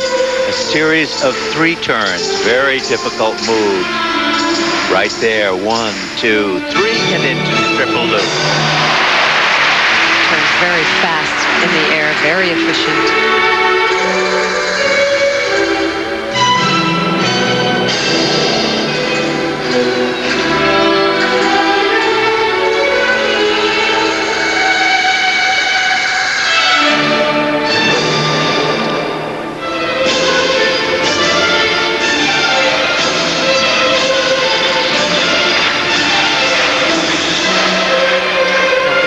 Triple flip.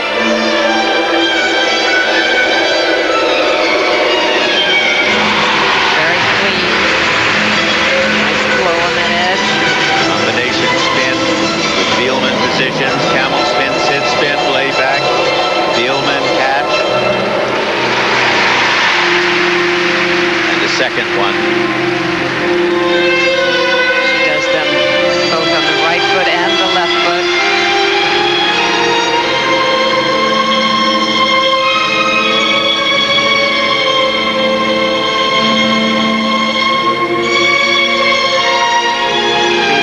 Are no match to Michelle Kwan's extension that she gets on hers, or Sarah Hughes. Very unimaginative spiral sequence. She's much more expressive with her music.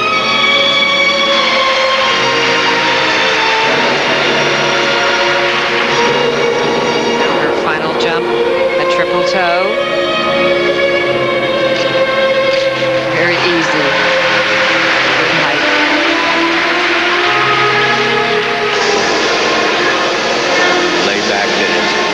Mediocre spin position.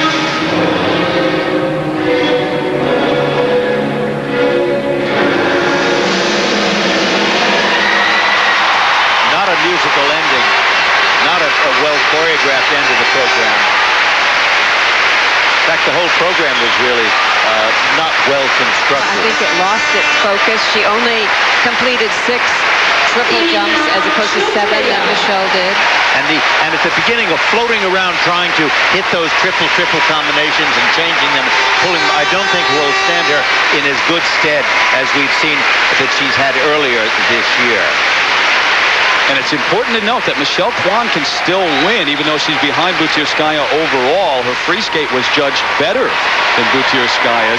She needs someone else to beat Maria in the free skate as well. You know, it's quite possible that the judges will not think this performance was as good as Butyrskaya's because of the floating around, searching for the jumps.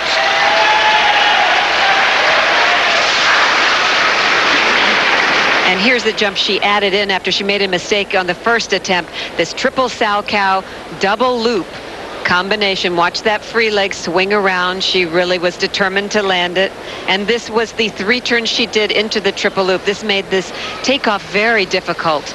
And she made it look so easy. The Bielmann spin that she does on the right foot and the left foot is spectacular.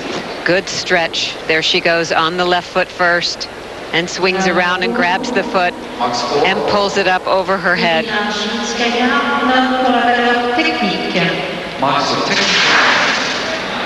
Now, if you're a figure skating aficionado, you know that standings can flip-flop depending on who places whom where with the judges. So now the first set.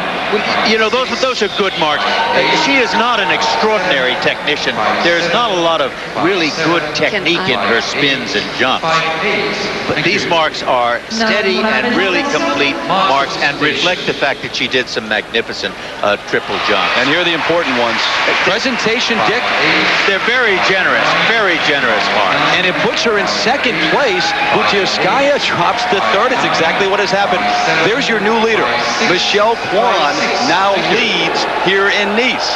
And I'm not sure she knows it. But if she knows it, she's the most composed person that I've ever seen. That's really wonderful for her because she deserved it, and this is the perfect scenario.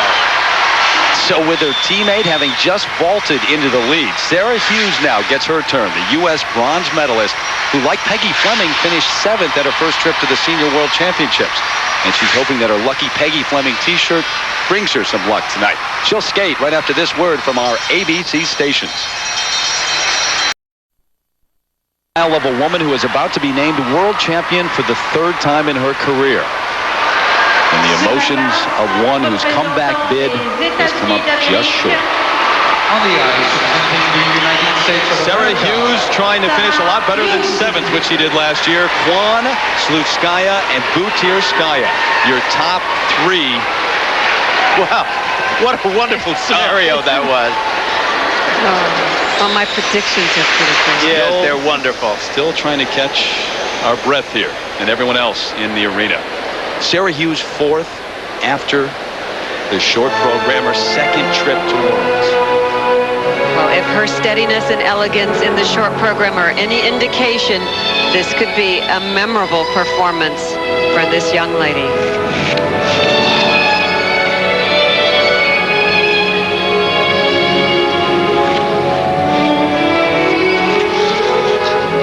First move. Very difficult. Double axel. Nice, strong, flowing edge on that landing. Now her first series of triple combinations. Triple Stojko, triple loop. First one, triple Stojko, triple loop. A little trouble on that landing. She fell out of it, which will negate the total mark for it. But look at the stretch on this and the pointed toe. That's first rate.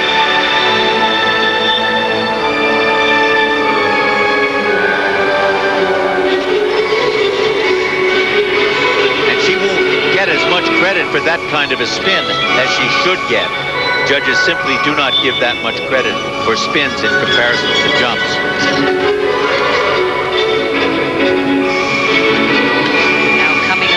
Second set of triple jumps in combination, triple toe, triple loop.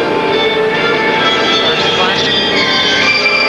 Triple toe with the struggle on the triple loop. You know, one of the problems here is that she has had to wait for 5 other ladies to skate, and that's very difficult. It's a long time since the warm-up. It's a lot of time to think about it all. And it's a heck of a long time when you're 14 years old. Of course, she is still technically too young to be here, but she medaled at the Junior World Championships last season. That's the rule that kept Sasha Cohen, the U.S. silver medalist, away from Worlds. She did not medal at Junior Worlds this season. Well, don't tell her she's too young. Triple lutz, double toe. Now, watch the free leg here.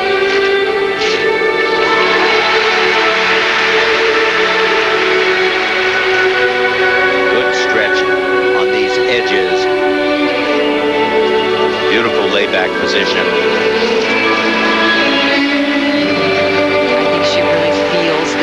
music. She hears it. She hits these accents so well.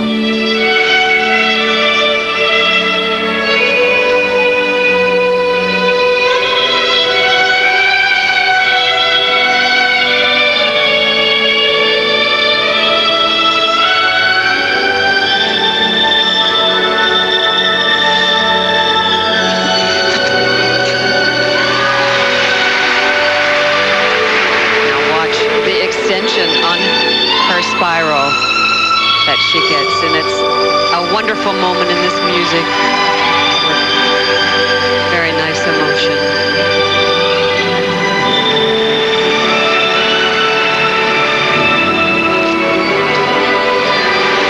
Notice how soft her knees are, how she dips so easily.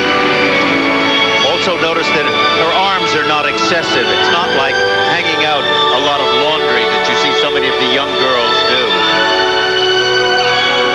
I think this is a lot of natural grace that Sarah just has.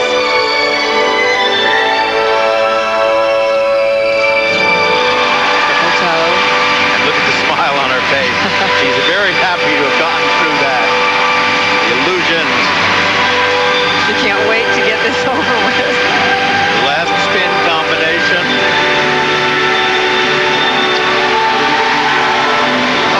Isn't she happy?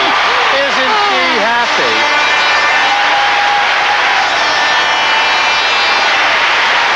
Her coach, Robin Wagner, hey, you think Sarah Hughes will be in the in crowd at Great Neck North High School when she goes back to Long Island? So. Now a skating star on the world stage at 14.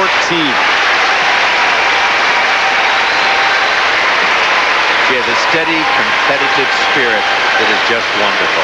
Not a thing that intimidates her. And there is the person who will wear gold at the end of this evening. Now she knows the first American to win a ladies' world crown 3 times since Peggy Fleming. Back with Sarah's scores in a moment.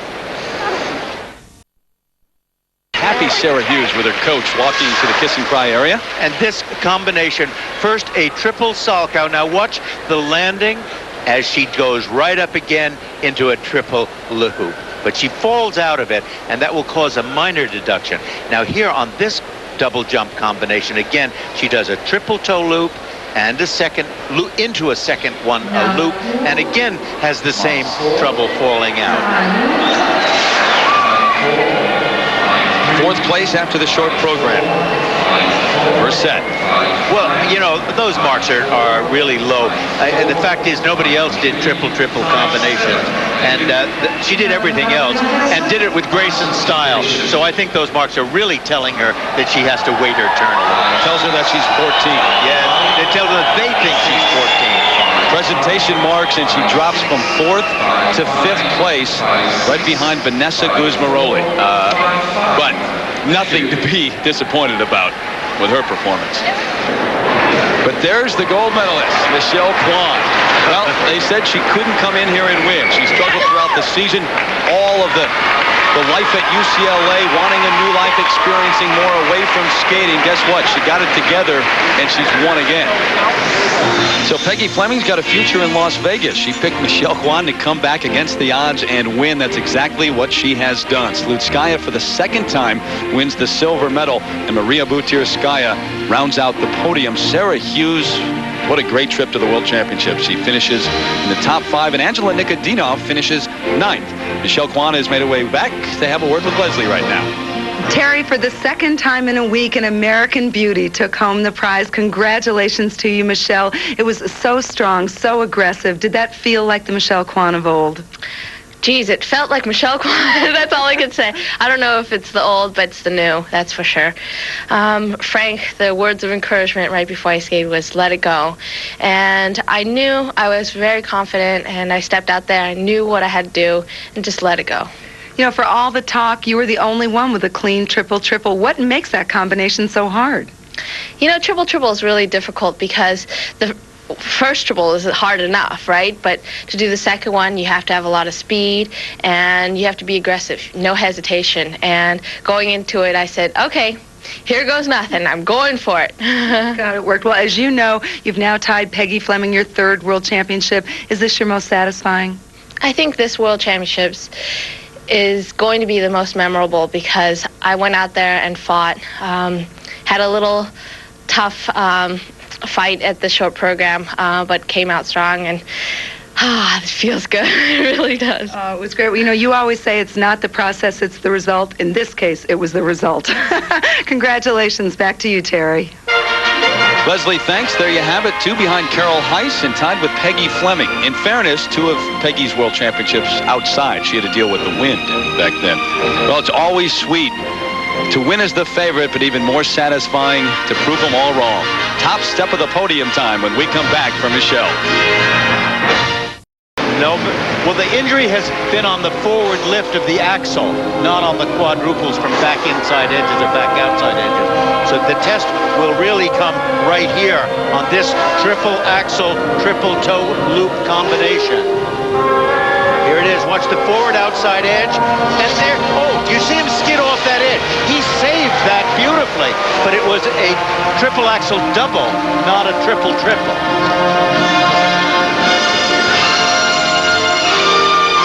There's that treacherous front edge. It can kill you anytime, and he saved it magnificently.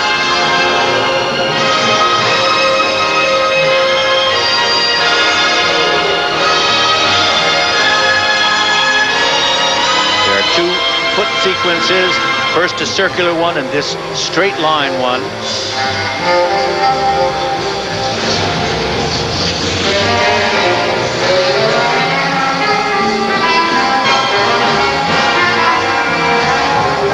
Step right here into this double axle. Oh, you can see he doesn't have the lift on that he has. It must be hurting him, but it was a fine jump just the same.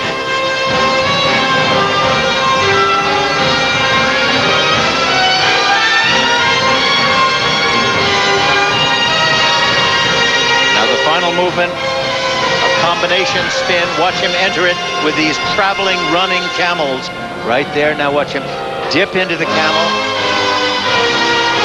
Sit spin, 1 change of foot, there it is, and at least 2 changes of positions throughout the whole thing, which we've seen.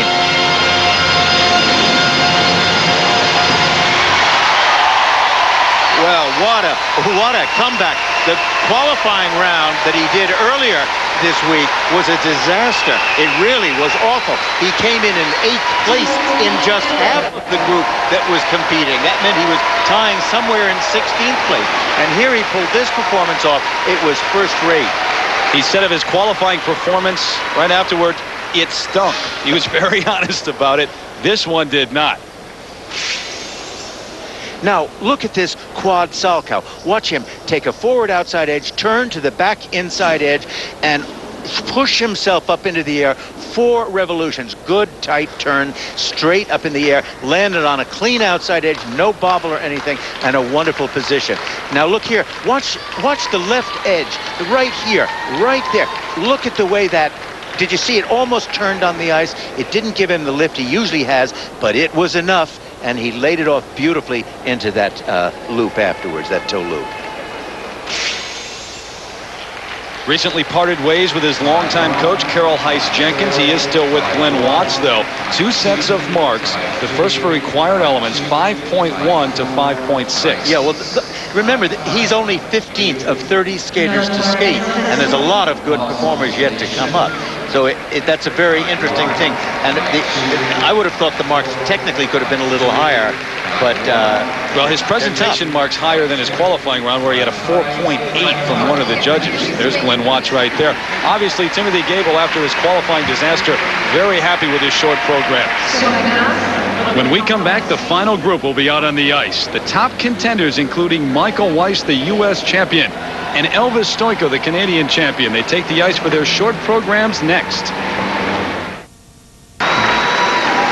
Welcome back to Nice, France, the 2000 World Figure Skating Championships, with the final group of men on the ice warming up for their short programs. Hi again, everybody. Terry Gannon along with Dick Button, this final group includes the 2 overall favorites from Russia, Alexei Yagudin and Yevgeny Plushenko, 2 men who used to train together, used to skate for the same coach. But Dick, I think it's safe to say now, they're not going to be hanging out sharing a bowl of borscht anytime soon. These are 2 very different individuals. Well, you know, Plushenko has been flying high. I guess as only a 17-year-old can. You know, he's at the peak of his career physically. His body responds to any demand, and his energy is endless. There's nothing he thinks he can't do. It's a time in his life that it won't last long, but while it does, well, it's intoxicating. I can vouch for that. Yagudin, on the other hand, is 20, a mature athlete. That is, if one can be mature at 20, but he's got some boot problems and an injured wrist. And he's finally come to realize it's harder to be a defending champion than it is to be the underdog. Now, head-to-head this year has been quite a scene. If you look at the bottom of the chart that we have there, you'll see that in the year 2000, the 3 championships that they've been up against each other, Plushenko has won all 3. But Plushenko has yet to beat him at the World Championships, which he is trying to do for the first time here in Nice. 15 of the last 20 World Championships for the men have been won by North American skaters. And you've got the American champ, Michael Weiss here, Canadian champ, Elvis Stojko, too. Well, you know, both Weiss and Stojko are really terrific. I mean, Weiss gave his best performance ever at the National Championships in Cleveland. Maybe those 2 little extra mouths that he has to feed are pushing him. And then there's Elvis Stojko. I mean, he's one of the all-time best. This is his 10th World Championship. He's won 3 times. He's not going to give up without a good fight.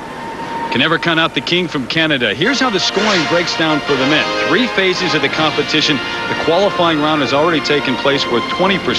The short program here worth 30%, and then the free skate coming up a little bit later worth 50%. Of course, there are 8 required elements in the short program. How important is the quad jump these days? Well, last year at Worlds, only 1 man completed the quad in the short. Here in this final group, all of them plan to attempt the quad. Russia. Plushenko. And here is the 2-time Russian national champion who has not lost a major competition since last season's World. Undefeated this season. Yevgeny Plushenko, only 17 years of age and trying to become the youngest men's champion in history. The music Saber Dance by Khachaturian.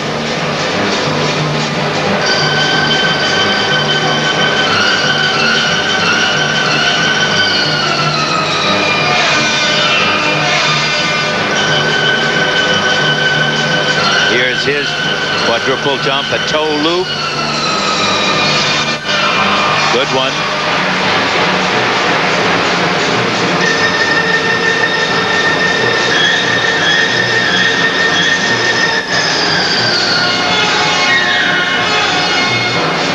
This is combination triple axel, triple toe.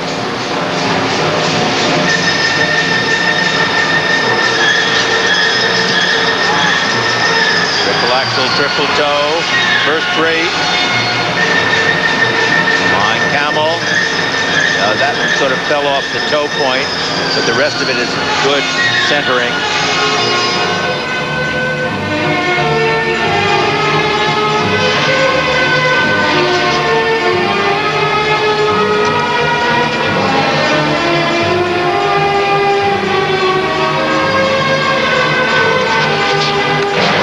Better start than he had in the qualifying round, where he fell on his quadruple jump and only landed 4 triples.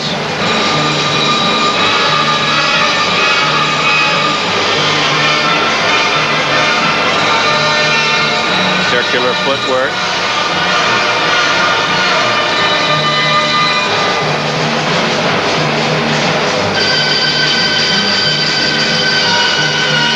Double axel.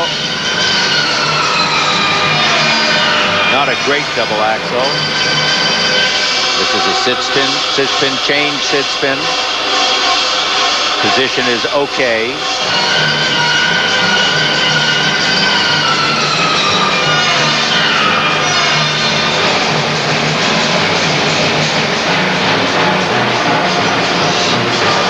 Straight line footwork.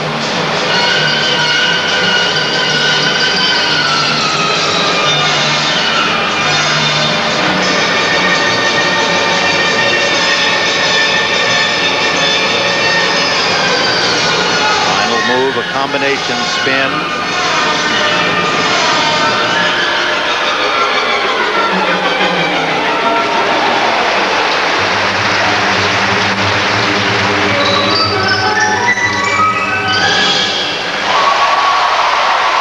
That last spin combination was okay, not great. I think overall it'll probably hold him in good stead, though, this performance, because there was energy and completion of all the elements. But it didn't sing, at least not in my opinion. Left his home at a young age before he was a teenager to chase his dream, trying to realize that here in Nice today. Yevgeny Plushenko. Now look at as he steps into this quadruple toe loop right here. Everything very neat, good, clean, good revolution, you know, perfect jump. And here is his triple axel, triple toe combination. He stepped into that one nicely, got the revolutions done. Wide swinging, toe picking into the triple toe loop. That was good. Alexei Mishin, his coach, who used to coach Yagudin until early 1998. Required elements. There they are, Jake. Yeah, very fine. 5.7s, 5.8s across the board. I keep feeling that he is a very talented skater who's in search of a great choreographer. The steps and the things, the moves, kind of, they don't help him on. They don't move him forward. They kind of fight against it.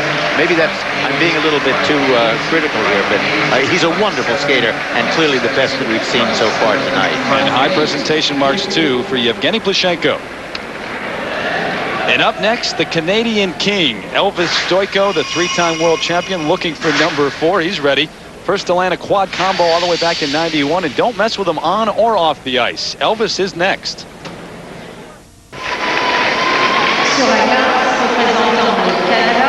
On the ice, representing Canada, He just turned 28 years of age. Elvis Stojko, the three-time world champion, going for number 4. Recently won his 6th Canadian national championship. He said it was one of his best performances, and he has said his best days are ahead of him. First in his qualifying group, 2 qualifying groups. They split them up.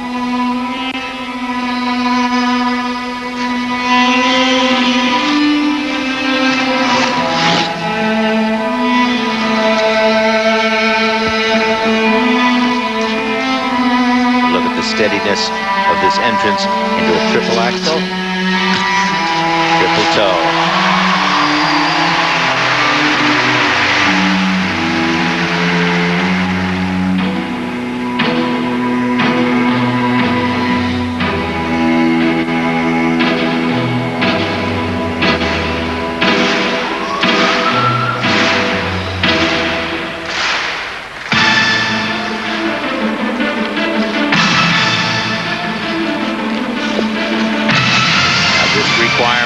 Remember, there must be some semblance of footwork leading into the quadruple. Here it is. The fact that he drops that just takes him right out of the contention against Plushenko. And those still to come, including Weiss and Yagudin. Just little margin for error, Dick, if you don't hit that quad jump. That's what it's all about.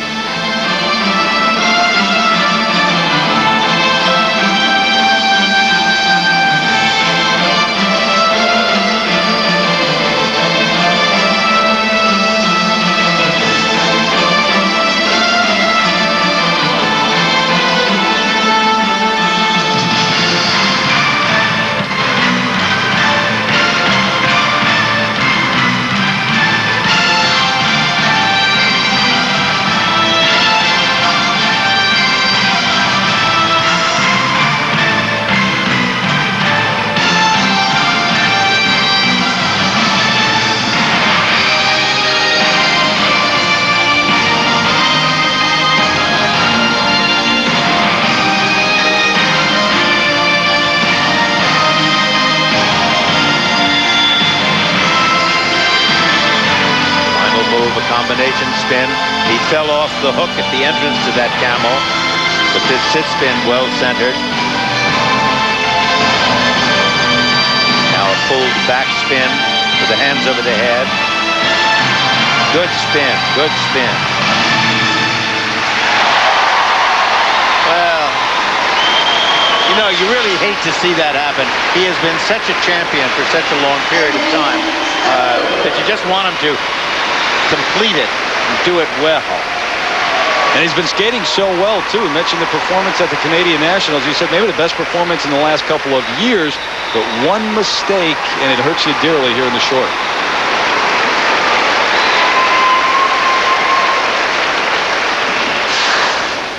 And this was the moment of truth right here. He steps to the right edge, toe picks, everything is fine. Not quite enough airtime to complete the revolution, and that causes the downfall.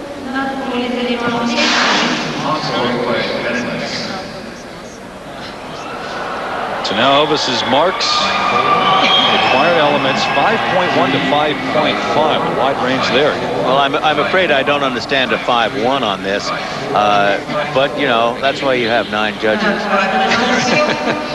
All differing opinions. Yep, yep. Presentation marks now 5.5 up to 5.8. Yep, but it still holds him in second place, and that's a very good position to be in. Right behind Plushenko. And with only 2 more skaters to come, he can't be lower than 4th.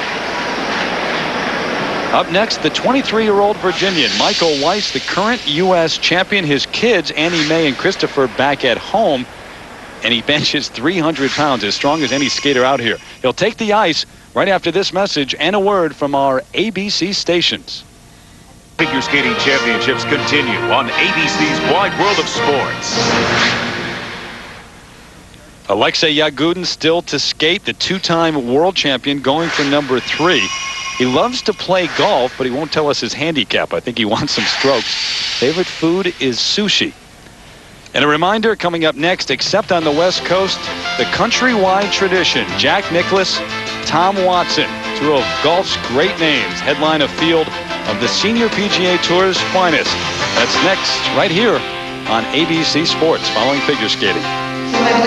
Représentant les États-Unis d'Amérique,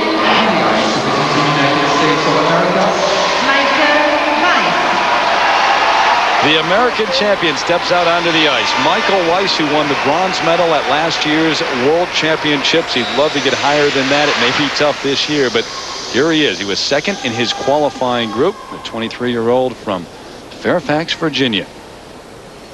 The music is going to be On the Waterfront, Leonard Bernstein. And for those who remember Paul Wiley, this music has been very good for skating.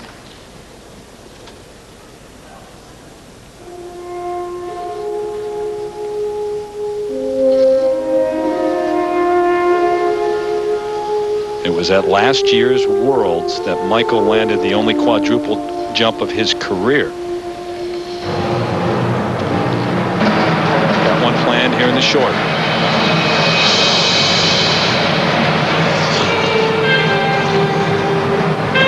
Here comes that quadruple. Watch the turn. Toe pick. Hey! Good for you, Michael Weiss. Quad number 2 of Weiss's career. It only counts when it counts, right?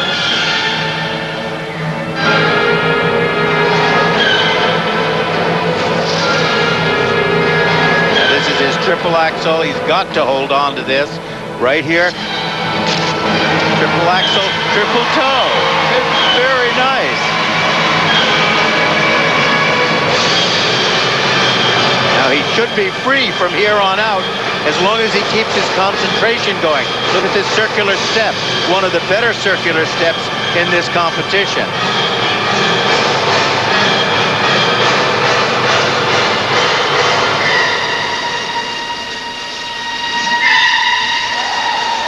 Reverse axel sit spin.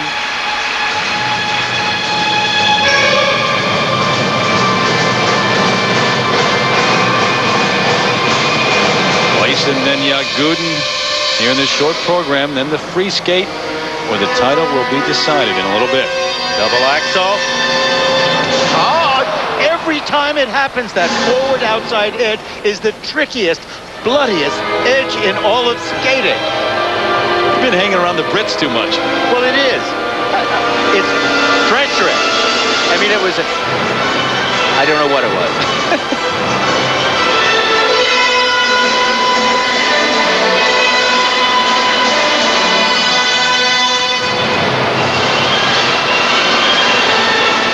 Straight line step.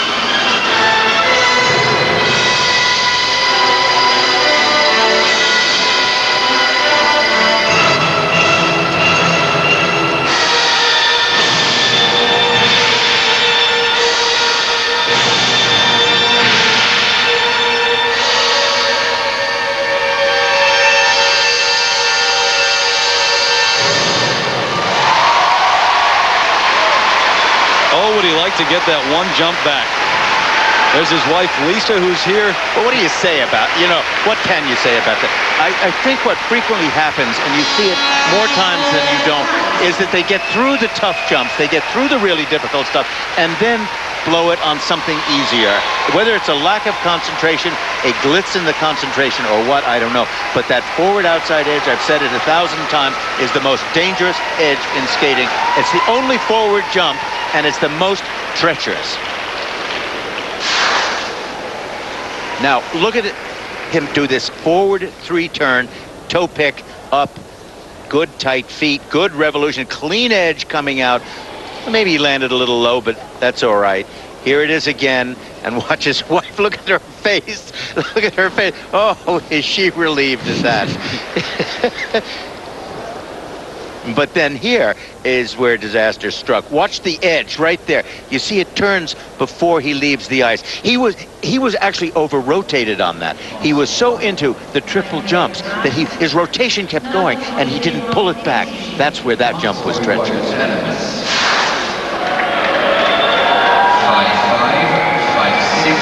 His wife is here. His parents are here in Nice. His two kids back at home with the in-laws. Look at Audrey Wiesiger, his coach, on the left side of your screen. First set now, Dick, 5.1 to 5.6. Those are very strong marks, despite the fact that judge number 4 was a 5-1. She's been low along the course of the evening. That isn't bad. But look at these marks. Look at the presentation marks. 5.7s, 5.8, 5.9s. Up to a 5.9. Two 5.9s from judge from Bulgaria and Romania. Interesting. So wow. Michael Weiss in the second place behind Yevgeny Plushenko. Weiss well positioned. It's Plushenko, Weiss, and then Elvis Stojko, the three-time champ. And here is the final skater of this short program. The two-time and reigning world champion, Alexei Yagudin, has had all kinds of problems physically, competition-wise throughout the season, but he can remedy all that with a win here at Worlds. Music variations on the Nutcracker.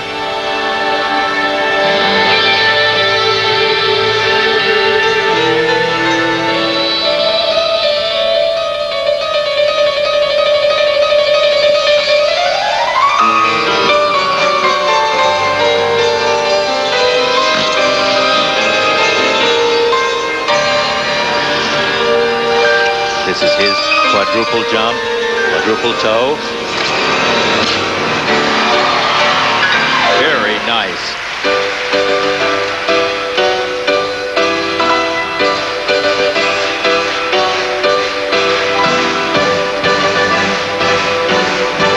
Here's his triple axel, triple toe combination. Solid edges, solid landing.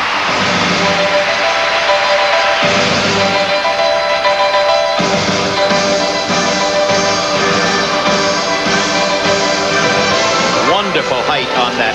Magnificent leap on that. That's better than any other flying spin in the competition so far.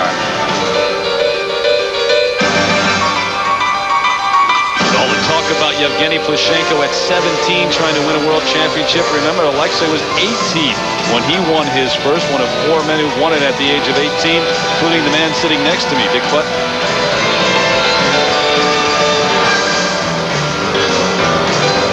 Here's his double axel. Zit spin. sit, change, sit, spin. A minimum of 6 revolutions on each foot. Pancake position. Thank you, Lucinda Rue from Switzerland.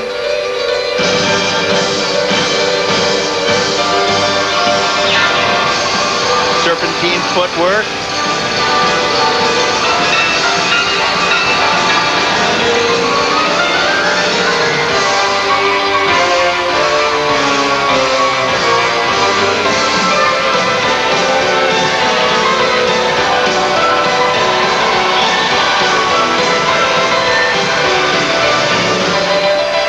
Final combination, spin, camel, sit, spin. Now one change of foot versus a lay, semi-lay back, a back foot change of foot, and now the Rudy Galindo specialty. Oh, brother.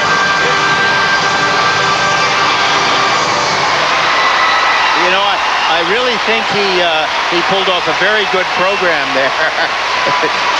That program kind of flows. The steps flow. You know, he's not fighting the edges as Plushenko does, where sometimes the movements don't continue to swing and rhyme with it. First real standing ovation we've seen here in Nice. And the best performance, I would have to say, we've seen from Alexei Yagudin in the short program all season long. You know, the music is wonderful. And, in fact, the music of a lot of these men is terrific. I'm very happy. This is good. Now, watch right here as he will take first a 3-turn, then watch the stretch and straightness of the body. You see, right there, he's not really, boom, straight as he could be. He bends over a little bit. But gosh, what can you say? It's a magnificent jump combination. Now, look here at this triple axel. Good height, good tight legs, but right there the leg, that's an outside edge, it's not an inside edge, doesn't turn to it, and it's a fine combination.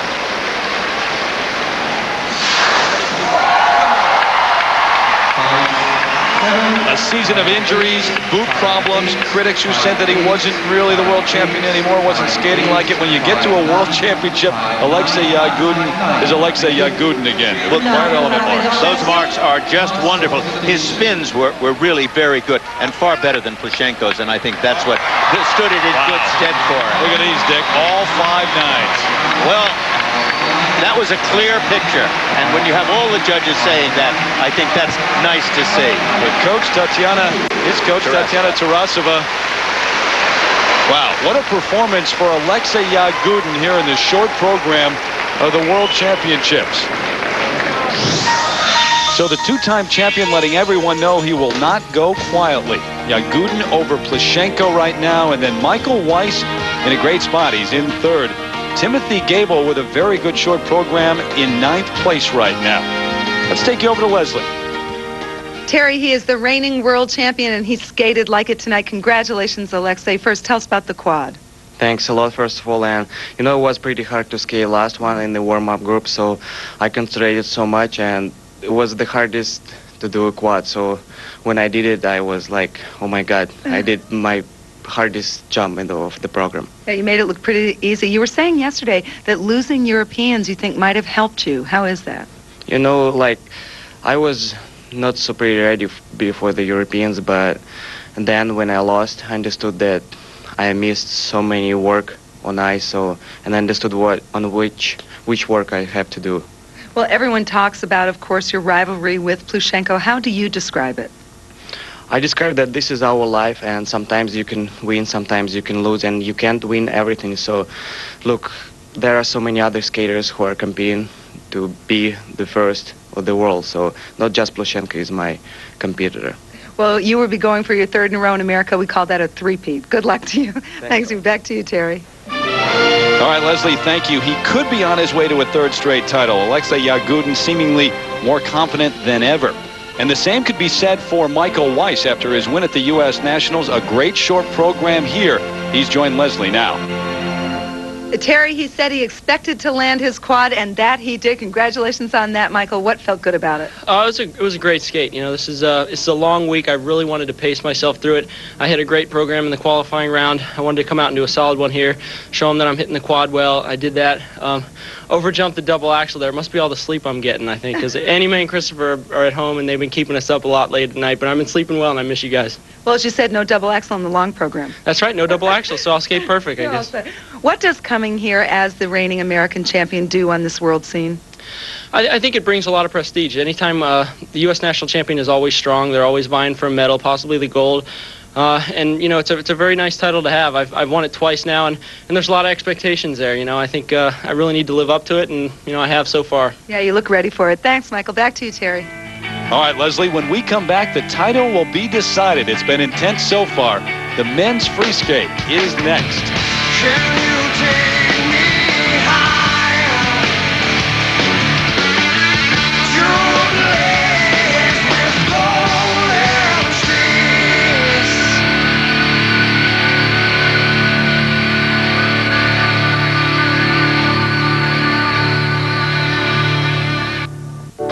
Next, the rivalry between the reigning world champion and the boy wonder. Plushenko, he's undefeated this season, beating Yagudin twice. He is red hot. But Yagudin won't go down easy, chasing his third world title. Just as hungry, Michael Weiss, the U.S. champion, and Canada's Elvis Stojko, who looks for a fourth world title. Who will be crowned world champion? Find out next.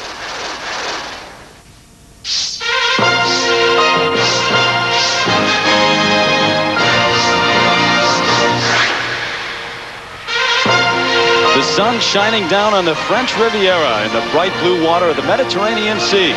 One of the many reasons the city of Nice has been such a great host city for the best skaters in the world. And the talk all around town this week is centered on the action inside the Palais des Expositions. Right now, the men are about to skate for gold at the 2000 World Figure Skating Championships. Along with Dick Button and Leslie Visser, I'm Terry Gannon. The final group on the ice for their free skate, including the two-time and reigning world champion going for a three-peat, Alexei Yagudin. And what we have to look for there, first of all and foremost, are the two quadruple jumps that he has planned. In addition to that, he's got a new program, new music. Has he settled into it? Has he been able to develop? Will it make him sing tonight? If he does, he's got this championship wrapped up. He's been brilliant so far and so confident, maybe more confident than he's been all season long. And how about his Russian counterpart, the youngster, trying to become the youngest men's world champion ever, Yevgeny Plushenko. He's had such a swagger all season long. This is what he has done. He hasn't lost since last year's World Championships in Helsinki. And the bottom two wins there, Russian nationals and Europeans, both of those were over Yagudin. Right, well, on the other hand, you got to remember, Yagudin has started off slowly this winter, but he came on strong in this competition. But one of the things to watch for with Plushenko is this, what is called a 4-3-2. First, a quadruple toe, right into a triple toe, and landing and going up into a double loop. Now, that's 9 revolutions in probably a fraction of a bunch of seconds. But look at the speed, the continuing fast quality of those jumps. That is first rate. 9 revolutions in what, maybe 3 seconds? That's it. How about the American champion, Michael Weiss, hit his second quad jump of his career in the short program here. Well, more than that, he has developed a bigger presence on the ice, a much stronger theatrical quality, and that's nice to see. And you can never count out the 3-time world champion from Canada, Elvis Stojko, 28 years of age, in his 10th trip to the Worlds. Well, he's a powerhouse, and they don't call him the king for nothing. Don't count him out. He may have caught a bad break, though. In this final group, he is up first. As we look at the skate order, he'll be out there, get the jitters out, but sometimes that's a disadvantage. Cheng Zheng Li of China second. Alexander Apt of Russia, one of 3 Russians in this final group. Then your top 3 in the standings, Weiss, Yagudin, and Plushenko.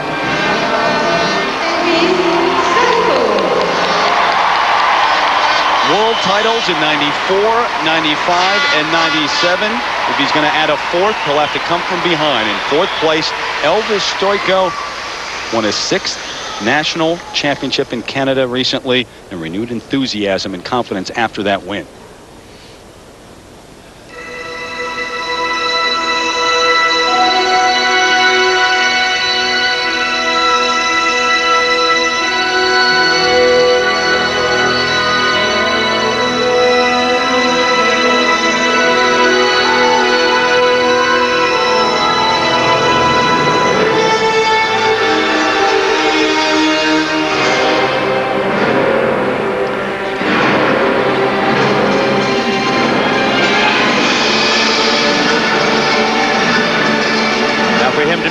impact. He will need his first combination, his quadruple jump, quadruple toe loop, triple toe loop combination. Here it is. He has gone down almost steadily and regularly on that jump.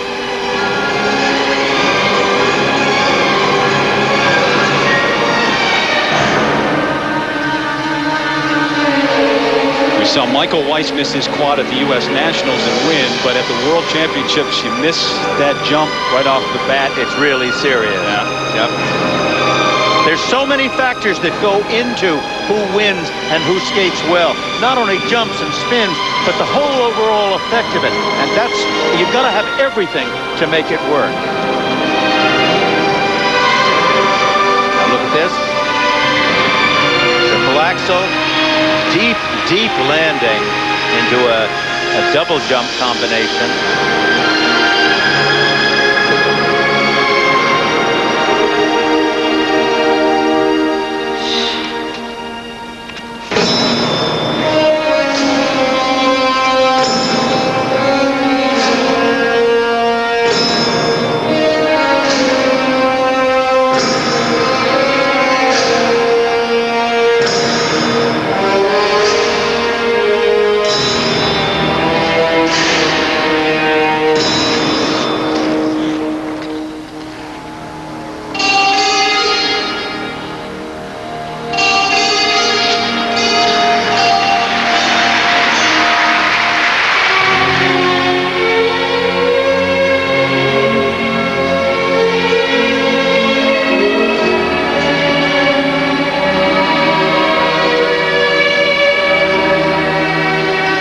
Decided to remain in the eligible world this season when many thought he would turn professional. He's at the opposite end of the spectrum from Yevgeny Plushenko. With a win here, he would become the oldest men's champion since 1929.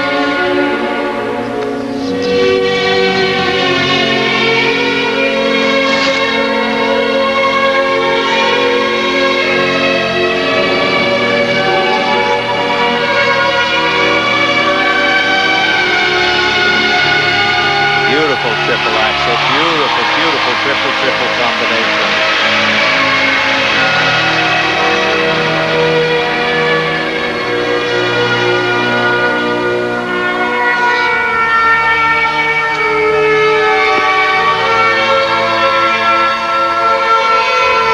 Of course, the difference between the 1929 champion Gillis Grafstrom was that he was a figure skater known for his beautiful and intricate figures, whereas Elvis, in this part of the century, this part of the next century, is known for his jumping. Therein lies the change in the world of skating over the last half century.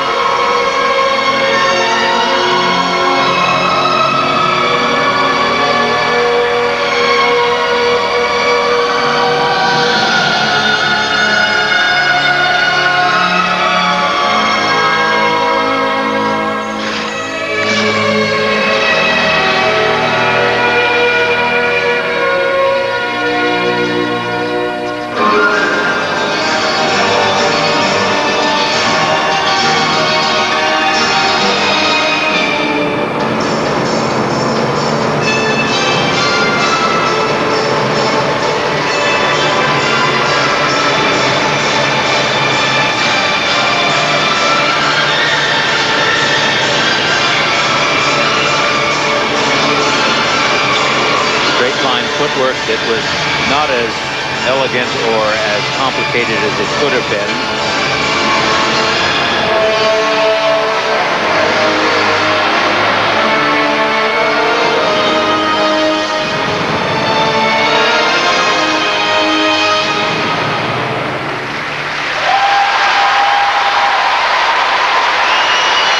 You know, he is such a likable competitor and such a popular skater that it really hurts you to see him make a mistake like he did at the beginning of the program. He's really got to be disappointed, too, because he had such high hopes on a bit of a roll, winning the Canadian Nationals and then the Four Continents Championship. If there's such steady skating there, takes his time for the movements. He certainly has no trouble. Now, look here as he taps up into this. Right there, it's okay, but at the end, you can see that he just does not check the landing. Gets all the way around, but is unable to check the landing. There isn't enough move out of it. But watch this triple axel. Now, this is just very, very clean, straight. You know, everything is just marvelous on that. That's nice. And there's a look at the judges who will make the most important decisions here. Dick, what are the judges looking for? Well, more and more, a well-balanced program is becoming important. But on top of that, if you don't have the jumps, forget the rest of it. The originality is what keeps us all interested, and quality spins are the highlight of every program. It's not going to happen here, but you may remember in '97, Elvis went from 4th to 1st, but the scoring was a little bit different, and Alexei Armanov back then, the leader after the short program, had to withdraw because of an injury.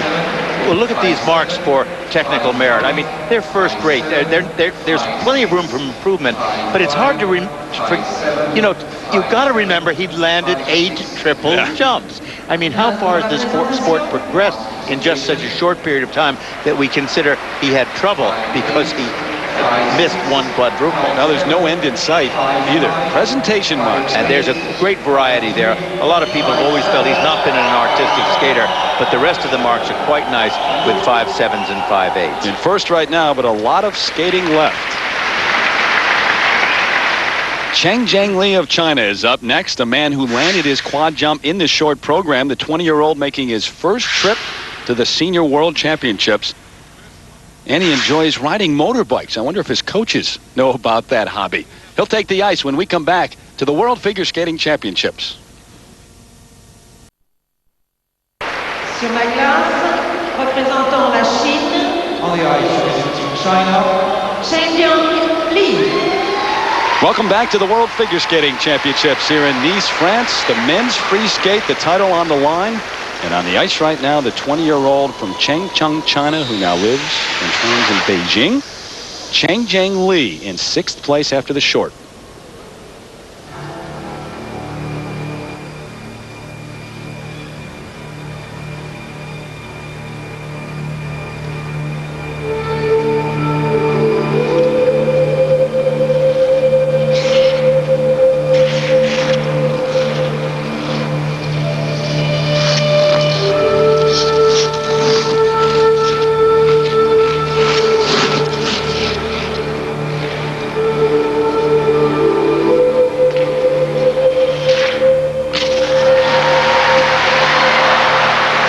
Gosh, look at that quadruple toe, and then he missed the triple toe.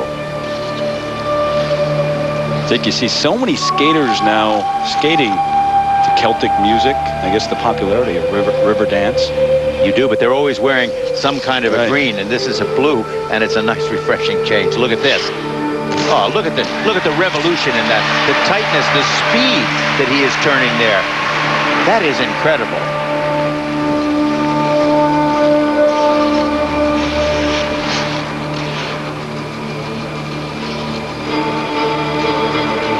Steady turning on that flying camel.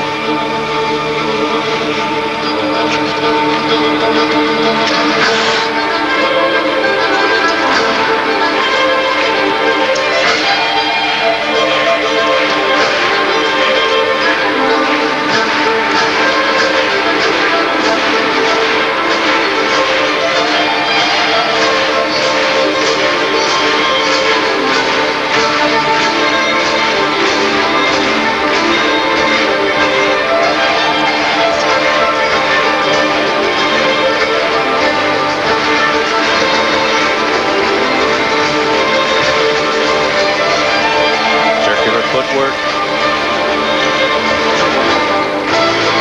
Now look at the ease that he takes in this triple Lutz.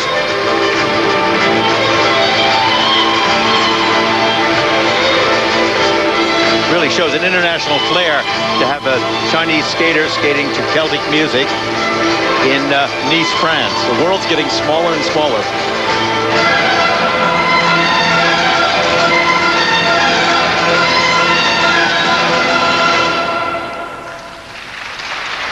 A young man who started skating at the age of 5.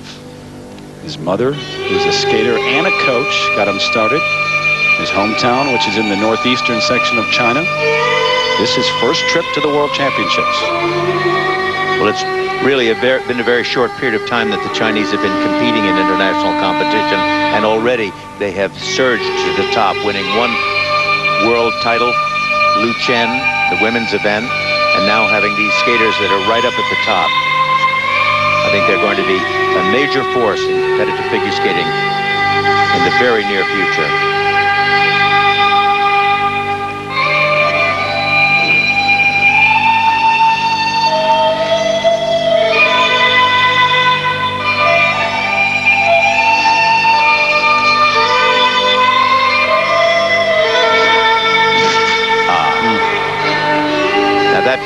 That's really unusual to see him miss on something like that. A triple axel is just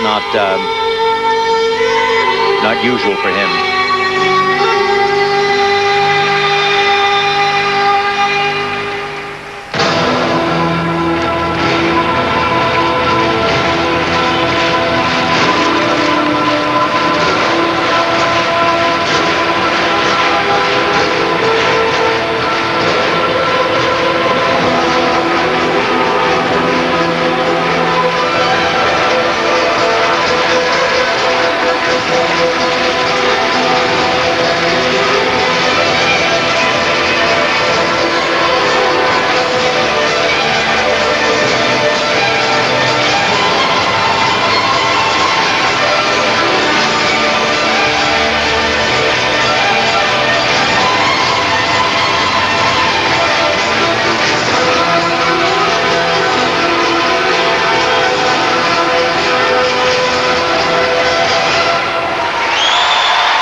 That's an interesting program. I don't think he's really developed it very far. It goes just to a certain degree and then it kind of stops. But his jumping ability is first rate. Well, he told us his major problem is a lack of confidence. Skates much better in practice than he does in competition. I guess only experience helps that. He's only 20 years old. Cheng Li. Now, look at him as he taps into this quadruple toe loop and then reaches back and does a triple toe loop. But look at how he's leaning out of the circle, and that causes him to fall out of the landing. Could not check. 5-3. Sixth place after the short program. Cheng Li watching intently the first set of marks, 5.2 to 5.7. And they're really not good enough. I mean, if he's going to play in this level of skating, he's got to have better marks than that. I think it was there was too much sloppiness in the program. He didn't really aggressively skate into everything. And the presentation marks are even lower, 5.1 up to 5.5. So Cheng Li of China in second behind Stojko right now. When we come back, Alexander App will lose the cape and step out onto the ice. One of two fathers in this final group. His son Makar was born on March 3rd. This is his first trip to the Senior World Championships. The 23-year-old Russian will skate after this message and a word from our ABC stations.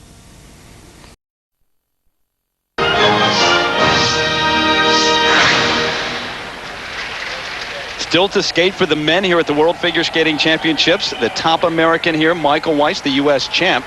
Alexei Yagudin, who is the current leader after the short program, trying to three-peat.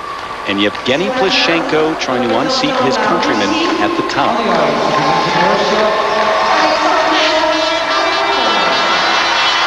If not for injuries throughout his career, it may have been Alexander Apt, who Russian fans would have been watching the last few years along with Alexei Yagudin, or maybe even instead. Who knows? He's in fifth right now after the short. And look here, he is also going to skate to selections of Celtic music. And we'll see the comparison with Cheng Li.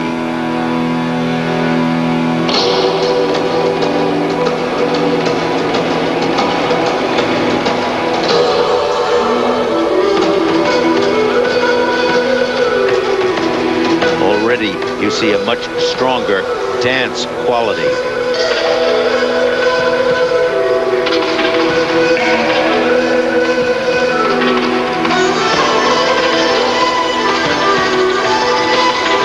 at the speed that he has as he moves here.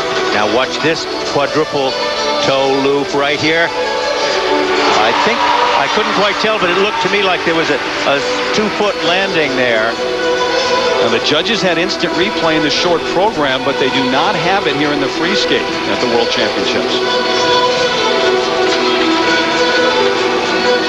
Now here's his triple axel, triple toe, and double toe. And oh, look at the trouble he had getting out of that. The problem with that started right at the entering edge of the triple axel. It wasn't on the second jump. That was the result of it.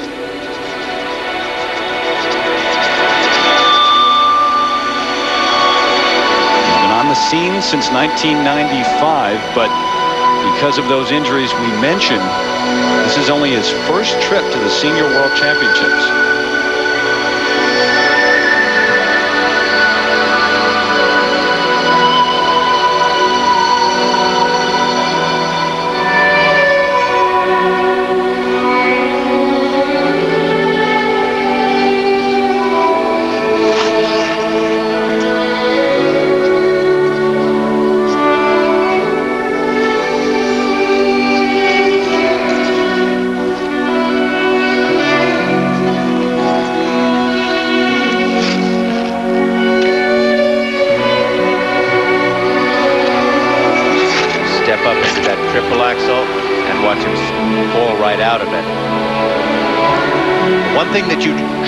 With him is the deep knees, the smoothness of his skating. There's a great musical quality there. He has a far greater passion than many of the other skaters.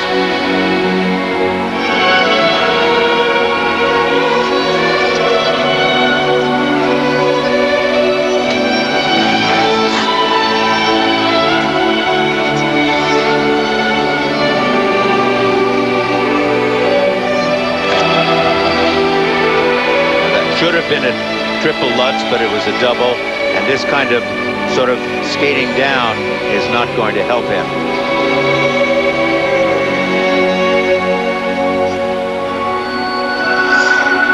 He really is one of the most talented of all the skaters here.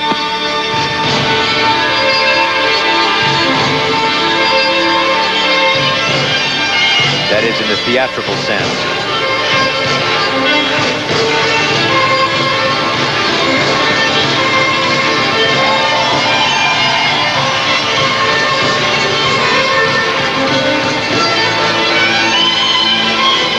Triple loop jump.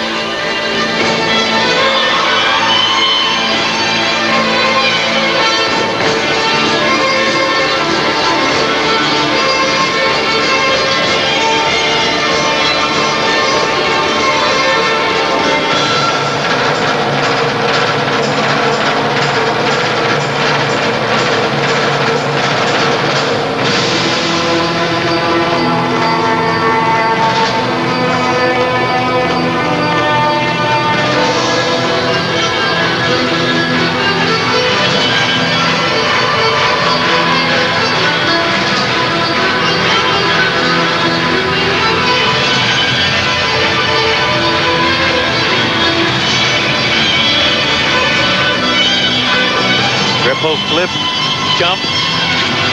Double footed that again.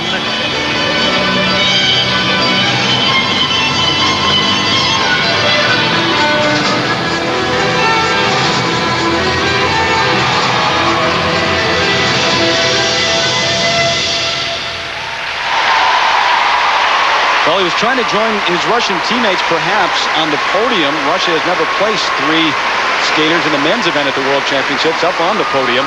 It's not going to happen here. Nope, it's not. Alexander Abt, very disappointing performance here at his first World Championship in Nice. Well, the big problem is he loses steam, and that's the answer to the question. Now, look here as he steps backwards and then steps to the right leg, taps into the air, and goes up on this quadruple toe. You know, we forget, just because they're doing them left and right, how difficult that is. Talent that was diminished by an injured hip, knee, a broken leg, and a sliced quadricep muscle, all in the last 5 years. That's the first set. Well, I mean, look at that. That's pretty aggressively down, but he did make a lot of mistakes. He did make a lot of mistakes, and that causes a problem. Wow, and look at this 4.8. presentation from 4.8 and even a couple of 5.1s. That's sticking it to him. But enough to put him in third place right now. Michael Weiss is up next, the 23-year-old from Virginia who is a longtime Redskin fan. His favorite player, though, is Gus Frerotte. The reigning world bronze medalist, not many thought he could repeat or stand on the podium this season, about halfway through the season. And he landed his second quad in his career in the short program. The American champion skates next.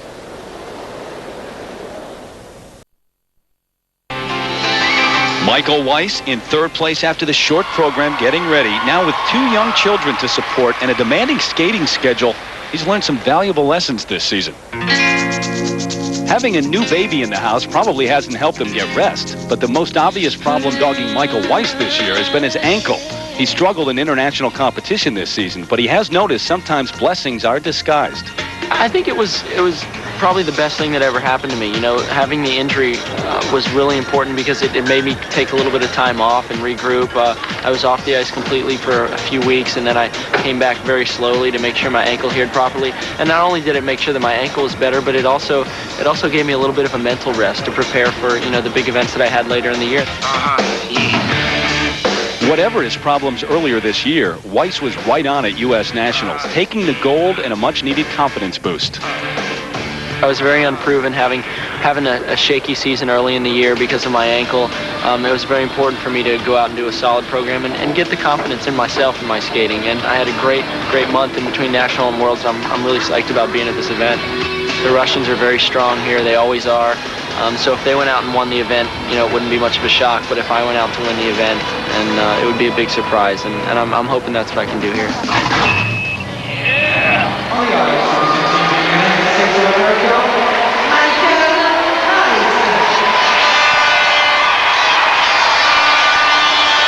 Michael Weiss revving up now for a run at the leaders. Elvis Stojko in the lead over Chen Zhengli of China and Alexander Apt of Russia. But here is the man who is currently in third place after the short program, the reigning U.S. champion.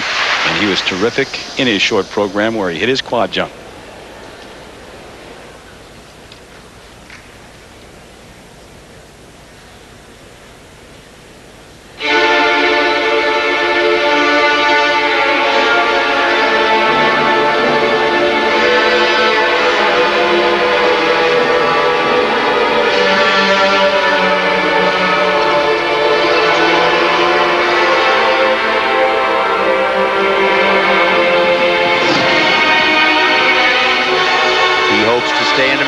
He will need this. Quad. Nope. Fell out of it. But it wasn't one of those disastrous mistakes. He can still hold. And he's been through this before. He did it at the U.S. Nationals where he did not hit the quad. Gathered himself. But he needs this.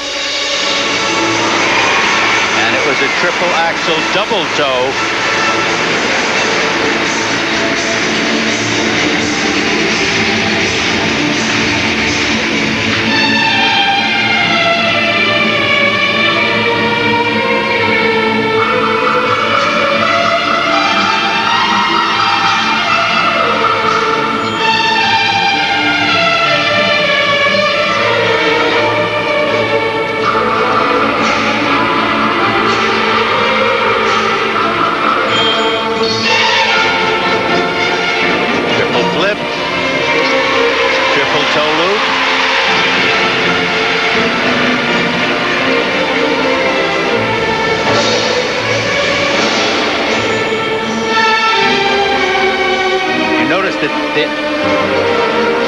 There's a greater dance quality in his skating right now and a much more serious kind of theatrical input than he's ever had before. And that gives it a very nice, entertaining quality.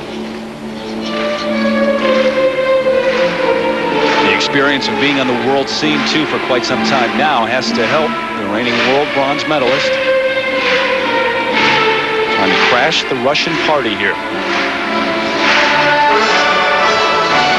Triple axel, but a touchdown.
combinations of triples, triple loop, triple salchow.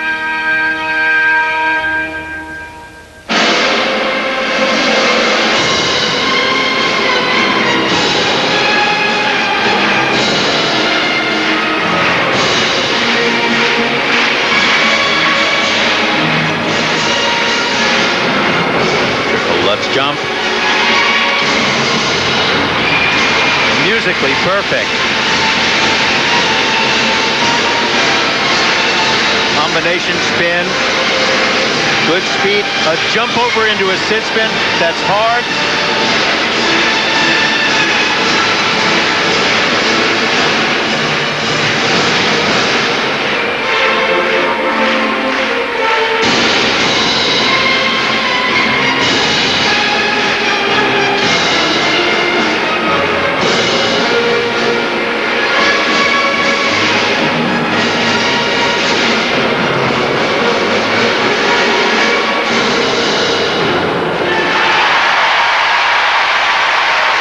You know what helped that tremendously was the fact that it built musically to a finish. It had a beginning, the program had a beginning, a middle, and an end. And that's helped him more than the misses of the of the jumps have hurt him. And he's proven again he's a resilient skater and an athlete. The mistakes in the early part of the program had the poise, the composure to go through the rest of the program and actually get better. Now on this opening quadruple toe, watch the body, the lean of the body right there. He's getting out of the center of the circle, leaning forward, and that causes this to happen. Now he didn't fall on it, but he fell out of it. It was less of a difficult mistake than some of the other skaters where they fell down. Watch the skating edge. Look at the snow. The blade is already turned to the left. Means he's over-rotated before he takes off into the air. That causes the problem at the end of the jump. 5-6. There's been an American on the podium at World 17 of the past 20 years. Michael Weiss trying to become number 18. Roger Wisiger, his coach, and his wife, Lisa. First set, Dick. Well, you can see right now that these marks are, you know, really consistently good. They would have been higher had he not made those sort of errors in the jumps. That's the unfortunate part. And the presentation marks 5.6 to 5.8, so not enough to get ahead of Elvis Stojko. Michael Weiss in second place. And getting ready to take the ice next, Alexei Yagudin. It is still his crown. Could we see the first three-peat since '91 at World? A brand new program in music, awfully risky heading into this event. And he's 0 for 2 versus his Russian rival so far this season. Now he has a chance to turn around what's been a very long season of adversity. You know, during this season, I had so many problems. My hand was broken, then my boots, then my knees hurted, so many problems. But now I feel great, and I am pretty ready to skate and to fight for the world title, for the third world title. Sur la glace, représentant la Russie. Back at the World Figure Skating Championships in Nice right now in the men's free skate, Elvis Stojko over Michael Weiss and Cheng Jiang Li. But here come the Russians. Alexei Yagudin trying for a three-peat. Remember, the two things that we're going to watch for here are his quadruple jumps, and the second thing is the impact of this new program. Tosca, Puccini's, some of Puccini's greatest music.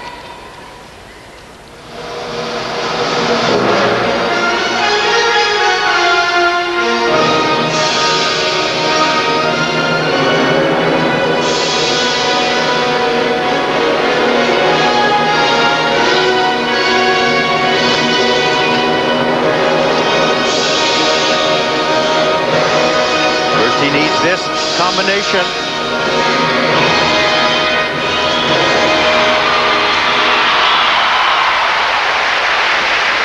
I don't know how to respond to that.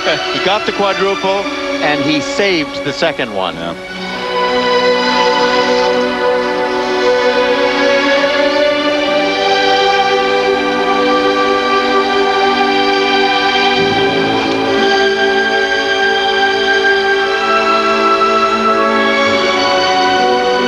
Second quadruple toe. That was really a magnificent jump. 2 lost references to Yevgeny Plushenko throughout this season, but he's been a different skater this week in Nice.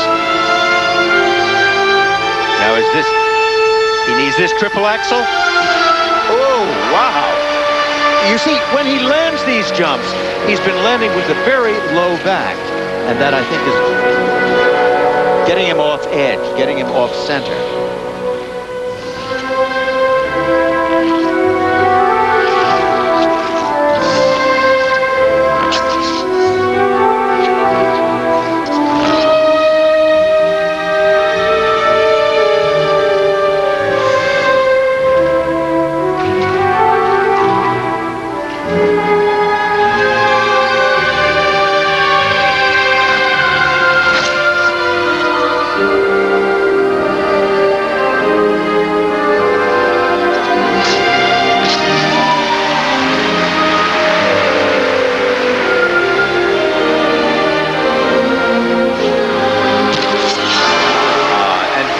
The inability to check that landing and hold on to it. I'll bet if Plushenko skates well, I mean, the deal is already set. The handwriting is on the wall. That's a big if, though. Right.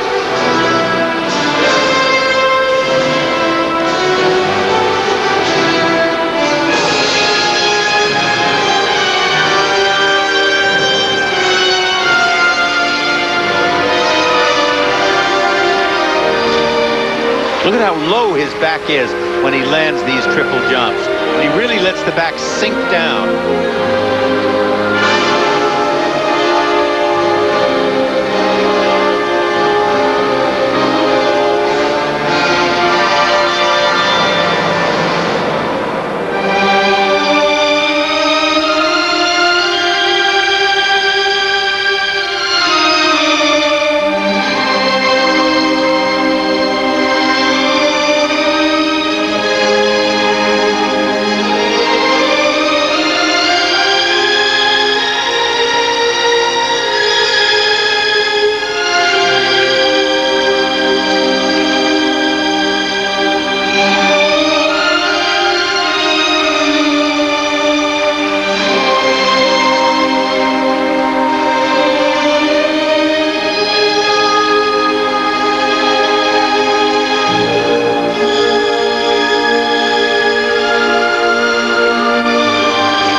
Spin.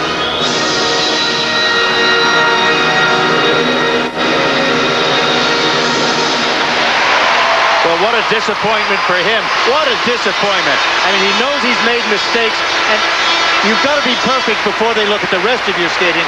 And then the question is, how did he do with this program? It was just so-so. He doesn't own it yet. He hasn't mastered it. The music is gorgeous, but the rest of it kind of just hasn't been fulfilling. Teetering on the edge throughout the entire program, and then he fell right over the edge at the end.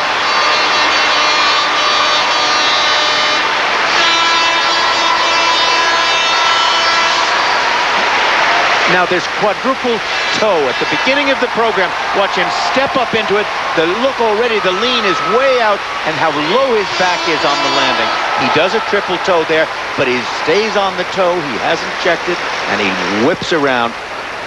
Now, in this triple axel, watch the edge as he takes off into the, right up into this forward outside edge. See how far turned it is. Tight legs, good in the air, but again, the back drops low, and look at how the right shoulder is not held back. He can't check the landing, does a triple turn, a double turn in between the two, and then singles the jump, and that negates any possibility of marks for a combination at that point. With his coach, Tatiana Tarasova. Of course, he used to be coached by Alexei Mishin, who's the coach of Yevgeny Plushenko.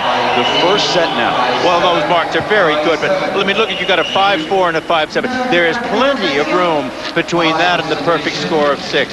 This is a chance for Plushenko to show his mettle. Maybe too much to ask for Alexei Yagudin to create the program right before Worlds and the new music. Presentation marks, he is the leader right now, but a golden opportunity in more than one way for his countrymen. A great chance now for the boy wonder who has not lost since the '99 Worlds. He is 6-0 this season. And he's trying to win his first world title before he actually gets his driver's license. That's not supposed to happen. But in many ways, the 17-year-old Russian has spent a significant part of his life on the road, making sacrifices. It's a 16-hour train ride from Volgograd to St. Petersburg, Russia.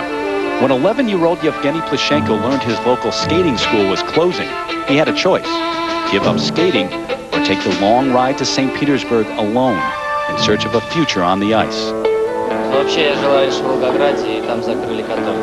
I moved to St. Petersburg with my old coach, and he introduced me to Mishin. After 6 months, Mishin took me in. At the end of the year, my mother moved to be with me, and we took a room in a common flat. Plushenko lived in this old building, where he and his mother shared one room in a common apartment. The other residents drank and fought, and little Yevgeny wanted out. His mother's home videos helped get the attention of legendary coach Alexei Mishin. Yevgeny watched Mishin's star pupils, Alexei Urmanov and Alexei Yagudin, getting better, and he saw his future. I always wanted to be the first, even when I was not winning. I was just saying, one day, I will prove to everyone I am the best.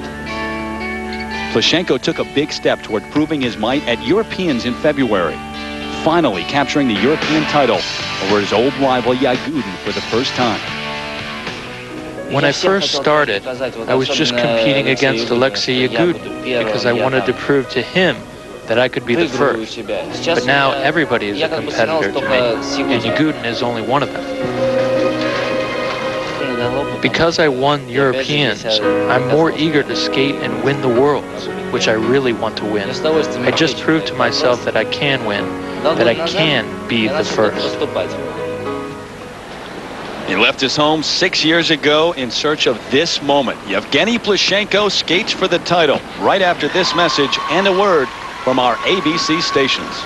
Championships continue on ABC's Wide World of Sports. Terry Gannon, Dick Button, and Leslie Visser with you here. We're down to this. Yevgeny Plushenko stepping onto the ice. Alexei Yagudin in the lead over Elvis Stojko and Michael Weiss. But it may have been a 16-hour train ride from his home city to St. Petersburg, where the dream started to become a reality. But now all he has left is 4.5 minutes to gold.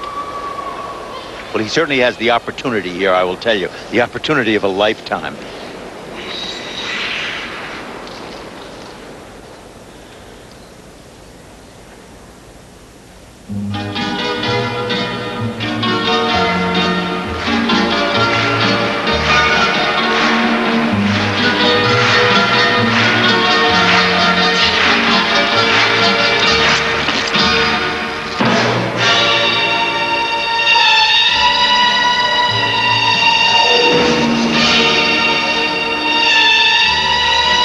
That marvelous combination 4, 3, and 2 that he had. If he's going to do it, it'll be right here.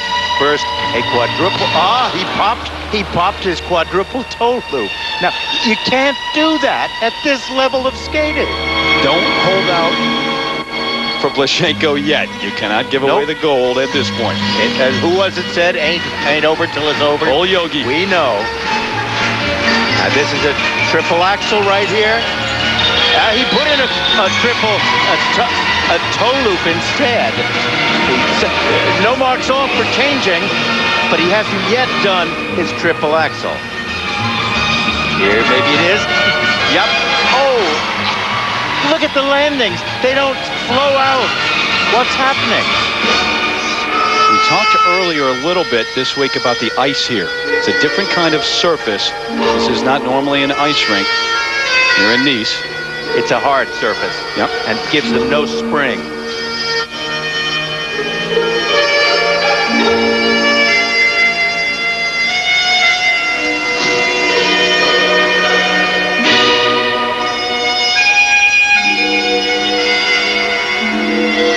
See what he does here. That was his quadruple toe loop. He put it in again. You see, maybe it is because he is 17 and hasn't learned to pull back and play it very, very carefully. And that might be his downfall.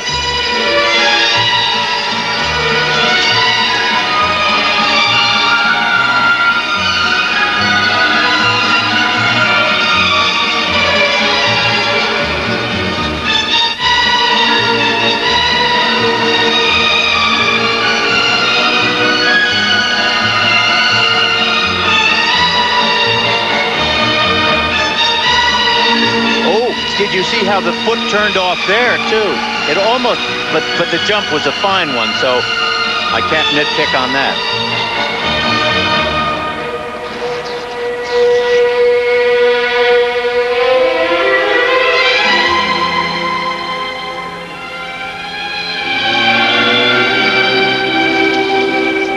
The noise in this building carries so much that no matter where he was before taking the ice, when Yagudin was out there, he heard the reaction of the crowd, and when he took the ice, he knew that Yagudin did not skate well.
Combination spin.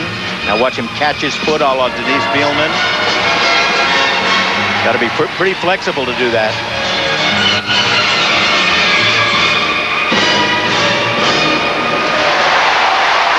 Well, I'll tell you, the opportunity was there. I don't think he took it. And there's Alexei Yagudin backstage. He thinks he's got a chance now, and the worst place to be sitting at this point is in one of the judges' chairs. What do you do now? Well, I mean, for me, it would be clear. I would give it to Yagudin because the overall performance was stronger, and this one wasn't architecturally, choreographically any better. Well, we could tell by the reaction of Alexei Yagudin backstage. He agrees with you. He thinks he just won the gold medal. We'll come back with the marks for Yevgeny Plushenko right after this. Back at the World Figure Skating Championships, hanging his head right now. That scene says it all. Yevgeny Plushenko awaiting his marks. Well, it all happened right here on the very first move. Supposed to be a quadruple toe combination. He barely gets 2 revolutions out before he opens up. Never even gets to the second and third jump. But here he tries the quadruple toe again. Now watch the lean of the body. It's way out of the center of the circle. He's going to land it and not even be able to have a hope and a prayer of saving that.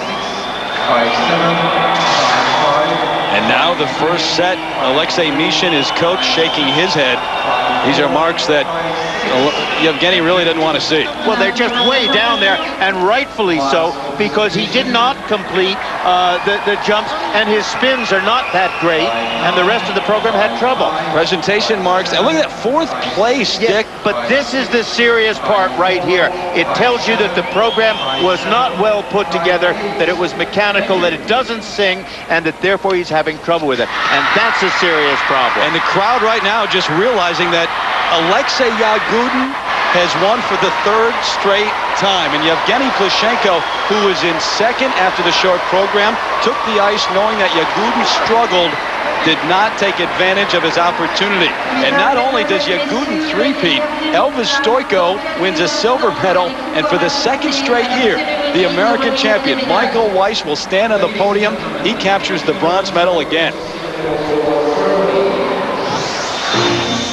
Yagudin, Stojko, and Weiss, your top three. Plushenko, the bottom fell out for him. Timothy Gable, the other American, finished 11th. So the U.S. will only send 2 skaters to next year's World Championships for the men.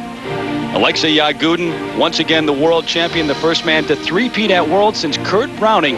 He's made his way over to have a word with Leslie Visser right now. Leslie? Congratulations to you. Did you need all your heart and desire for this performance? Yeah, I think I did a great job today because I did one more step to improve myself, and I did 2 quads in my free program. And in other work, I changed my free program after the Europeans, and I think that was a good decision. Why does this music suit you better?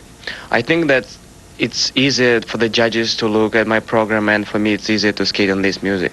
I remember last year you fell to your knees and you kissed the ice at Hartwell Arena in Helsinki. What does winning 3 in a row mean to you? I think that if I could skate clean here, I will kiss the ice again, but I didn't do my best skating, so I will keep this kissing for the next year, and it was really hard to defend my 2 titles. Well, you still prove that you are the best in the world. Congratulations, Alexei. Back to you, Terry. All right, Leslie, for Elvis Stojko, even when you're 28 years old, the best hug and kiss after a silver medal from your mama. His North American counterpart, Michael Weiss, finished right behind him. He's with Leslie now. Terry, he defended his position, still the bronze world medalist. Congratulations to you, Michael. I mean, a bit of a surprise. This one was amazing. You know, for me to deal with the injuries and the ups and downs of this season, to take the time off and get healthy, and you know, I would have never thought that I'd be back on the medal podium, and to get back up there this year was a huge task for me to take on, and I did it. I got back on the podium. I'm very happy with it. It was kind of a fight for everyone out there tonight. What about for you? It was a big fight. You know, it's been a very long week. We've had three competitions: the long program, the short, and the long. Everybody was real hot in the short program. Long program tonight, I think, took a lot out of everybody. But you know, to be back on the podium again is very special to me. I'm very excited. Do you think in some ways you're proving that it's not just about the quad? Absolutely. It's about the all-around skating, and I think the judges are beginning to realize that. I think the fact that I skated so solid in the qualifying round was really sitting in the back of their heads too, because I skated a solid program there, and I really felt like I had to end strong. If I'd have just not put my hand down on the second triple axel, I think I probably would have gotten the silver. But you know, it was important for me to skate the program well, and I finished strong, and I was happy with it. Yeah, it wasn't easy, but you made it count. Congratulations to you, Michael. Back to you, Terry. Leslie, thank you. More coverage of the World Figure Skating Championships coming your way from Nice next Saturday, beginning at 3:30 Eastern, 12:30 Pacific. We'll have the finals of the pairs competition, including Americans Ina and Zimmerman, and the ice dancing finals with Anasina and Hazara, the favorites from France. One final look at the men who survived here in Nice to stand on the podium at the World Championships.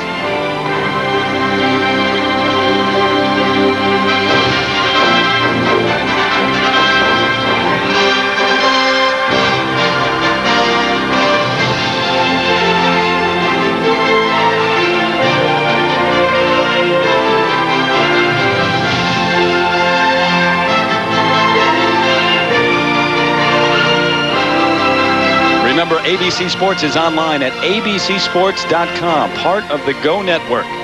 For Dick Button and Leslie Visser, I'm Terry Gannon. This has been a presentation of ABC Sports, continuing the tradition of excellence. So long, everybody.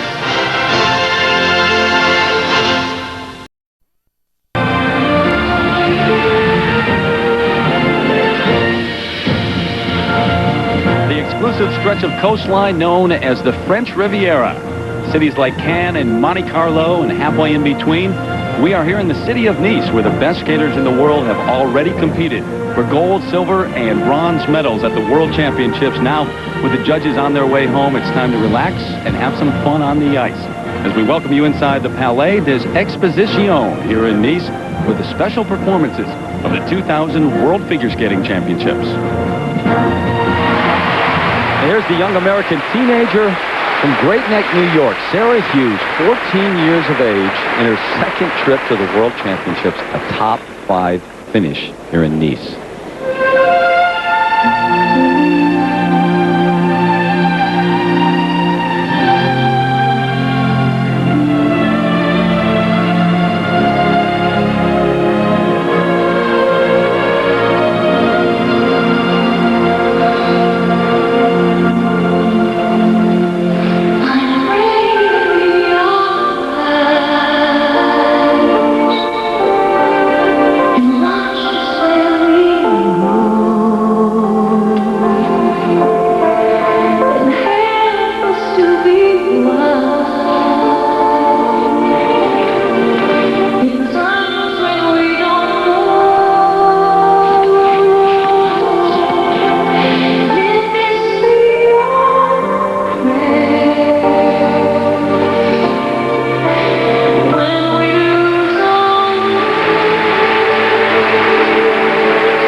She has such an elegance and such a line, such a sensitivity that it far exceeds her years. Yes, she really moves me as a skater. She's just wonderful. I think we're going to be seeing a whole lot of her. Where's she going next? Home to get her braces off. The high school freshman Not hanging out at the mall or playing video games. She's finishing in the top 5 at the World Championships. Sarah Hughes. Well, the fourth member of our broadcast team is Susie Wynn, and she's caught up with this high school sensation from Great Neck, New York. Susie? I'm backstage with Sarah Hughes. It's been a great week here in Nice at the World Championships. What was the best part of this World Championship for you? You know, being the last warm-up group was really great, and it was so exciting all week long. And to have skated, 3 great programs, I'm very happy. Now, you've come to this World Championship with a new do, so to speak. Yeah. What made you decide, and how was that process? Well, I wanted a little bit of a change, and we were going to cut it last year, but I didn't have the guts. So I was like, no, I can't do it. And then so this year after Nationals, I said, what? I am cutting my hair. Enough is enough. So was it fun? What did you feel like when you looked into the mirror? I was like, oh no, what did I do? I was like, oh, what? Why did I do this? But, I really like it now, and I think I'm going to keep it short. You look terrific, and continued success. Been a line for drama here in Nice for the World Championships. From the world champion pair being forced to withdraw because of a failed drug test, to a skater being slashed by a razor blade in his room during the competition, to a horrible crash, to an amazing comeback. Any moment you expected Rod Serling to walk in and everything to go to black and white. Enough for an announcer to almost lose his voice. It has been a wacky week in Nice, and we welcome in the 5-time world champion Dick Button. Dick, what about your images from this World Championship? You ask for my images? I'll tell you my images. I'll tell you what I saw, and it was color. Bands of color and bands of light all through Nice. And now I know where and how the Expressionists got their zing. I saw flowers and strawberries and Matisse's museums and dogs in restaurants and dogs everywhere. And oh yes, I saw skating too. A frenzied dance event, many quads, and wonderful things with names like Flying Camels and Happy Kwans. And oh yes, one more thing. Can I come back again? And dogs everywhere, as you said, all over the city. 5-time world champion to a 3-time world champion, Peggy Fleming. What impressions are you left with? Well, first of all, this unbelievable setting on the French Riviera. Usually worlds were wrapped up in multi-layers of fleece and trudging through multi-layers of snow. And here the skaters walked to practice in T-shirts and ate lunch outdoors in cafes along the Mediterranean. And what a setting it was for Michelle Kwan to recapture her world title. Gray clouds and slushy roads would not have been the right backdrop for what she had accomplished here. With the best skating she's shown us in about 2 years, Michelle silenced her critics in one of the most beautiful places on earth. How appropriate.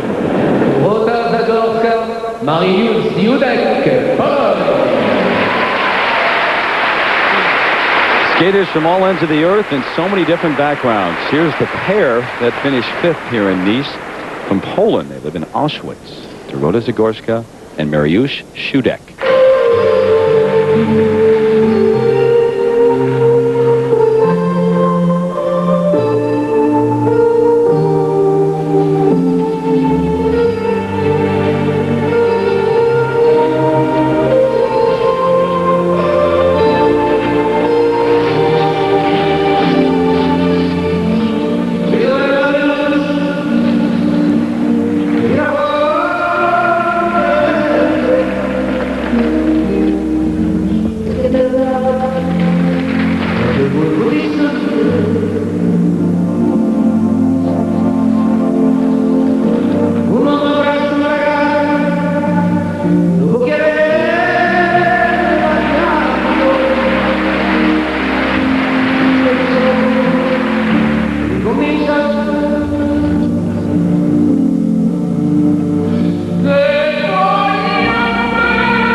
This pair gives you that feeling of real security. They're very strong, very confident when they perform. Well, how wonderful it is to see a pair from Poland. In fact, skaters from Poland who have finally gotten on to the top level at the World Championship. It's been a long time coming. This is the first pair to medal at a Worlds ever. The bronze medal last season, this year a 5th place finish. Dorota Zagorska and Mariusz Shudet. 5e des championnats du monde, voici Monsieur Chen Li. Well, the emergence of China as a force on the world scene ever since Liu Chen won a world championship has been amazing to watch, and here's a part of that. Cheng Li, who in his first trip to Worlds here in Nice, finished 5th. And he is such a wonderful jumper. Watch the way he just flies and rotates in the air.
Exciting to watch.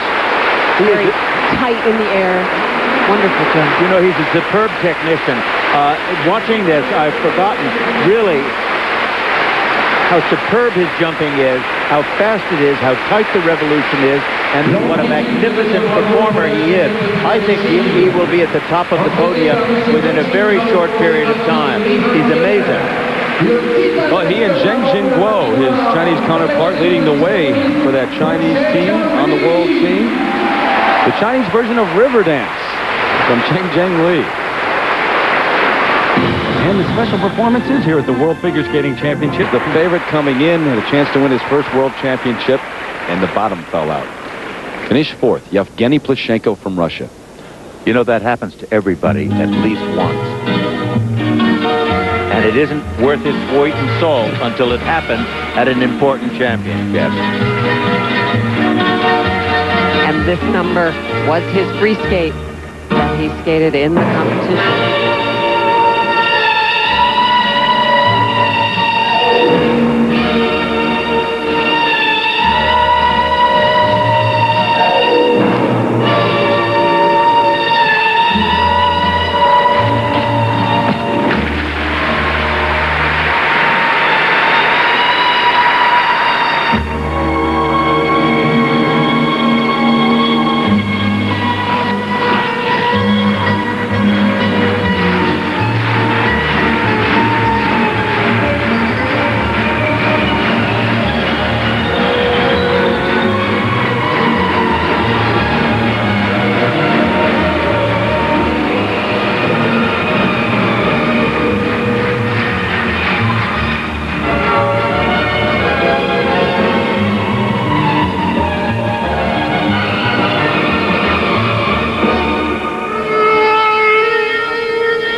It is the official ABC policy that none of these moves be tried at home.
Absolutely perfect all season long until the World Championships here in Nice. The youngest man in the entire field, 17-year-old Yevgeny Plushenko from Russia. Well, he's an aggressive one, that's for sure. And up next, Irina Lobacheva and Ilya Averbuk, the fourth-place finishers in the ice dance competition. They'll skate when we come back. There was not a Russian ice dance team on the podium at the World Championships. Here is the team that just missed and finished fourth. The married couple of Irina Lobacheva and Ilya Averbuk. Skating to the music of Tutti Frutti by Little Richard.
Boy, that's exhausting just watching it, isn't it? They give it a lot of energy, and they certainly got this crowd going. Well, Little Richard's not here, but they tell us that Tina Turner's in the house somewhere, so she had to like that. Lobacheva and Averbuk from Russia. Fourth place finishers in the ice dance competition here in Nice.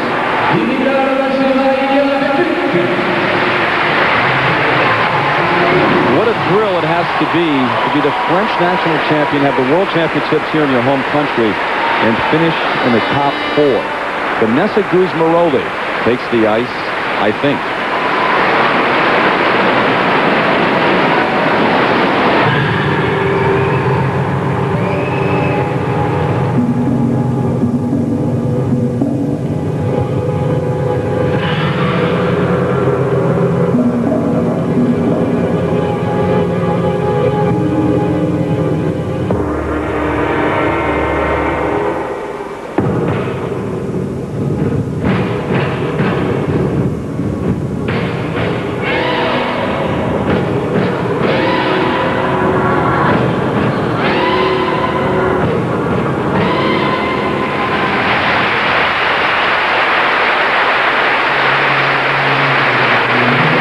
setting the cocoon, skating to papillon, which means butterfly.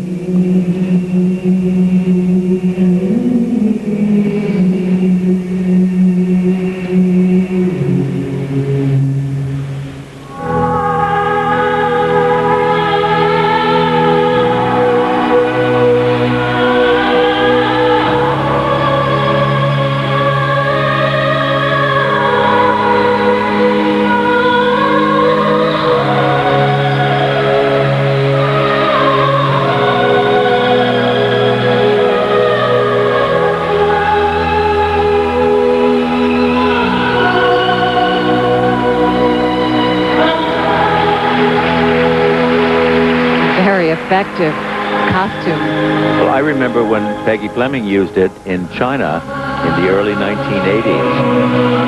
I was skating to Romeo and Juliet, the Chinese version of Romeo and Juliet. And I had butterfly wings. Yes, and I had butterfly wings.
Very unusual number. Very pretty, I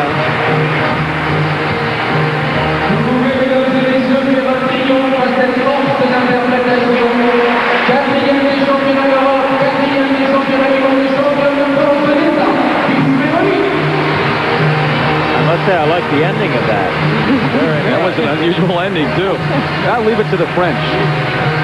Always coming up with something with a flair. I think it probably was the death of the butterfly. Yeah. We'll get it sooner or later. Vanessa Guzmaroli, the French national champion. The world champion, Maria Butyrskaya from Russia, ended up finishing third to stand with the bronze medal on the podium next to Irina Slutskaya and the champion Michelle Kwan. Don't ever doubt the perseverance and the toughness of this skater.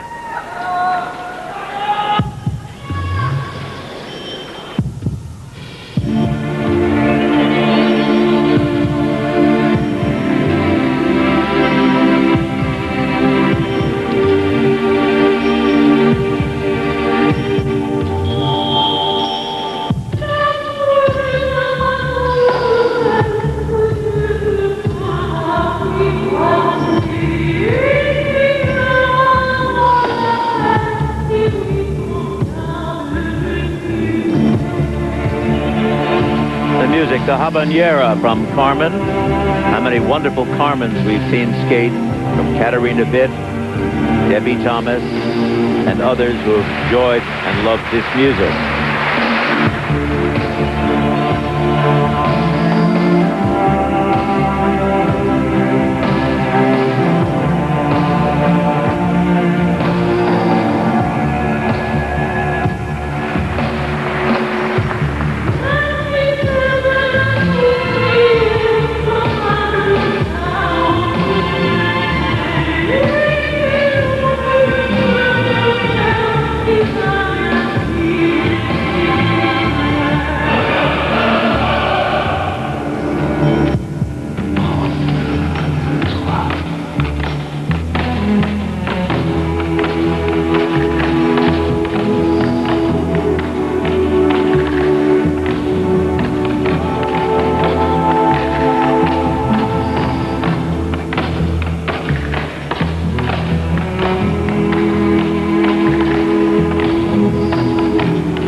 It brings a new sophistication to Carmen.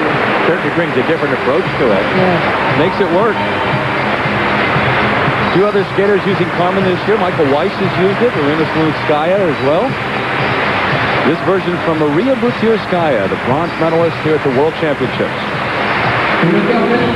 And when we come back to Nice, pairs bronze medalist Abby Bohl and Bernadise take the ice. The special performances of the World Figure Skating Championships continue. In pairs at the World Championships, even more impressive when you know that Sarah Abitbol's partner, Stefan Bernadise, was the one who was slashed with a razor blade in his hotel room early in the week of the World Championships. Seven-time French national champion.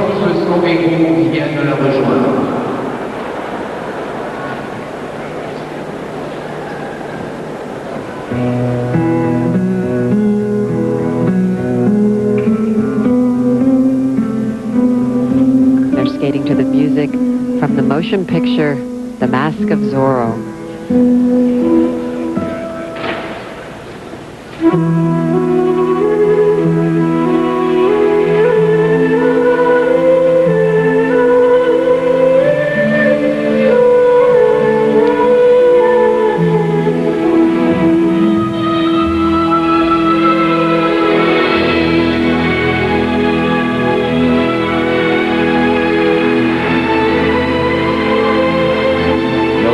Yet. He's got to be in here somewhere. Oh, come on, guys. Don't jump the gun.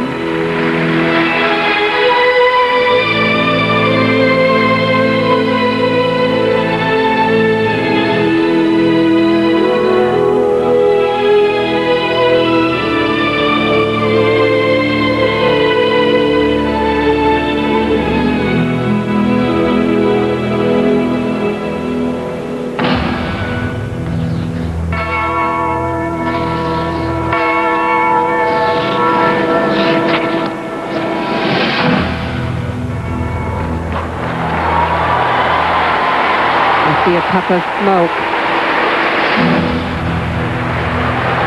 Who is that masked man? What an entrance. You see, you have no faith. Just have patience. Here comes Zorro.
I love it. I love it. Who could have forgotten that wonderful scene in the movie?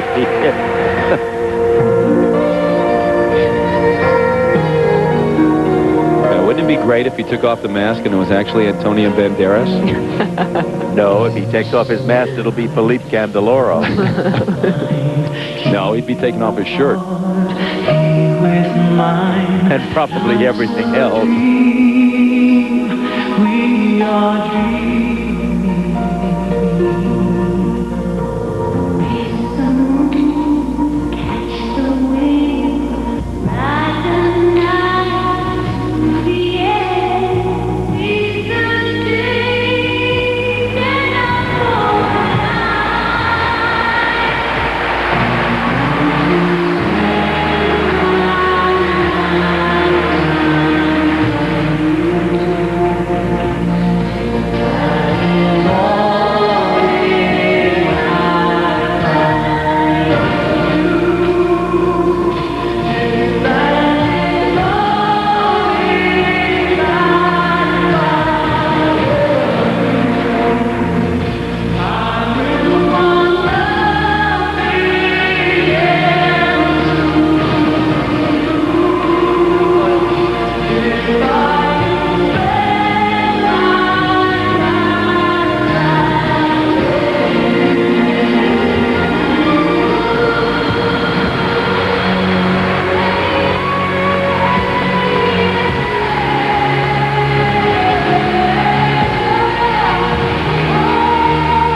was drama. I kind of liked it. It was great. I just love the feeling they put into it.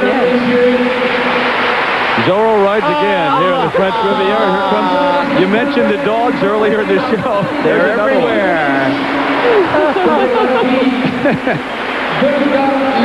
Why not on the ice? Tough to get your grip. Who needs skates?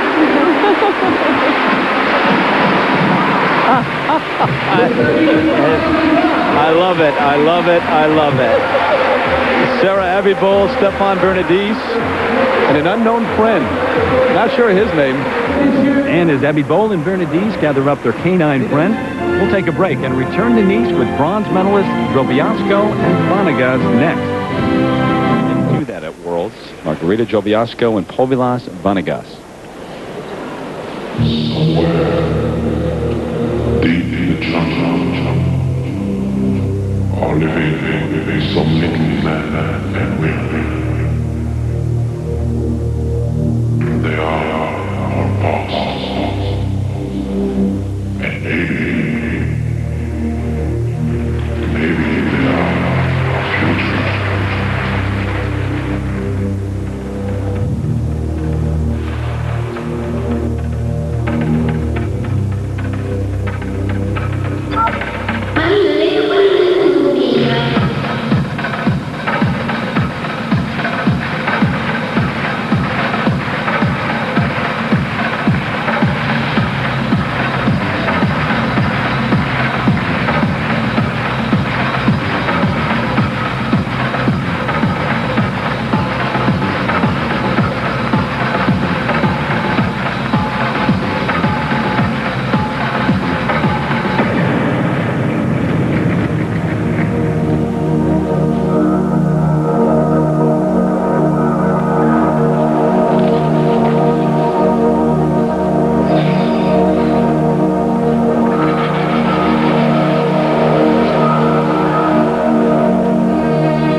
They did a lot of very inventive and refreshing kind of moves in this number. They certainly move elegantly on the ice.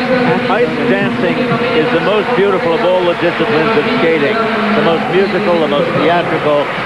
It just has such flair. And Margarita doing something she can't do during the regular competition, wear pants instead of a skirt. It's not allowed by the ISU. Margarita Drobiazko, Povilas Vanagas of Lithuania, the bronze medalist. Right now, let's go backstage and visit with Susie Wynn. Susie? I am here with Drobiazko and Vanagas, the Lithuanian bronze medalist in the World Ice Dancing event. Congratulations. This is the first time a Lithuanian team has stood on the podium. What was this like? Oh, that was just fantastic and amazing. We can't overlive this emotion, and every day is just the luckiest day for us after the competition finished and we got on the podium. Up next, Michael Weiss. For the second straight year, he is the world bronze medalist. His special performance from Nice. It didn't look good for a while. Michael Weiss, during the free skate, had to sit around and wait to see what others did, but he ended up standing on the podium once again. Second straight year, the world bronze medalist. Well, this is the first time I've heard him called Miguel Weiss.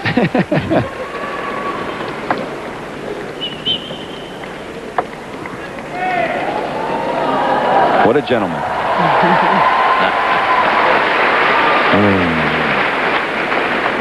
Here comes little Rick James for you, Dick. Well, Super Freak is one of my favorites. I didn't know that.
All right, it's hammer time now.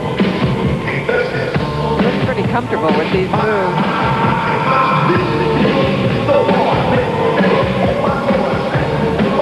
Really fun.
Oh, that was fun. One of your favorite songs. What do you think, Peggy? You think Dick gets the gold pants out on a Saturday night and heads down to the disco? I hope not. I hope not. Please don't. After seeing this, that's nothing more than I want to do. You saw Sarah Hughes there. I'm ready to go. Michael Weiss, second straight year, the world bronze medalist. Well, those gold pants have certainly captured the attention of the fans here in Nice. Susie Wynn is with the two-time world bronze medalist now. Two-time world men's bronze medalist. This must have been a very special time here in Nice for you. What was it like? It was wonderful. You know, I've had such such a tough year because I was injured. I had my stress fracture, and to really go back home and regroup and figure out what I needed to do to get back on the podium, I did it. I took some time off. I worked my butt off to get here, and I'm back on the podium again. I couldn't be more thrilled. It was wonderful. Now, what's next? After the podium, next couple months, what does that bring? It means a lot more skating. Actually, I go on the Champions on Ice tour, do about 40 cities, so that'll keep me busy. The kids will be on and off the tour with me, so Lisa and I'll have some fun that way. But as soon as that's done, a month, no skating. Go to Mexico, maybe, the beach, have some fun. I really need a break. You deserve it. Congratulations. Enjoy your time off. Thank you very much. And we will continue here on ESPN with the silver medalist in the ladies' competition. Arina Slutskaya takes the ice when we come back to Nice. We first saw that smile at the 96 European Championships. She lost it last year for a while, but got it back this season. Arina Slutskaya, the silver medalist here in Nice. She didn't lose it. I was just holding it for her.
It is so nice to see her in this new change, this whole new look that she has, and it's nice to see that she understands the power of skating, the technical side as well as the artistic side. It has to. You have to have both. And in many ways helped Michelle Kwan take it to the next level. Yeah. She has always been fun to watch because she's had fun.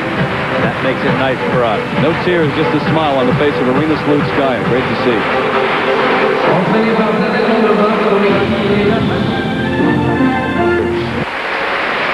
For the second straight season, the silver medalists in pairs, Shen and Hungbo Zhao.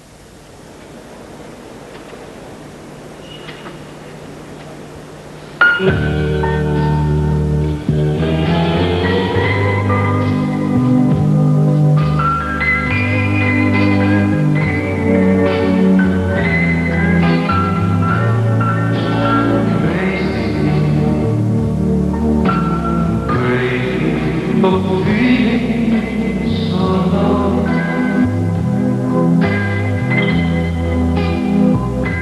I'm crazy for feeling so.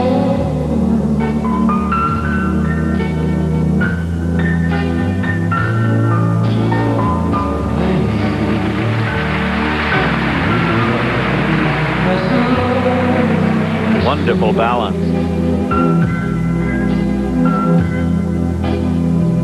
And there's for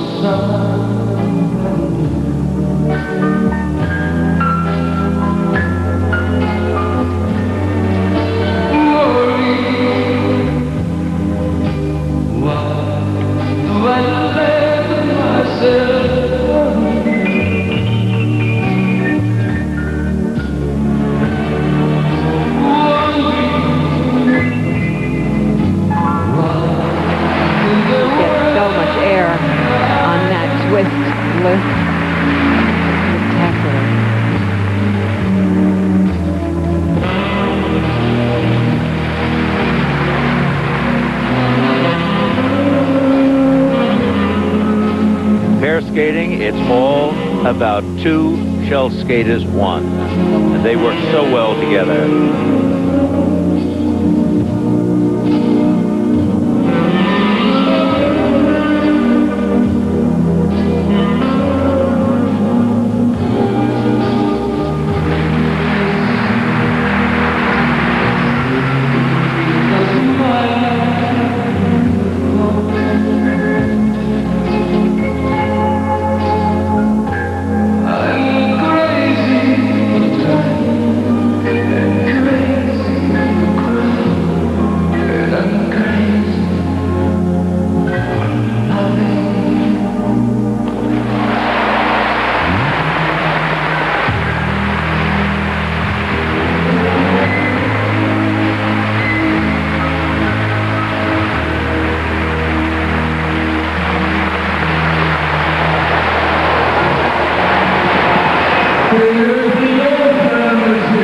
Finally, a smile on his face. It took a long time to get there, but there it got. Last year was Berezhnaya and Secret Lidza. This year, Petrova and Tikhonov. Right behind the Russians for 2 straight years. Shen and Zhao.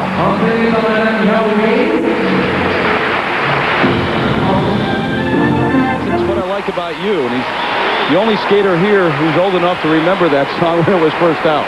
28-year-old Elvis Stojko, and the silver medalist, 3-time world champion, finishing second here at Nice.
seeing these skaters at exhibitions, just seeing them have fun and seeing a different side to them. Well, he's the best. Really the best. He just has such good energy. He's musical. He hits those beats and he lives those steps. That's great. And he gets the crowd going. 28-year-old Elvis Stojko not going anywhere for some time here. 3 times the world champ, the silver medalist here in Nice. Saying goodbye.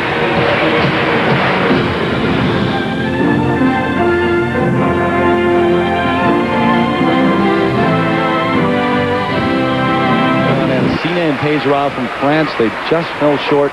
Captured the silver medal in ice dancing, but when Barbara left the ice, she looked right at our camera and said, "We're second place this year, not next year."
very unusual number. Hard to skate in those costumes with that scarf around her head. You've got to remember that these are Italian ice dancers skating the Middle Eastern music in the south of France. So the mixture kind of gives it its international flair.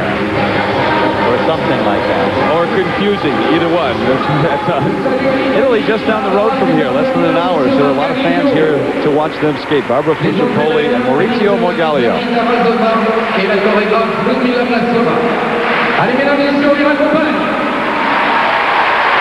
I'm with Barbara Fusarpoli and Maurizio Margalio. They were second in the dance event here in the World Championships. Last year you were in 5th place. This year you're in 2nd place. Now, I understand that you really want to be world champions. It seems like a friendly rivalry has begun with the French team. Yes, we are very, very friendly with them. But it was a real fight here in Nice. And, of course, we knew that it was very hard for us to skate in France. But we did our best, and we were in the top spot for one night. It was great. We are happy about the silver medal, but we will try next season. Now, what can we expect next season? How will you top this year? So, we improved so much. This year we worked very hard, and we hope for the next season will be better. So, last year we were 5th. This year we are 2nd. Next year, we don't know. We hope better. So we should place it more. It's first.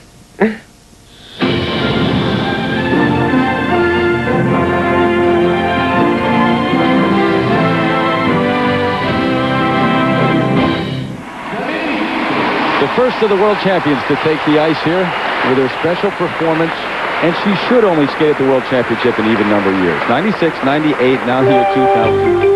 3 times the world champ. This one may be the most difficult. There's Michelle Kwan.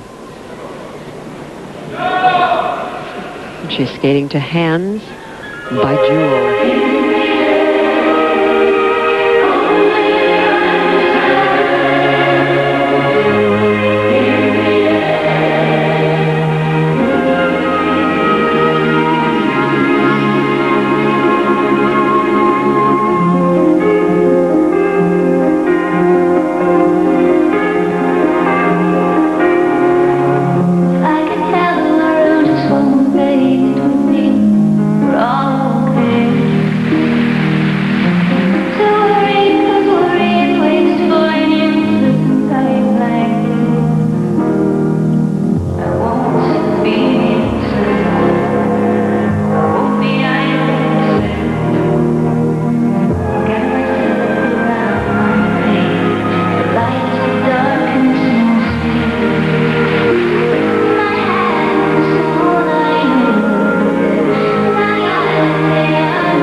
Entitled to fall once in a while.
beautiful. And she is one very special young lady. And she's flowing and skating with a lot more speed than we've seen in the last year or so.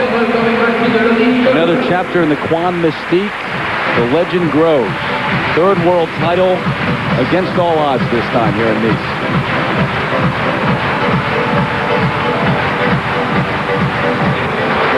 Now, but I think he just said encore.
Kwan, the three-time world champion. Now, is there going to be some celebrating back at UCLA? Well, yeah. I don't know what we'll be doing, but I said hi to everybody at UCLA already and my family, and I'm not going to be home right away because I'm going on tour, so I'll have to postpone my celebration till later. Now, when are you going to rest from all of this success? I think after I walk out of the building, I'll be like passed out right in front. But it's been a long week with qualifying with short and long. It's just a terribly long week, and I'm glad it's over with, but I'm glad it went well, too. We're so proud of you. Congratulations. Thank you. Okay.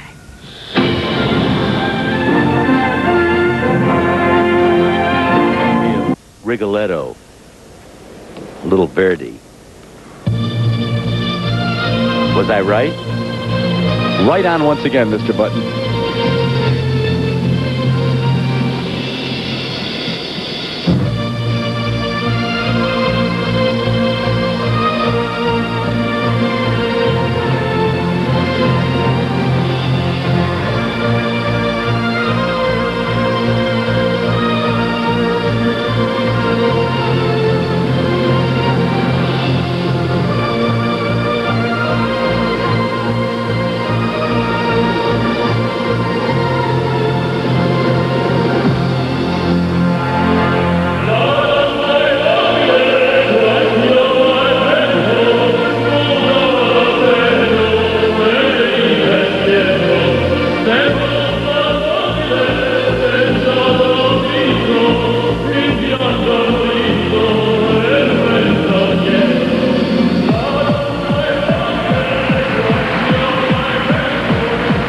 Makes me so nervous. The blade coming so close to his face. Well, he has to shave somehow. There are easier ways, Dick.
different side of Maria and Alexei.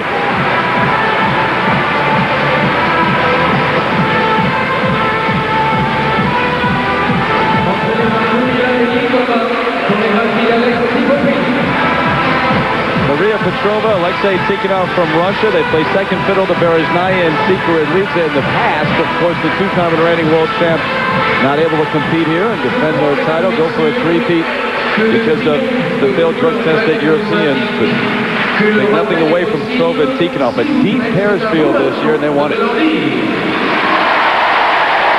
And what fun they had skating here.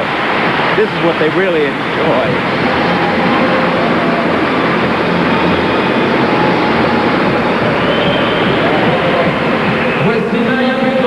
Maria and Alexei, congratulations, your first world title. How is this feeling this week?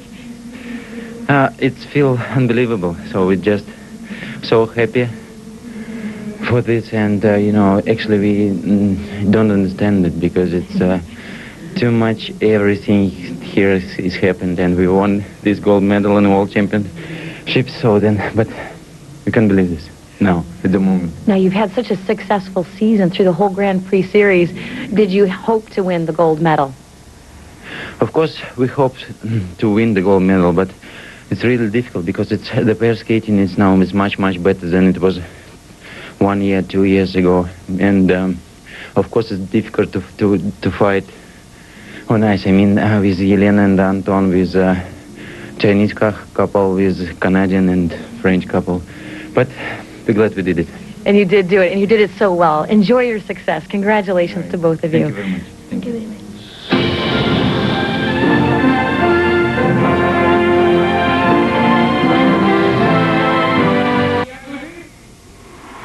Now the first man to win 3 straight world titles since Kurt Browning did it. In 89, 90, and 91. Alexei Yagudin from Russia.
When you add that to such wonderful music, that it really makes it sing. I'm very much impressed with the fact that he changed this program and created this new program within just the last 3 to 4 weeks after the European Championship. That was a big risk, and it was a successful one for us. And we saw why right here. So many problems off the ice, on the ice throughout the season. Somehow Alexei Yagudin able to bring it all together at the right moment to win another World Championship.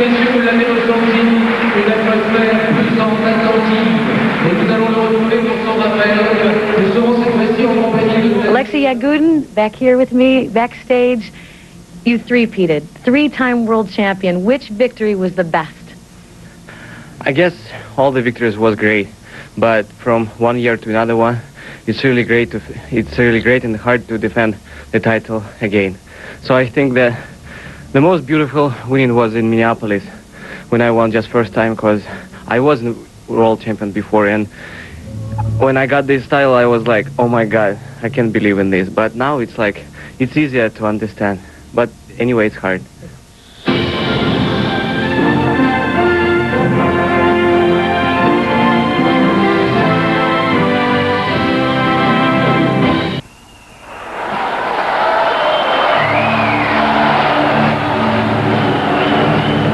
Champions in ice dance. Dans les années auront passé, on trouvera super pour de squelettes enlacés, pour dire à l'univers combien cassez-vous nos remèdes, Esmeralda la Zingara, puis que Dieu l'avait fait si belle pour l'aider à porter sa couronne, pour l'aider à porter sa couronne.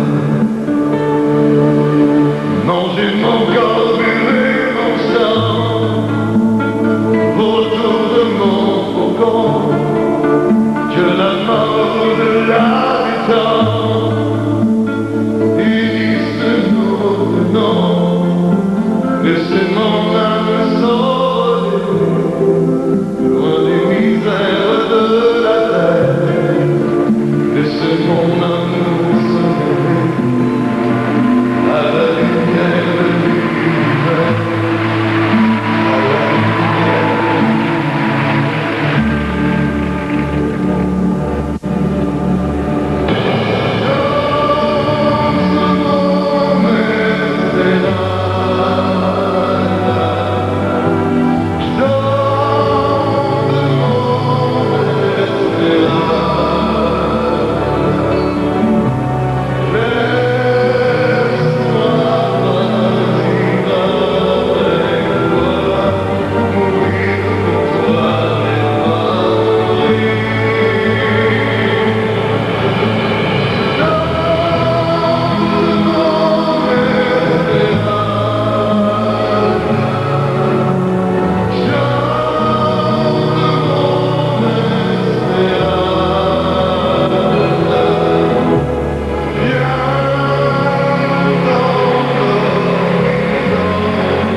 they are absolutely wonderful. Those sure edges and the strength of their skating is just breathtaking.